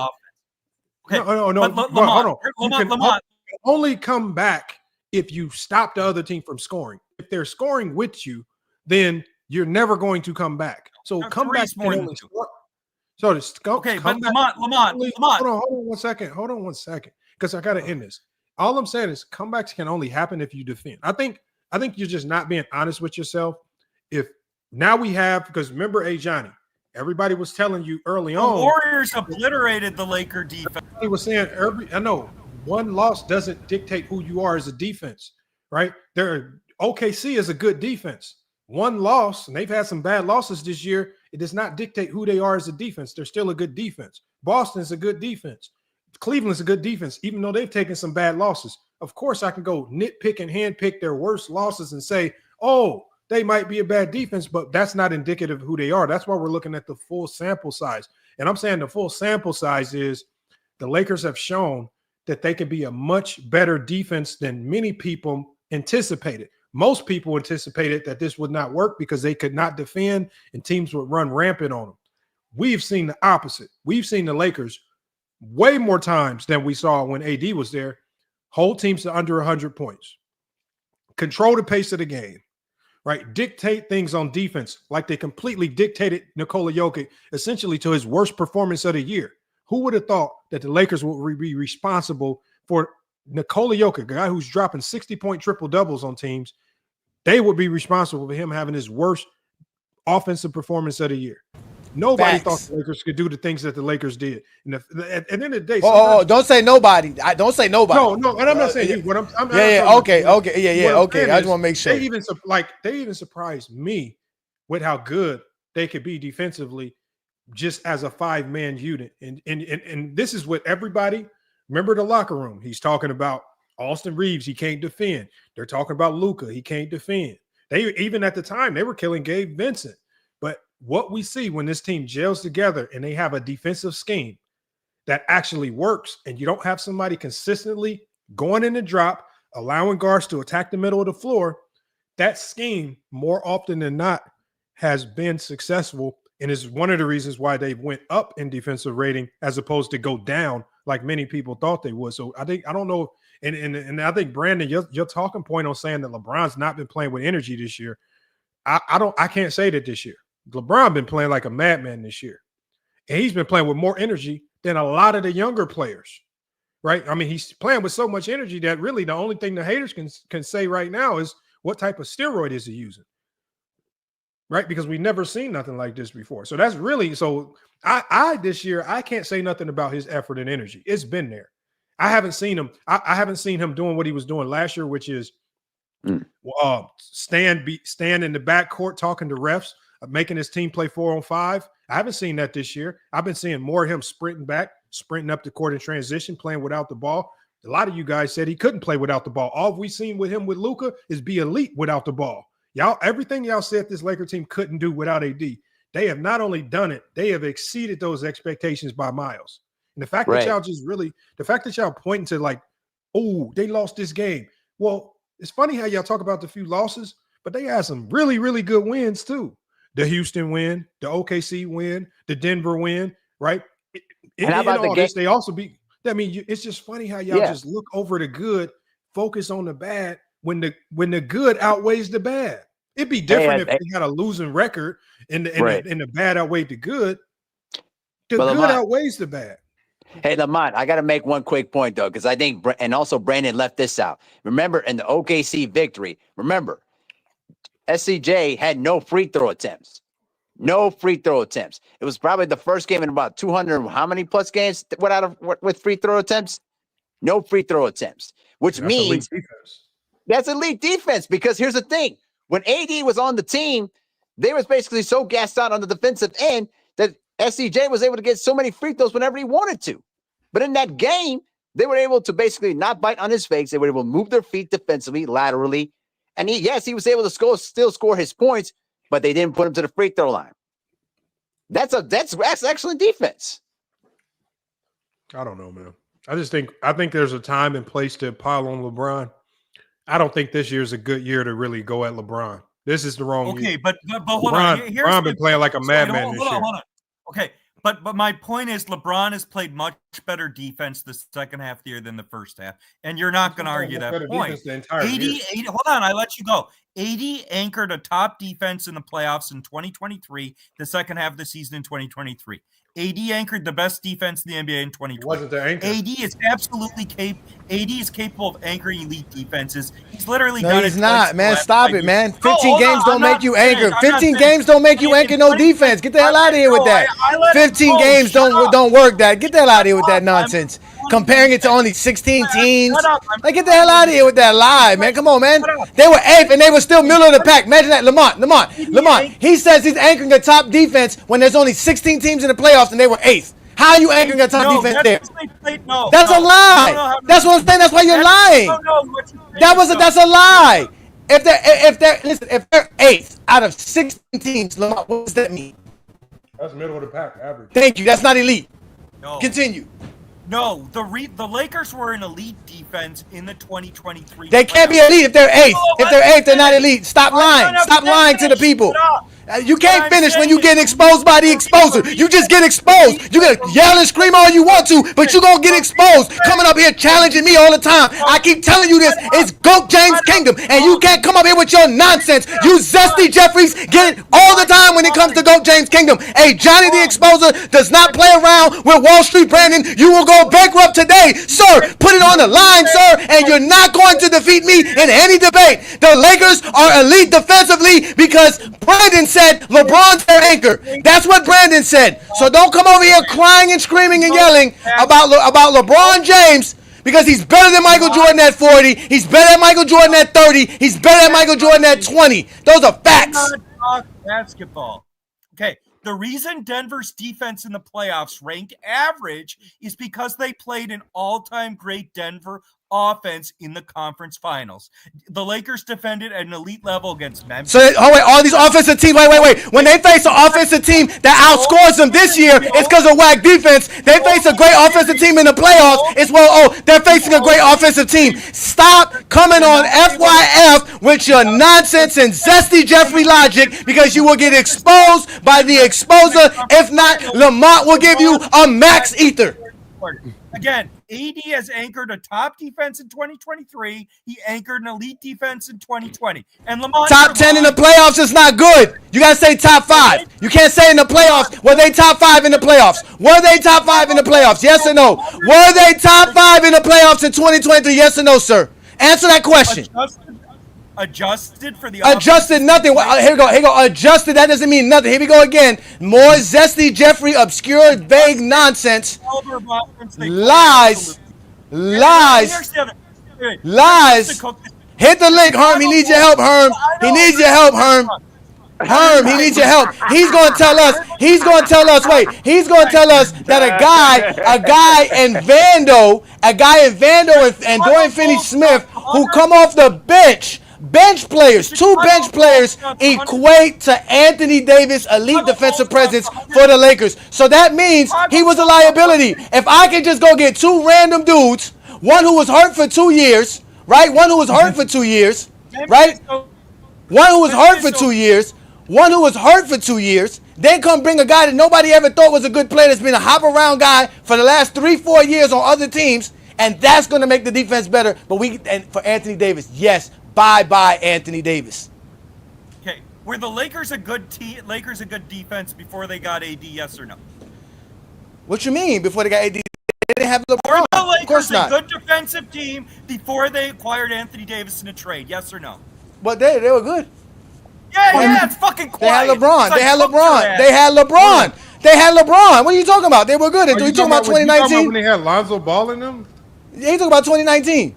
They were not a good defense. And again, Anthony Davis anchored a top defense in 2023 and 2020. The other thing is, and the 2019 again, the 2019 Pelicans horrible defense. 2018 Pelicans horrible defense. 2017 Pelicans mediocre defense. Anthony Davis never anchored no top defense. Get out of here with that, Brandon. Shut up. No, Anthony Davis anchored a top 10 defense in New Orleans. 2016 to 2017, you got caught lying again. Lies. They were 17th in defense. They were 17th. Lies. Oh, we got Willie. Hey, Lamont, you got Willie. Lamont, you got Willie in the building, Willie. You got Willie, Lamont. You got Willie, Lamont. You got Willie, Lamont. He's here. He finally hit the link, Lamont. There you go. Why are you in the dark, man? Don't worry about all that. Talk basketball. Don't worry about that. Don't worry about that. I don't need you to go off topic. I don't need you to say, oh, you doing this. No, stay on the point, nigga. Try me. Try a real one. Try a real Jordan fan. What you got? Try me. What you want to talk about? What you want to talk about? Oh. What's on your mind, sir? I hear you lying so much. Oh, Jordan failed in this. Give me a series. Give me a series. No, give me a complete series. Jordan choked. A whole series. Let's start here. Let's start 1988. Hold on. No. 1988. No, Willie, you asked me to give you a whole series. Hold on, Willie. Because if you give me one, I'm going to give you 5. Willie, so here's the thing with me. Because you haven't really debated me that much. You haven't talked with me that much. I never. But you can't fuck with me. Hold on, Willie. I know, Willie. I got you. Willie.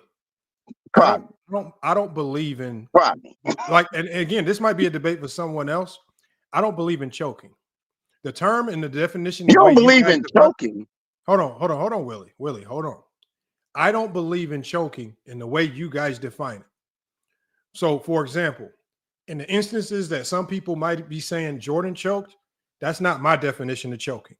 But the problem is I don't just apply this to Jordan. I apply it to LeBron. I apply it to Bird. I apply it to Magic. And I tell people, yes, you win and lose games, right? Sometimes you make the shot, you miss the shot. Shooting a shot and missing a shot is not choking. It's just missing a shot. And my definition of choking is, for example, the Tragic Johnson moment, when you forget time and score and you dribble a shot clock out. The J.R. Smith moment, when you forget about the score and you dribble the ball out and you do something that's not basketball related that costs your team the game. But if you take a shot and miss it, that's not choking. That's just taking the shot. Or the Chris Webber timeout. Yeah, but and even then, once you dig into that, a lot of people say that that was more so the bench's fault, not Chris Webber's. But at the end of the day, a lot of the choking stuff that, again, he's talking about choking, the way you define it and the way you frame it, because you're just framing it in a way to aim at LeBron. I don't define that as choking for Jordan, nor do I define those moments as choking for LeBron. So you got to have a different conversation with me, Willie. I can frame that in a way to aim it at Patrick Ewing. Nobody is aiming nothing at LeBron. You better come better than that, bro. Why are you asking me about choking? You're not gonna sweet talk me with your little you be talking. Okay. You got to move on to something else. Hold on, Willie, you muted. We can't hear you. Willie, you got to move on to something else. I don't believe in the choking narrative. That's just not my talking point. You got to come with something else. That's all I'm asking. Come with something else. I don't believe in a choking narrative. Hey, I think Hello? I don't run around. We hear you, Willie. I don't run around digging up players' losses or missed shots just to go bro. They missed a shot. That's not how basketball works. No. That is how basketball works, and that's your criteria. You're not gonna give me in those little soliloquy with your soft talk and all this shit. I'm here right now. You talk mad shit on the. Hold on. So Willie, no, I talked about the fact that you said, I forgot what you were debating in the comments, but there was something in the comments you wanted to debate. You get to that, whatever it is, but it wasn't nothing about choking in LeBron James. You lie. Oh, Jordan. Yo, I heard you lie about Jordan so much. Oh, Jordan, my GOAT. Jordan the GOAT, but until LeBron retire, he could be the GOAT. Tell me why you feel about that. What did I lie about? And I'm gonna cook your ass. What did I lie about? No. You said Jordan is your GOAT until LeBron retire or LeBron, but you be kicking Jordan back in for 88, 89. What did I say that's negative about failures count, nigga? What did I say about Jordan that's negative? That's hold up. We count greatness on failures and winning. Okay? That's what we do in the world. Everything ain't sweet. Everything. Willie. What did I say about Jordan that was false? One thing. I don't want you to talk nice now, nigga. I'm here. Willie, what did I say about I'm Jordan? not going to disrespect you. I'm 52 years old, and I will cook your ass on your lie. Okay, and I want you to cook me, but you got to tell me what I lied about Jordan. You don't say, Jordan recruited Rodman. Yeah, bro. You said Jordan recruited Rodman. Yeah, you gonna be able to. Jordan did recruit Rodman. No. This a long time waiting. This a long. I don't want to hear from you, bro. You a side. You a role player. I don't want to hear from no role player. I don't want to hear from a role player. I want to hear from him. I don't want to hear from a role player. I got your back, Brandon, man. Hold on. The Lakers' defensive rating with Luka. I don't want to hear from him. Herm, hold on.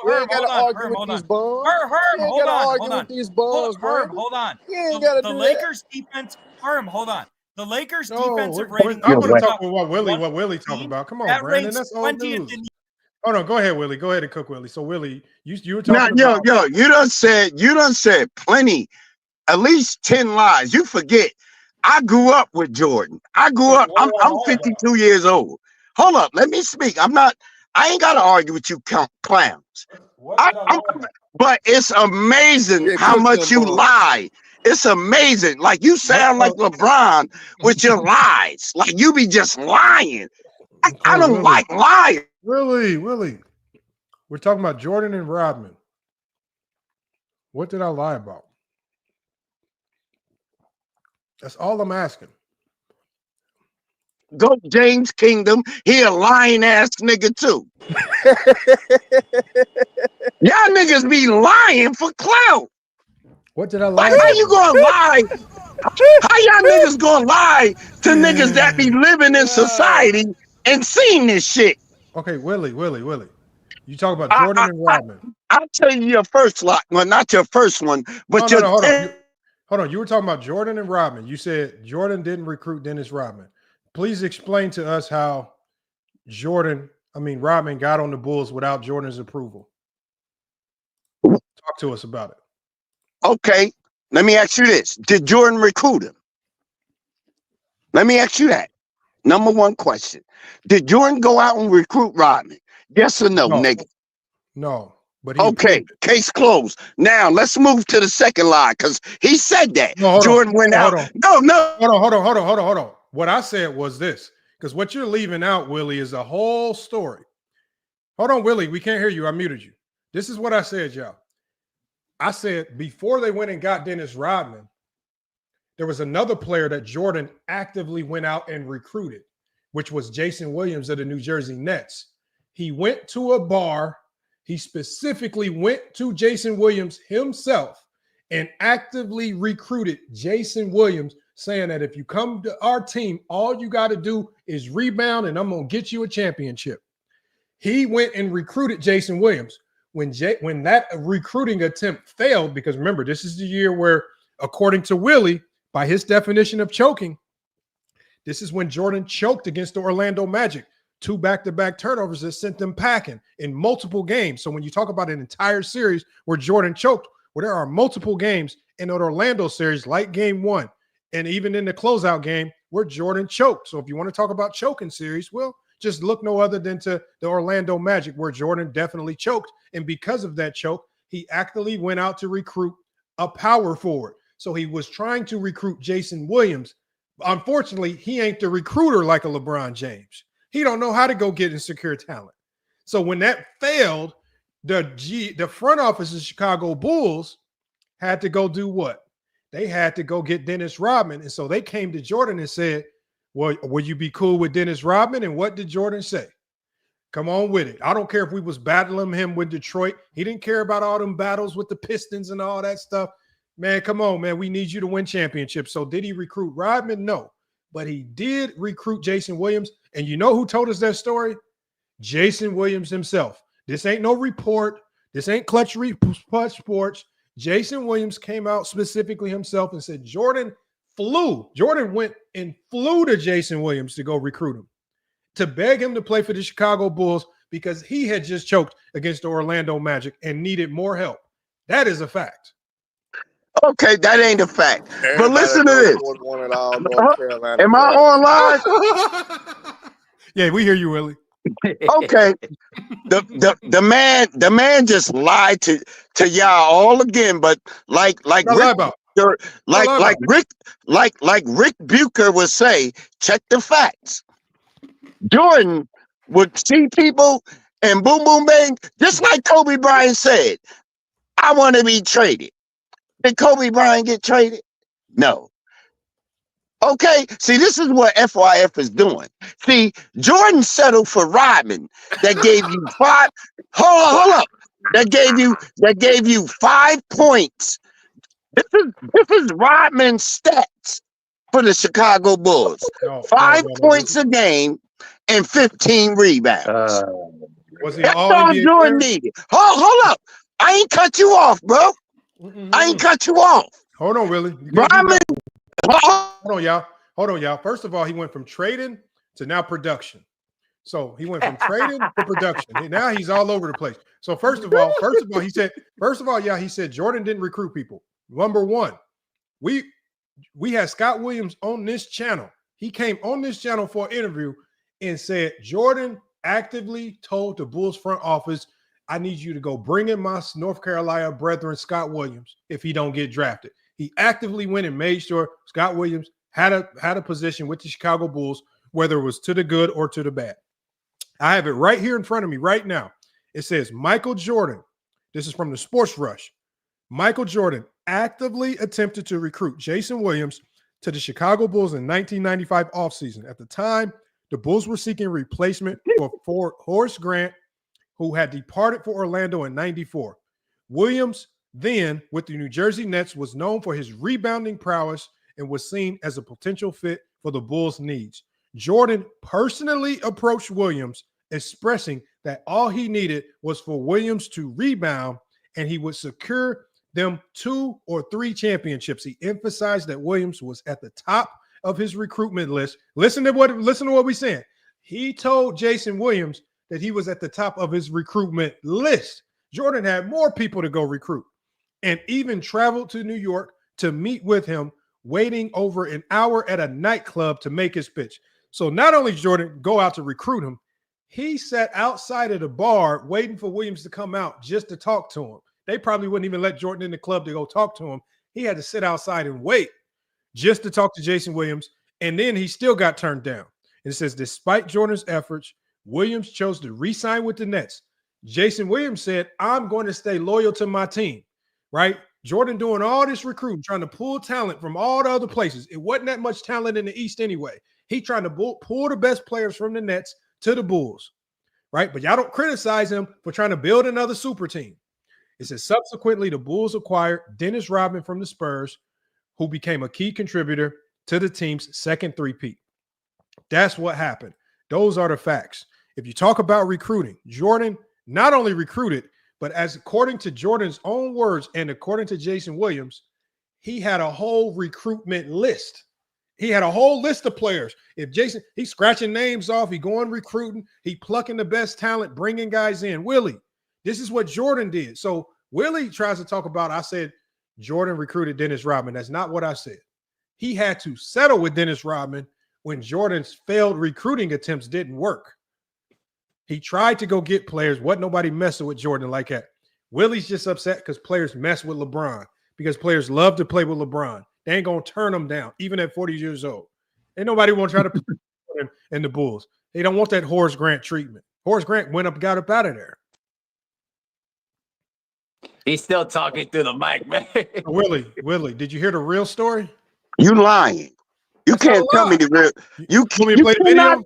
Yo, how you gonna tell somebody that lived the story to somebody that read a story? How do you explain that? You straight lying. You want me to play the video? Jason Williams telling the story? Yo, you can't play me nothing. You're not gonna play me nothing. What is you talking about? Here, I'm gonna play it for you. Hey, Willie. I don't care what you play me, bro. See, he's a JDR, bro. He acting like a JDR, man. Yeah, because he can't fuck with me, and neither could you or your whole crew. Hey. Period. Hey, you know what, Lamont, you know what LBZ always say when we deal with people like this? I don't care about your I don't care about your soliloquies and none of that garbage, nigga. You folded when it mattered. Okay? You choked when it mattered. Okay? So all that, you did this and that shit don't work with real niggas. Okay. No, it don't. What are you talking about right now? Because you just got proven wrong. You proved me wrong. Talking about some Jason. Did Jason Williams play with Michael Jordan? No, Jordan went and tried to recruit him. Shut up. No. Then shut up. No. He said no. Yo, the nigga lied and said. Okay, hold on. He said no, nigga. No, nigga. No, no, nigga, man, you did not do that. No, nigga, you in the club, you in the hotel room, nigga. Everybody telling me you bothering me, nigga. No, nigga, I don't want to play with your bum ass, nigga. No. Hey Johnny, he be talking off the microphone even when he got muted, man. like, hold on, and it's like the you remember the clippings you sent me, Johnny? And I know I got to end this because you got to go live. Remember you sent them clippings of Jordan saying he'd play with Bird and all this stuff. And all it does is just kills all these narratives that they say, man, they hated each other, man. They wanted to get it out the mud. No, that is not what was happening. Them dudes was stuck on their teams because they was all in bad contracts. That's all it was. Yeah, and Jason Williams Right. told Jordan, bitch, I'm And not hey, gonna one win more thing. Hey, one more thing. for to get you credit. Go ahead, John. Yeah. Jordan had a 1-year Hey, contract. one more thing. Hey, wait, one more thing. Hey, can I say He something? wasn't loyal. I haven't had a chance to say much. Jordan always wanted to out. Right. That's And here's the other thing. And here's the other thing. Why did Charles He Barkley said go Jordan join on a loaded always team in wanted Houston? it out. That's what he did. Go ahead, Mario. Yeah. Tell the people what Jordan did. I was For gonna somebody that didn't watch Jordan. Tell Jordan. Tell the people what Jordan did from a nigga that didn't watch Jordan play. I watched him play live. No, you didn't. How I didn't? Tell me. I can prove. Tell me. I can prove that you didn't. Prove it. I can prove that you didn't. Prove it. Online. Prove it right now. Okay, hold on. Watch this. Hold on. Prove it live. Watch this. Prove it live. I ain't watched Jordan in the 1991 finals. I know. Watch this. Tell me about. Hold on. Watch this. Hold on, Herm. Hold on 1 second, Herm. Willie, watch this. Tell me. Describe to me the ending of Game 1 versus Orlando in 1995. Prove it. Prove I ain't watched Jordan in the 1988. No, hold on. Describe to me the ending 1995 Game 1 versus the Orlando Magic. Describe to me the last 5 minutes. Jordan got the ball stolen. But tell the No. people. I said the last 5 minutes. No, the last 5 minutes. There was a lot that went into that choke job. Let's Yo. Oh, you going to 95 when Jordan returned? No. Where you going? Why can't you go to 93? Why can't you go to 90? Hold on. If you know Jordan, you should be able to talk about the ups and the downs. Talk about 95 Game 1 versus the Orlando Magic.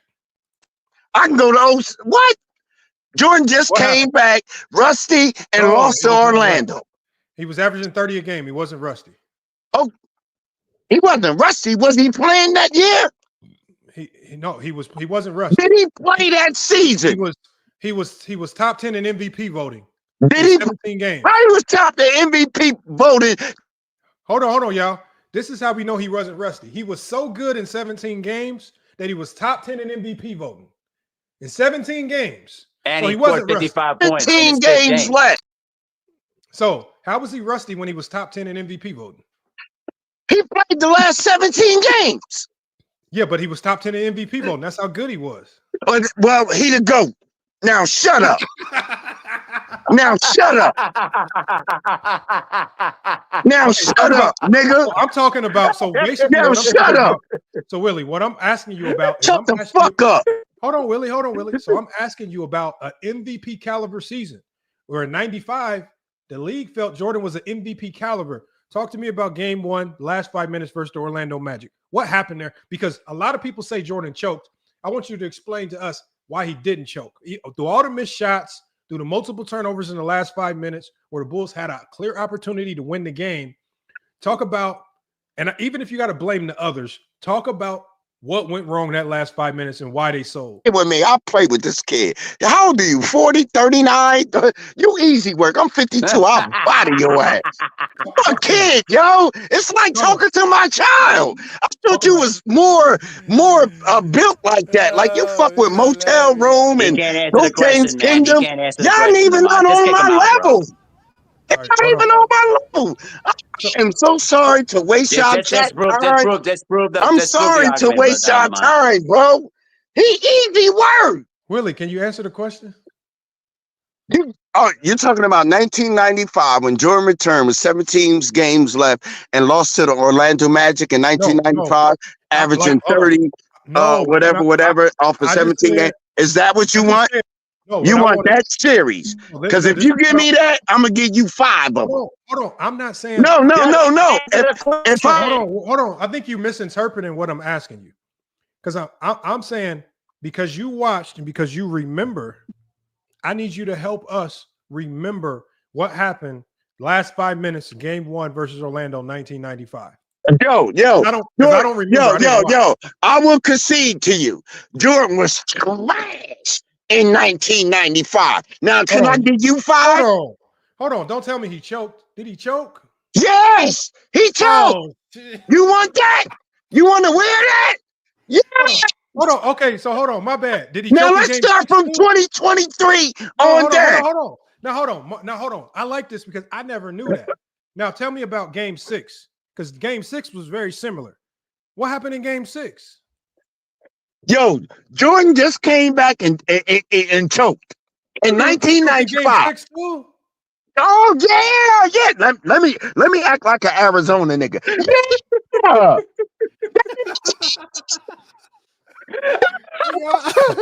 Jordan choked. Yeah. Oh my God. The worst nigga out there on the court. Oh damn. Oh, that nigga choked. I don't even know why Jordan came back. Oh, Why Jordan came back. Hold on, you said you don't know why he came back? Yeah, no. Oh, man. Really? All right. And then proceeded to 3-peat. I don't even know why. Keep talking, clown. Keep talking. Keep talking. I'll bury your ass. Fucking with the right one. Oh, you looking for Willie Sermons. You don't want this work. I ain't ticket. I ain't ticket, nigga. No, Willie, I like you. Ticket. I ain't got no beef with you. I don't got no beef. You better not. You better not. Anybody that can admit that Jordan choked, I rock with you, man. You better not. I rock Nigga, with you. You done felt 5 times over. Hey, Real Willie, I got a newfound appreciation for you. You just You admitted better, Jordan, nigga. I don't play. I don't play with 4 and 6 people. No, because remember, Willie, I don't play with them. Ain't nothing to play with. Hold on, because Willie, you You said damn big. Hold on, you said when you first came in here, you said, name me a time when Jordan choked an entire series. I said an entire. I said an entire series. In 1995. He choked away the entire series from start to finish. Okay, give me the stats. Give your chat the stats. No, that's what LeBron fans do. Hold up, because if we go to 07, shut up. When we go to 07, hold on, Willie. If you say that LeBron choked, since you're saying that Jordan choked in 95, I'll agree with you that LeBron choked in 07. How about that one? I'm just happy to hear you admit that Jordan choked. I guarantee you, chat, this clown ass won't. Who? I guarantee you. Really wild as hell, man. Clown ass won't give you the stats. I guarantee you. He's like the older version of I don't fuck with 4 and 6 people. I do this shit for a living. I cook y'all niggas every day at work, making $100,000 a year. I cook y'all niggas. Let me give you for stats. free. Hold on, Willie. You want the stats for 95? Yeah, in the 1995 playoffs against Orlando, give me all the numbers. Okay, I got you right here. So do it. Okay, I'ma so shut up. Okay, so here it is right here. 95. Hold on, that's 95. Play with me. Shut up. You know basketball. I already know him. I don't know what's taking them so long. No, hold on. My bad. I had the wrong. Yeah, don't hold on, nigga. Ain't nothing to hold on to. Oh, I got it right here. Will you be quiet and let him pull him up. man? Game one. Pull up them Jordan losing stats. Pull them up. Let me run through this. Hold on. So game one. No. That's not what we want. We want for the series. We do series. Your niggas do series. The LeBron. Hold on, Willie. Hold on. I'm about to give you the whole series. Just hold on. I had to mute you. So in game one, Jordan played 40 minutes. He shot 8 of 22 from the field, 36%, 0 of 2 from the three-point line. He only shot 5 free throws. He had 19 points. So this was a game, admittingly, that Willie said Jordan choked. So the Orlando Magic held Jordan to 19 points in game one. He choked away the game on a play as well. So he didn't perform like the GOAT. He ended the game horribly. He shot 36% from the field. The Orlando Magic defense stifled him. Now, Jordan, being Jordan. Hey, one more thing, Lamont. Hey, Yeah. Hold on. Let me get through the stats real quick. I was gonna say, Jordan, go ahead. Jordan being Go ahead. Jordan, he comes in game 2. Jordan does much better. He plays 43 minutes, 17 to 30 from the field. He drops 38 points in a win. Then we go to game 3. In game 3, they lose a crucial game 3. The Bulls are at home. Jordan plays 43 minutes, 15 to 31 from the field. He drops 40 points in a loss, unfortunately. And the one thing that stood out this game, just like in game 1, Jordan with 6 turnovers. In game 1, Jordan not only was held to 19 points, Jordan had 8 turnovers in game 1. So now he has a 4-turnover game. No, he has a 6-turnover game, even though he scores 40 points. But the Bulls lose at home in a crucial game at home, and Orlando regains momentum in the series. Then we got the next game. Jordan goes 9 of 21 from the field, shoots 42%. So not the greatest percentage, but Jordan did drop 26 points in that game. He still has 4 turnovers, and the Bulls win, and they hold Orlando Magic to under 100 points. The next game, right, in Orlando goes back home, and the Bulls need to win this game. They lose in Orlando 95 to 103. Jordan goes 15 to 28. He scores 39 points. Good, and he actually had a really good game. This game could no turnovers, but again, the 39 points meant nothing because they lost that game 95 to 103. This elimination game, where generally in these elimination games, that's where they say Jordan makes his namesake in the clutch and all this stuff. So the Bulls are now facing elimination. In an elimination game, Michael Jordan shoots 8 of 19 from the field, 42%.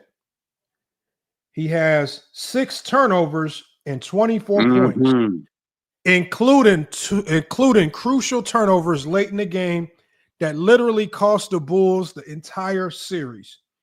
So Jordan started off the series with 8 turnovers, 19 points, playing horribly.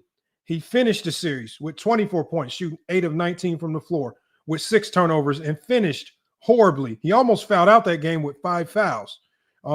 And what we remember most from games 1 and game 6, in the clutch, Jordan was atrocious in the clutch turnovers. Even in one of the games, instead of just taking the tough shot, he throws the ball out of bounds, trying to pass the ball to Scottie Pippen, right? While Scottie Pippen's running in the crash. Point that out. Yep. He throws the pass behind Scottie Pippen. It's not even on target. He don't even have a chance to catch it. He also dribbled the ball up the court, let Nick Anderson poke it away. We remember that as well. So Jordan in this series, if you talk about an entire series where Jordan choked, I would say this was a series where Jordan definitely choked away the entire series. And he started the series bad, and he ended the series just as bad. And the man in 2 of his worst games, he combined for 14 turnovers in 2 games. In total, he had 14 and 8, 22. In total for the series, he had 26 turnovers. 26 turnovers for the series. Horrible shooting efficiencies when it mattered most. And what is most important is in the clutch, he completely folded like a bad bag of dope, man, and could not come through. So do we say he choked? I don't know if we want to say he choked, but he definitely did not play like an MVP caliber player. Because the NBA at the time said he was MVP caliber. They put him top 10 in MVP voting that year, not me. So we're going to shut this one down. I know Go James Kingdom is about to go live in a few minutes, so I'm going to go ahead and shut this one down. I appreciate Brandon, you pulling up. Willie, I see you still here cooking and kicking it. Man, what you got for us, Willie? Hello? Yeah. Bro, talk to the people on the way out. Okay. I feel like FYF should be ashamed of himself. He's talking about a year. Like, he's going to it. You see how you see the length that LeBron fans go to? They go to 95 or they go to the first 3 years in Jordan's career, but they never fuck with Jordan's prime. See, we can dig into LeBron's prime now, prime late now with AD, with Westbrook, with we can dig. We got a library, nigga. You got a few games, and mind you, you only got a game. You don't got no series because chat. He never told you the total stats for that whole series individually. He never did that. See, I'm not with the trickery. I know what's up. That's why I cook y'all for a living. It's easy. What was the stats for the entire series? You tell me. I asked you. Is it 6 turnovers per game? No. It was 7 turnovers in 07. and he damn near lead the league in turnovers this year. Top 5. So what are you talking about? Who got more turnovers? Hold on, but Willie, check this out. What are you talking about? If you say that LeBron played bad, you're talking about turnovers. That's the last thing you should be talking about is turnovers. Don't you realize that? FYF? That's the last thing you should be talking about. Hold on. But Willie, I want you to compare it to a guy that I believe should still be the GOAT. I don't want you to compare him to LeBron. I'm not the guy that argues for LeBron all the time. I want you to compare him to Kareem Abdul-Jabbar. Oh, fans. He need people. It's okay. If he's your GOAT. No, compare him to Kareem. It's okay. I'm not mad if LeBron is your GOAT. But don't be lying on Jay. That's the point. That's why I'm here. Don't lie on Jordan. If you like LeBron, yo, let me say this for the record, and I'm going to go. LeBron is your GOAT. I do not have a problem with that.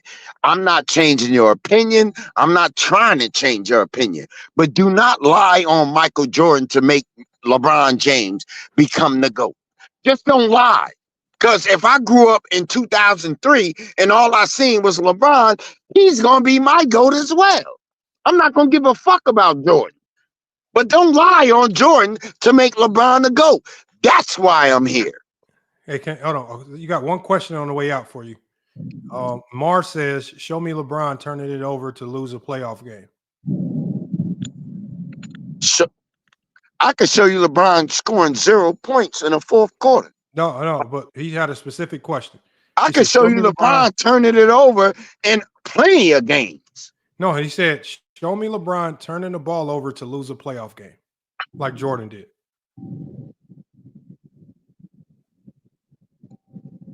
Show you LeBron turning the ball over. I can do that the most in the league. I can't even pick one. I can't even pick one. He said, I can't even pick one. He's the most turnovers person in the league. So why would he even ask that? That's a dumb question. He said, show me the That's LeBron really a turning it dumb over question. to lose a playoff game, though. To lose a playoff game? Yeah. For a full season or coming back? Because y'all judge Jordan as soon as he step on the court. I feel y'all on that. I can show you LeBron losing as the #1 seed. I can show you LeBron losing. I can show you LeBron losing with 4 Hall of Famers. I can show you a whole lot of shit. Are you gonna answer? So hold on. Well, Willie, hey, I gotta shut it down. Yeah, you might as well, because you ain't shutting it down. I shut it down. Hold on. No, I gotta shut it down. Like, no, all jokes aside, I actually do like you up here, man. You are entertaining as hell, man. I like people that like believe in what they say, man. So try me. Look, man, I want you to come up more. You can't. Yo, I'm sorry, bro. You very intelligent. I like your style. I respect you as a content creator. But yo, stay in your lane, bro. Stay in your lane. Willie, man. All right, Willie, man. Stay in your lane, bro. You can't. I think I'm gonna do a Jordan video tomorrow. What the topic should be, Willie? See, look, Willie. It should be. You know what the topic should be? LeBron fans like LeBron and Jordan fans like Jordan, and let's keep it at that. Oh no! I think I might do a Willie video tomorrow. I might have to put you on the thumbnail, man. You can put me on the thumbnail all you want. I don't got no page. I ain't a content creator. I'm just so I ain't getting nothing out of this. But I do appreciate you pulling. LeBron fans know they don't fuck with me.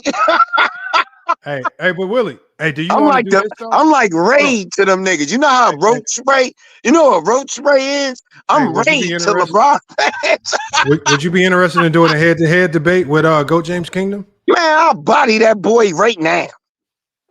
Like Body organized him head-to-head right debate. now. Organized head-to-head with Goat James Kingdom. But I'll body that boy. That's easy work. And what's the He I'll know let you that. pick the topic. What topic? He know that. He know it. He don't want to fuck with me. I'm gonna set it up, Willie. Yo, set it up, and I guarantee you he gonna duck. When's the next day you're gonna be free for a debate? I'm free on the weekends. I work Monday through Friday. Set that shit up, and I'll body that boy. So if I did live, Matter of fact, Saturday I'm gonna be humble like Michael Jordan. I'm not gonna say I'm about it. Let me say this: set that shit up. I don't even want to do. I want to be like Jordan in the cut. I don't want to brag, boast. I want to be like my GOAT.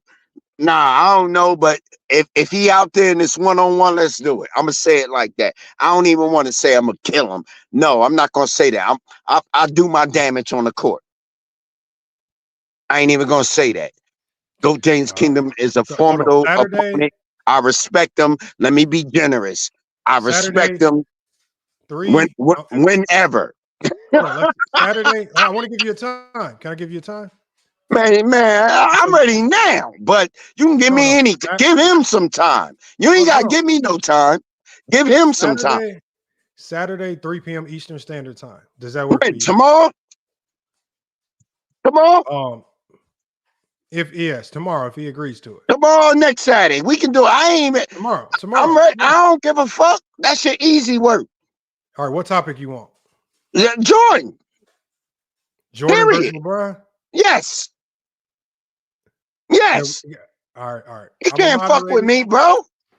All right, man. We're gonna. I'm confident on that. I ain't even gonna shake. Hey, Willie, I'm confident. I gotta shut this down. I gotta shut it down, Willie. I'm gonna try to set that up. All right. I gotta bet. shut it down. Set I appreciate it you up. pulling up, though. I do Set it appreciate up. you pulling up, though. Hey, I rock with you, though.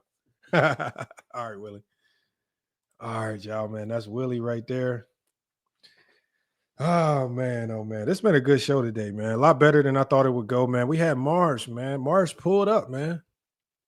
You know, he didn't like the fact that we called him a liar, man, here on FYF Sports, man.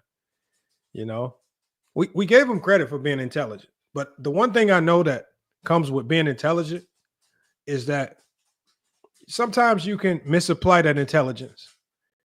Right? Sometimes you can get lazy. And sometimes you could try to finesse things that you should not be trying to finesse, right? And other intelligent people can identify when you're trying to BS. And so I just think that's what happened with Marz. And I think if it's your default to go to just calling other people unintelligent because they just simply question your approach, not a good look. And that's ultimately why I know I was right in the way I voted. And I was right in some of the things that I called out, because if the default is to say, oh, if you don't understand this, you're not intelligent, then we know we got something there. Like, and so salute to Marz them for pulling up, man. Salute to Players Choice for hosting the debates. But again, sometimes we take L's, and sometimes you even get the win when you really should have took a L. And I just think in that particular case, you know, if the voters actually did a little bit more due diligence and, like me, went back and re-listened and fact-checked and analyzed things in a particular way, I just saw a lot of flaws in the debate approach that just will not work, and especially not on in a neutral setting. You know, I don't think those analytics will fly out of context. And maybe we need to have a debate on the validity of some of these analytics. Because as I told you guys before, a lot of these analytics were never meant to be used in debates like this, which is what takes them completely out of context. And that's the unfortunate reality of where we at with basketball talk. And I think the players from the player side are getting annoyed with it. And I think the basketball junkies on the basketball side of it are getting annoyed with it, because you got a whole new host of people coming into these basketball talking circles, but the real hoopers at the NBA level and on down, they want to hear real basketball talk. And the basketball junkies, they want to hear real basketball talk. But we got this injection of people who are coming in, creating this new lane of basketball talk that solely revolved around analytics. And I believe it was Real Talk. It could have been Jordan, but they said it best. You have to play basketball. You cannot play net rating. You got to play basketball, right? And there are certain factors in the game of basketball, like the experience factor, like the injury factor, like the coaching factor, like the scheme factor, that all play a significant role in outcomes. And when I say outcomes, it's not just wins or losses, but outcomes in regards to what the stats look like, what the analytics look like, so on and so forth. And so because there are so many wild card factors that can influence these analytics, how can I confidently use analytics to say this is why one team is better than the other, or this is why one player is better than the other?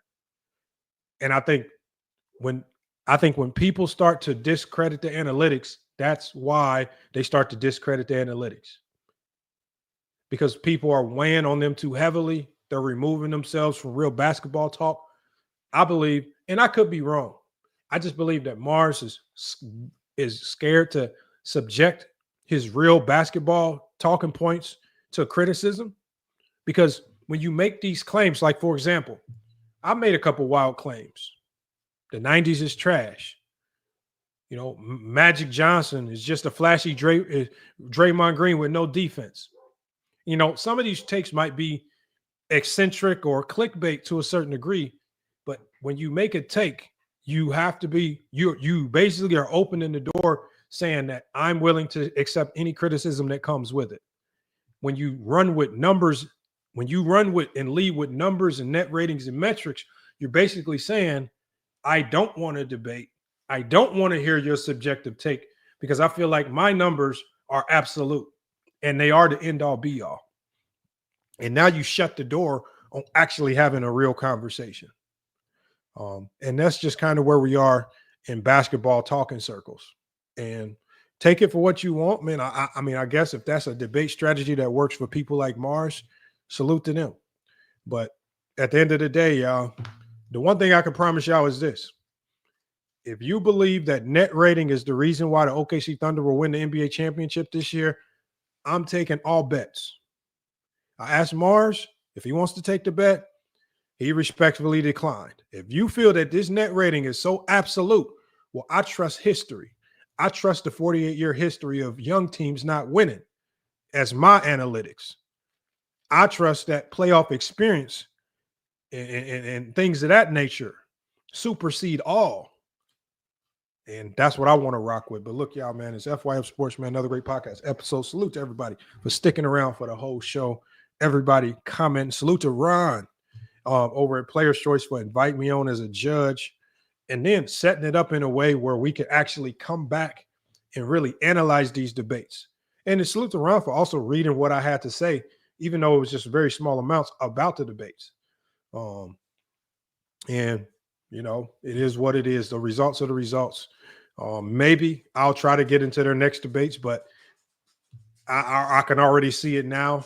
It's going to be very tough for me to win a debate now that I've aggressively attacked the talking points of Marz.